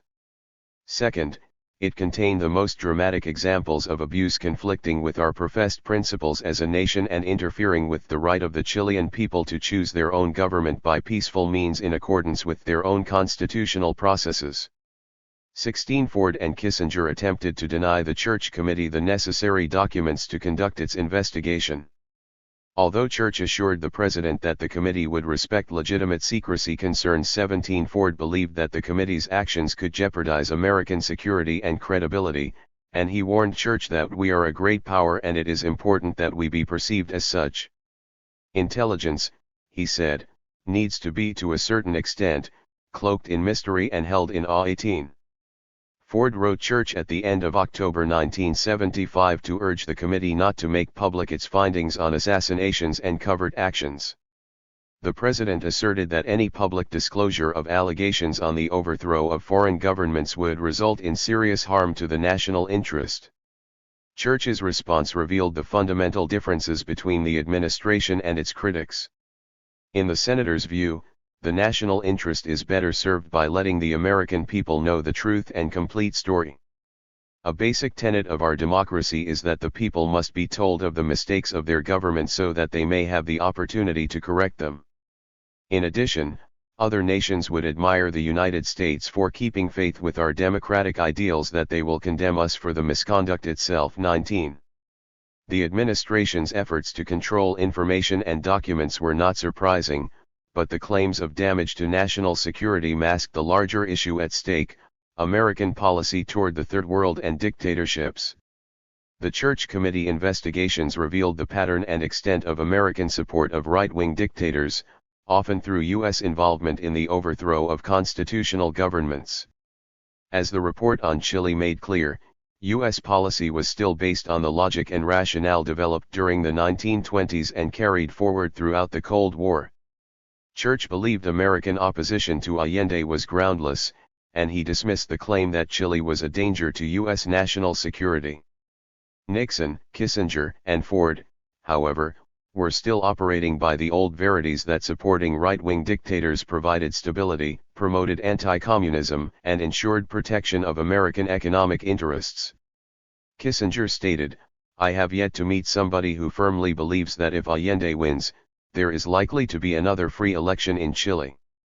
Democracy, however, was not the issue. Allende's threat was economic and the challenge to American dominance of the Western Hemisphere. Rather than test Allende's commitment to democracy, the administration helped subvert the democratic process by supporting a coup.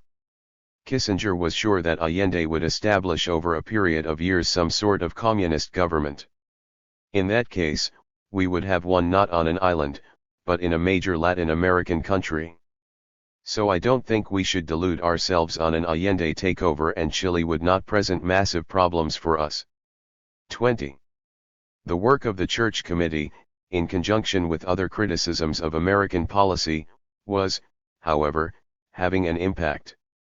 When Kissinger employed similar arguments to generate support for American intervention in the Angolan Civil War, Congress blocked the Ford administration's efforts. The situation was well tailored to raise the hackles of veteran Cold Warriors. The Soviet Union and Cuba supported the largest and most powerful faction, the Popular Movement for the Liberation of Angola. Ford and Kissinger increased covert aid to Portugal in 1975 to $3.2 million and, after Angola gained its independence in November 1975, sought to prevent an MPLA victory. Nathaniel Davis, the State Department officer in charge of African affairs, resigned in protest, sparking concern among members of Congress who worried that the administration was starting down a slippery slope of escalation reminiscent of support for DM in Vietnam. 21. In December 1975, the Senate voted against military expenditures in Angola. Ford complained that the Soviets had to be countered and wondered how the Senate could take the position that the Soviet Union can act with impunity many thousands of miles away, while we refuse any assistance to the majority of the local people who ask only for military equipment to defend themselves. In a meeting with Republican congressional leaders following a trip to China, Indonesia, and the Philippines, Ford and Kissinger stressed that those nations and others wanted an active American policy and that it was necessary for the United States to demonstrate its power to maintain their confidence. 22. A failure to act would inevitably lead our friends and supporters to conclusions about our steadfastness and resolve. 23. The administration was particularly concerned with assuring the Shah of Iran and President Suharto of Indonesia of continued U.S. support. Both leaders were seen as vital for maintaining stability in key Third World areas, blocking communist advances, and providing the United States access to vital raw materials. Kissinger told Ford that the Shah was a man of extraordinary ability and knowledge, who was concerned about how much he can count on the U.S. to provide the world leadership, strength, and initiatives, which he has seen as crucial in the period since World War II. The Shah had to be reassured of our firm determination to continue to play a positive, active role in world affairs despite the recent setbacks in some areas and that Congress was not moving the nation to isolationism. 24. Suharto was seen as the most stabilizing element in Southeast Asia. His strongly anti-communist government is deeply concerned with the problem of living with a communist Indochina. It was essential to let him know that the United States would continue to meet our commitments and continue supporting our friends in Southeast Asia. 25. Ford claimed that Congress had lost its nerve in denying him the funds to intervene in Angola. 26. Opponents responded that Angola was locked in a civil war in which the United States had no role. Moreover, the MPLA was no more a Soviet puppet than the National Liberation Front had been in Vietnam. To intervene would only lead to an escalating commitment that would eventually discredit the United States. The policy pendulum was moving away from an unquestioned support of any right-wing dictator clothed in anti-communist garb. Church summarized the position of many critics of American policy in an early 1976 talk titled "The Erosion of Principle in American Foreign Policy, a Call for a New Morality." It was the bicentennial year, and Church began by quoting James Madison, who had said that our country, if it does justice to itself, will be the workshop of the civilized world. Church believed that an objective close to the hearts of our founders was to place the United States at the helm of moral leadership in the world. Yet that notion had fallen by the wayside, replaced by the support of brutal dictators, CIA-orchestrated coups in democratic nations, failed efforts to overthrow Castro and others, and assassination plots by 3 administrations against foreign leaders. For all of its efforts, the country found itself involved in a divisive, immoral war in Vietnam and allied to nations that mocked the professed ideals of the United States. Church asked, if we have gained little from these policies, what then have we lost? I suggest we have lost or grievously impaired the good name of the United States, from which we once drew a unique capacity to exercise matchless moral leadership. The damage affected both domestic and foreign affairs. It stemmed from an arrogance of power that led the United States into Vietnam and allowed Nixon to declare, like Caesar peering into the colonies from distant Rome, that the government of Chile was unacceptable to the President of the United States. Church concluded that the remedy is clear. American foreign policy must be made to conform once more to our historic ideals, the fundamental belief in freedom and popular government. 27. Carter and human rights. The Vietnam War, the Church Committee's findings, and other challenges to the legacy of the imperial presidency and American support of right-wing dictatorships brought forth alternative views about America's role in the world and made possible Jimmy Carter's emphasis on human rights. In his inaugural address, Carter echoed church when he called upon the American people to take on those moral duties which, when assumed, seem inevitably to be in our own best interests, and to let the recent mistakes bring a resurgent commitment to the basic principles of our nation. The best means to defend freedom and advance the national interests, Carter asserted, is to demonstrate here that our democratic system is worthy of emulation. We will not behave in foreign places so as to violate our rules and standards here at home. 28. On May 22, 1977, Carter outlined his new policy in his commencement address at Notre Dame University. He declared that I believe we can have a foreign policy that is democratic, that is based on fundamental values, and that uses power and influence, for humane purposes. We can also have a foreign policy that the American people both support and, for a change, know about and understand. The president was convinced that democracy was the wave of the future and that the continued support of repressive dictatorships was not only against American ideals but also against the nation's self-interest. Democracy's great recent successes in India, Portugal, Spain, Greece show that our confidence in this system is not misplaced. Being confident of our own future, we are now free of that inordinate fear of communism which once led us to embrace any dictator who joined us in that fear. I'm glad that that's being changed. 29. Carter succinctly summarized the criticisms of supporting right-wing dictators. For too many years, the president announced, we've been willing to adopt the flawed and erroneous principles and tactics of our adversaries, sometimes abandoning our own values for theirs. We've fought fire with fire, never thinking that fire is better quenched with water. This approach, he noted, failed, with Vietnam the best example of its intellectual and moral poverty.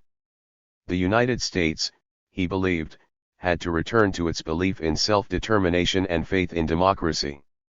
It took the Vietnam War to demonstrate the fallacy of the old policy and to get the United States off the self-defeating path of collaborating with dictators.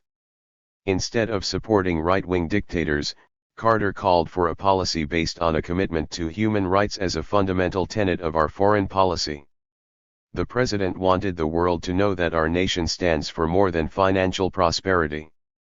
The nation must be drawn together and its policy guided by a belief in human freedom. The old policy was, according to Carter, based on an inaccurate reading of history and the development of democracy. Strength and stability were not the prerequisites of freedom. The great democracies are not free because we are strong and prosperous. Rather, Carter concluded, I believe we are strong and influential and prosperous because we are free. Following a foreign policy based on human rights did not dictate a policy conducted by rigid moral maxims. But it did demand a belief in the power of ideas and a toleration of change and diversity internationally. American policy was to be based on a larger view of global change rather than the bipolar Cold War prism. 30. Carter was aware of the limits of moral suasion, and he did not believe that change would come quickly. Moreover, he realized that he would have to continue to support certain allies despite their record on human rights. As Carter noted, he was determined to combine support for our more authoritarian allies and friends with the effective promotion of human rights with their countries. He hoped for reform from below to prevent revolution from above. By inducing them to change their repressive policies, Carter believed, we would be enhancing freedom and democracy, and helping to remove the reasons for revolution that often erupt among those who suffer from persecution. This would, he hoped, allow for the replacement of right-wing dictators by democratic rather than leftist regimes. 31. Advocates of the old policy of supporting right-wing dictators blamed Carter in 1979 for the overthrow of two of America's staunchest allies, Somoza in Nicaragua to the leftist Sandinistas and the Shah of Iran to the religious fundamentalists headed by the Ayatollah Khomeini, despite Carter's continued support of both Somoza and the Shah. Only when it was clear that their governments would be overturned did Carter attempt to establish moderate centrist governments to promote change and forestall the more radical alternatives. In each case, these last-ditch efforts failed because no political center existed. Reminiscent of the effort to prevent Castro from coming to power in Cuba, these actions were too little, too late. The United States found itself confronted with governments that were hostile to American policies and, in the case of Nicaragua, friendly with its enemies in Cuba and the Soviet Union. Nonetheless, Carter's critics blamed his advocacy of human rights, rather than the widespread popular discontent in Nicaragua and Iran, for the overthrow of Somoza and the Shah. The most vocal critic was Georgetown University professor and future Reagan administration ambassador to the United Nations Jeane Kirkpatrick. She created a stir in 1979 with the publication of her article Dictatorships and Double Standards in Commentary. Together with a second piece published in January 1981, U.S. Security and Latin America, her work constituted the most comprehensive public defense of the policy of supporting authoritarian regimes.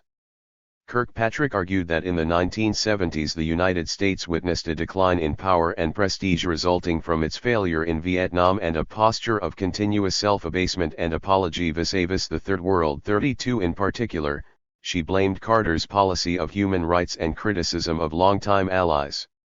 Kirkpatrick contended that the United States need not apologize for its support of moderate autocrats. Such a policy was in the national interest and not incompatible with the defense of freedom. Using Nicaragua and Iran as her primary examples, Kirkpatrick argued that autocratic governments were to be expected in these nations and that the rule of the Somoza family and the Shah of Iran was not as negative as their opponents claimed. For example, in discussing the Somozas, Kirkpatrick claimed that their government was moderately competent in encouraging economic development, moderately oppressive, and moderately corrupt. 33 Moreover, Kirkpatrick emphasized that each government was a strong bulwark against communism and a good, loyal strategic ally of the United States. Central to her argument was the concept that there was a fundamental difference between right-wing and communist dictatorships, or what she called authoritarian and totalitarian regimes. The crucial distinction, according to Kirkpatrick, was that traditional autocrats, such as Somoza and the Shah, leave in place existing allocations of wealth, power, status, and other resources, and they do not disturb the habitual rhythms of work and leisure, habitual places of residence, habitual patterns of family and personal relations. Because the miseries of traditional life are familiar, they are bearable to ordinary people who acquire the skills and attitudes necessary for survival in the miserable roles they are destined to fill. The almost exact opposite was true, she claimed, for life under communist rule. Left-wing regimes established totalitarian states that create the type of social inequities, brutality, and poverty that traditional autocrats merely tolerate. 34. Kirkpatrick claimed that because right-wing dictators left traditional patterns in place, given time, propitious economic, social, and political circumstances, talented leaders, and a strong indigenous demand for representative government, their nations could evolve from autocratic societies into democracies. 35 Totalitarian communist states could not. Indeed, by their very nature, communist nations shut off any of these avenues toward development and, therefore, any democratic change. Hence right-wing dictatorships were a necessary and inevitable stage of government for Third World nations, and support by Washington not only was in the interest of the United States but served to protect liberalism and promote democracy. The United States was helping to provide the necessary stability and economic modernization these states needed for the development of democratic institutions. Though Kirkpatrick's arguments generated much discussion and her views were adopted by the Reagan administration as a starting point for its policies toward right-wing dictators, they held little that was new. She was only publicly stating what had been the basis for policy decisions for much of the century. Moreover, the collapse of communism in Eastern Europe in 1989, the reunification of Germany, and the disintegration of the Soviet Union demonstrated that this reasoning remained as faulty as it was during the 1920s when it was first being developed. Conclusion. From the end of World War I to the 1960s, American policymakers supported authoritarian regimes that promised stability, anti-communism, and economic trade and investment opportunities for the United States. Although this policy violated the stated ideals of the United States, American leaders believed it served the national interest. The justifications used in support of the policy were remarkably similar throughout the decades. Non-Western European people were seen as incapable of handling the difficult demands of democratic rule. Their natural inferiority, American officials believed, made them susceptible to radical ideas and solutions to their persistent problems and, therefore, in need of a strong leader who would maintain order and implement the economic policies necessary for their nations to mature. Right-wing dictators, policymakers contended, were the antidotes to the ills of political and social disorder and the conduits of modernization. They would prevent unstable areas from falling to communism while allowing time for nations to develop a middle class and democratic institutions. In addition, these dictators protected foreign investments, provided a favorable atmosphere for American trade, and after 1945 sided with the United States in the Cold War. The policy appeared to provide numerous immediate benefits as the United States gained friendly, albeit brutal, allies who supposedly provided stability, support for American policies, and access to their markets and raw materials. The consistent support of right-wing dictators raises the question of continuity regarding American foreign policy during the 20th century and challenges the triumphalist school that has emerged since the end of the Cold War. Much of the scholarship on U.S. foreign policy treats the post-1945 period as a distinct era. Although there is no doubt that the conflict with the Soviet Union and the globalization of the Cold War were the signal events of the post-World War II period and that they brought forth an expanded American involvement in world affairs and unprecedented military commitments and spending, it does not necessarily follow that these events meant a sharp break with the traditions and policies of the past or that the emergence of the Cold War marked a totally new departure for the United States. The self-imposed obligations of a great power had been developing since the expansion of the 1890s and the interventions of the preceding decades. As this book makes clear, in American policy toward right-wing dictatorships, the Cold War represented a continuation and an intensification of policies developed during the first half of the century that placed the fear of Bolshevism, socialism, and the spread of disorder at the center of policymakers' concerns. The Cold War demanded new approaches and tactics, and a powerful Soviet state gave these matters more urgency, but the ideological basis and fundamental assumptions of American policy remained remarkably consistent. The context for policy making and the challenges American leaders faced had changed, but the primary goals and objectives of stability, economic expansion, and security remained. Policymakers of the 1940s and 1950s formed their ideas about the world during the early stages of American imperialism and World War I. The dual influences of Theodore Roosevelt's imperialism and Woodrow Wilson's liberal internationalism shaped the thinking of America's Cold Warriors. The conviction that the United States was destined for world leadership and justified in using its military and economic power abroad did not emerge solely in response to Soviet power. The logic of containment and American Cold War policies were updated versions of the internationalists' outlook that motivated administrations from William McKinley's to Franklin Roosevelt's. In their response to the creation of the Soviet Union, the Chinese Revolution, and the rise of revolutionary nationalism around the world, American leaders found few reasons to challenge and change the fundamental objectives of American foreign policy or their thinking about the world.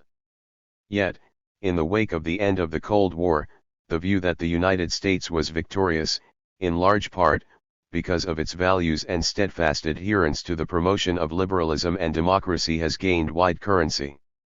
Op-ed pages, popular magazines, and the bestseller list were populated in the early 1990s by proponents of the view that the U.S. victory in the Cold War was a testament to the correctness of the nation's 45-year policy of containment and a validation of the superiority of its values, democracy, free enterprise, and liberal internationalism. While much of the euphoria, which led to claims such as Francis Fukuyama's that the U.S. triumph in the Cold War marked the end of history, one has receded in the face of the wars in the former Yugoslavia, the former Soviet Union, and Africa, continued unrest in Latin America, and the economic crisis looming over much of Asia. Many scholars are using the end of the Cold War as a new prism with which to view and applaud American policy. The best account of this triumphalist interpretation is Tony Smith's America's Mission. Smith contends that the American commitment to promoting democracy abroad was the central ambition of American foreign policy during the 20th century and that this effort greatly contributed to the surge of liberal democracies in the early 1990s. What Smith terms a policy of liberal democratic internationalism reflected American idealism and an understanding that to promote democracy abroad was the best way of enhancing the national security. Moreover, Smith claims that it was the best policy for confronting the chief political problem of the 20th century, the problem of taming nationalism politically by founding a stable form of mass-based state capable of participating in world affairs peacefully too. In support of his argument, Smith covers all of the 20th century and includes an impressive number of cases and a detailed analysis of American policy from the colonization of the Philippines at the beginning of the century to the response to revolution in Central America during the 1980s. Unlike many critics who have viewed neo-Wilsonian pronouncements concerning liberal democratic internationalism as rhetorical covers for the expansion of American economic influence and power, Smith takes these statements at face value and sees the pursuit of Wilsonian objectives as an effective, practical policy that has furthered the development of liberalism in the world. United States leadership and the promotion of democracy and liberal capitalist institutions internationally, from McKinley's taking of the Philippines and Puerto Rico in 1898, Woodrow Wilson's interventions in Central America and the Caribbean, and his subsequent intention to make the world safe for democracy. Franklin Roosevelt's concern for democracy in post-war Europe and Harry Truman's determination to democratize Germany and Japan during their occupation, to John Kennedy's ambitions in the Alliance for Progress in Latin America, Jimmy Carter's Human Rights Campaign, Ronald Reagan's Democratic Revolution promised prosperity and stability and were the product of an American conviction that if democracy were to spread, America's place in the world would be more secure. 3. The book has two purposes, which create the fundamental problem with Smith's analysis. The first is to recount the history of the various American efforts to foster democracy abroad and to evaluate the results of these attempts in terms of their own ambitions. On this score there is much to commend in Smith's work. He provides detailed discussions of failed efforts, such as in the Philippines and the Dominican Republic, as well as successes in Germany and Japan. The second purpose is to ask how American foreign policy has contributed to the surge in the number, strength, and prestige of liberal democratic governments worldwide at the end of the 20th century, for this concern comes to override his historical narrative and provides the basis for his main thesis. Here, his argument hinges on the actions of Ronald Reagan.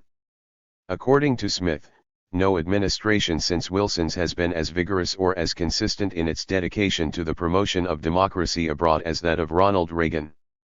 His policies of constructive engagement and the Reagan Doctrine, Smith contends, meant that by 1992 democracy stood unchallenged as the only form of mass politics that offered itself as a model worldwide. 5. If this is the case, then all that led to it must have been preparation, and Smith's historical analysis gives way to policy prescriptions.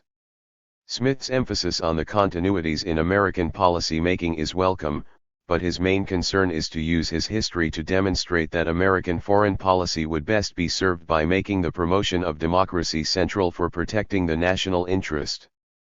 Smith is convinced that this is the best policy to follow, and his examination of various case studies, particularly the failures to follow this course of action, leaves little reason to argue with his position. But what would be the best theoretical policy to follow does not mean that it was the policy of the United States or the central ambition of its leaders. In his effort to influence current policy making by demonstrating that it was the pursuit of democracy which led to victory in the Cold War, Smith has to ignore his own evidence about the shortcomings and failures of the policy to promote democracy and dismiss large amounts of the history of American foreign policy that do not support his claim.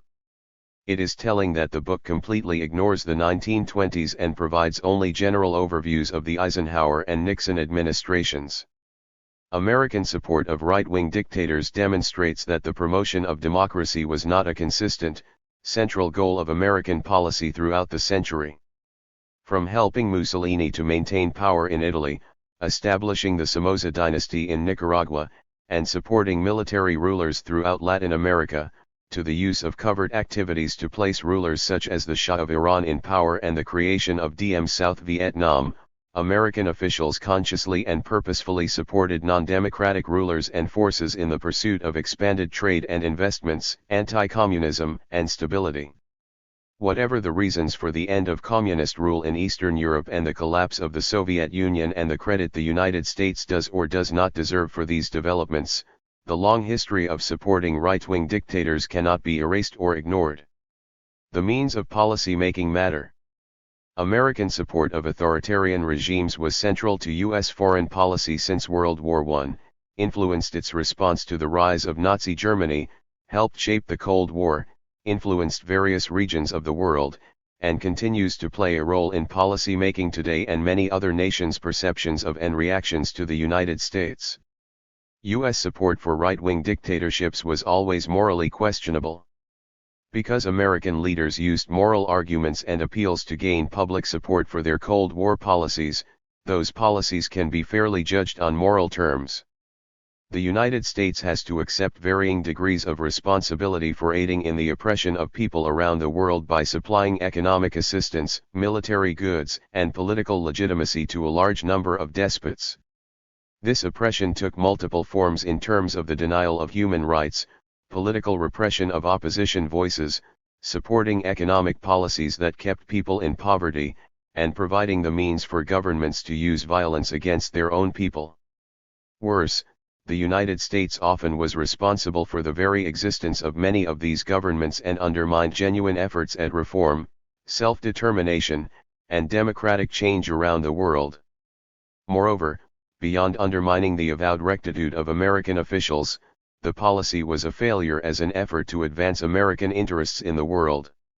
It rarely served the national interest and at times, as the Vietnam War and the Watergate crisis best demonstrate, caused significant damage to the nation.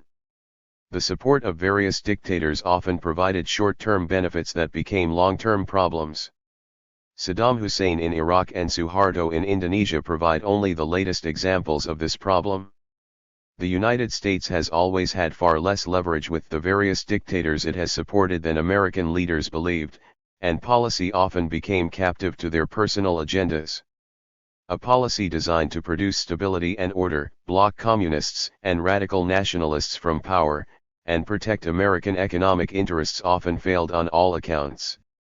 Right-wing dictators more often than not created political polarization in their nations that led to long-term instability and an anti-American sentiment that fostered radical nationalist movements and brought to power, in Cuba, Vietnam, Nicaragua, and Iran, among other nations, the exact forms of governments the United States originally sought to prevent. The end of the Cold War and the establishment of new governments in Eastern Europe and the former Soviet Union challenge many of the ideas previously used to justify American support of right-wing dictators. If anti-communism no longer provides a unifying theme for American policy, some evidence still suggests that the ideological, economic, and racial arguments used to rationalize American support for authoritarian regimes continue to shape policy towards certain nations.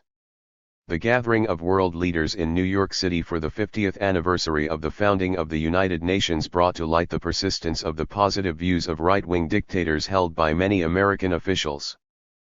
President Bill Clinton made sure that he never came face-to-face with Fidel Castro, yet President Suharto of Indonesia was hosted at a White House meeting that was attended by all of the top diplomatic and military officials in the administration. Although Suharto continued to rule by force and the corruption and repression of his regime were well known, the New York Times reported that there was not an empty seat in the cabinet room for the meeting with Suharto.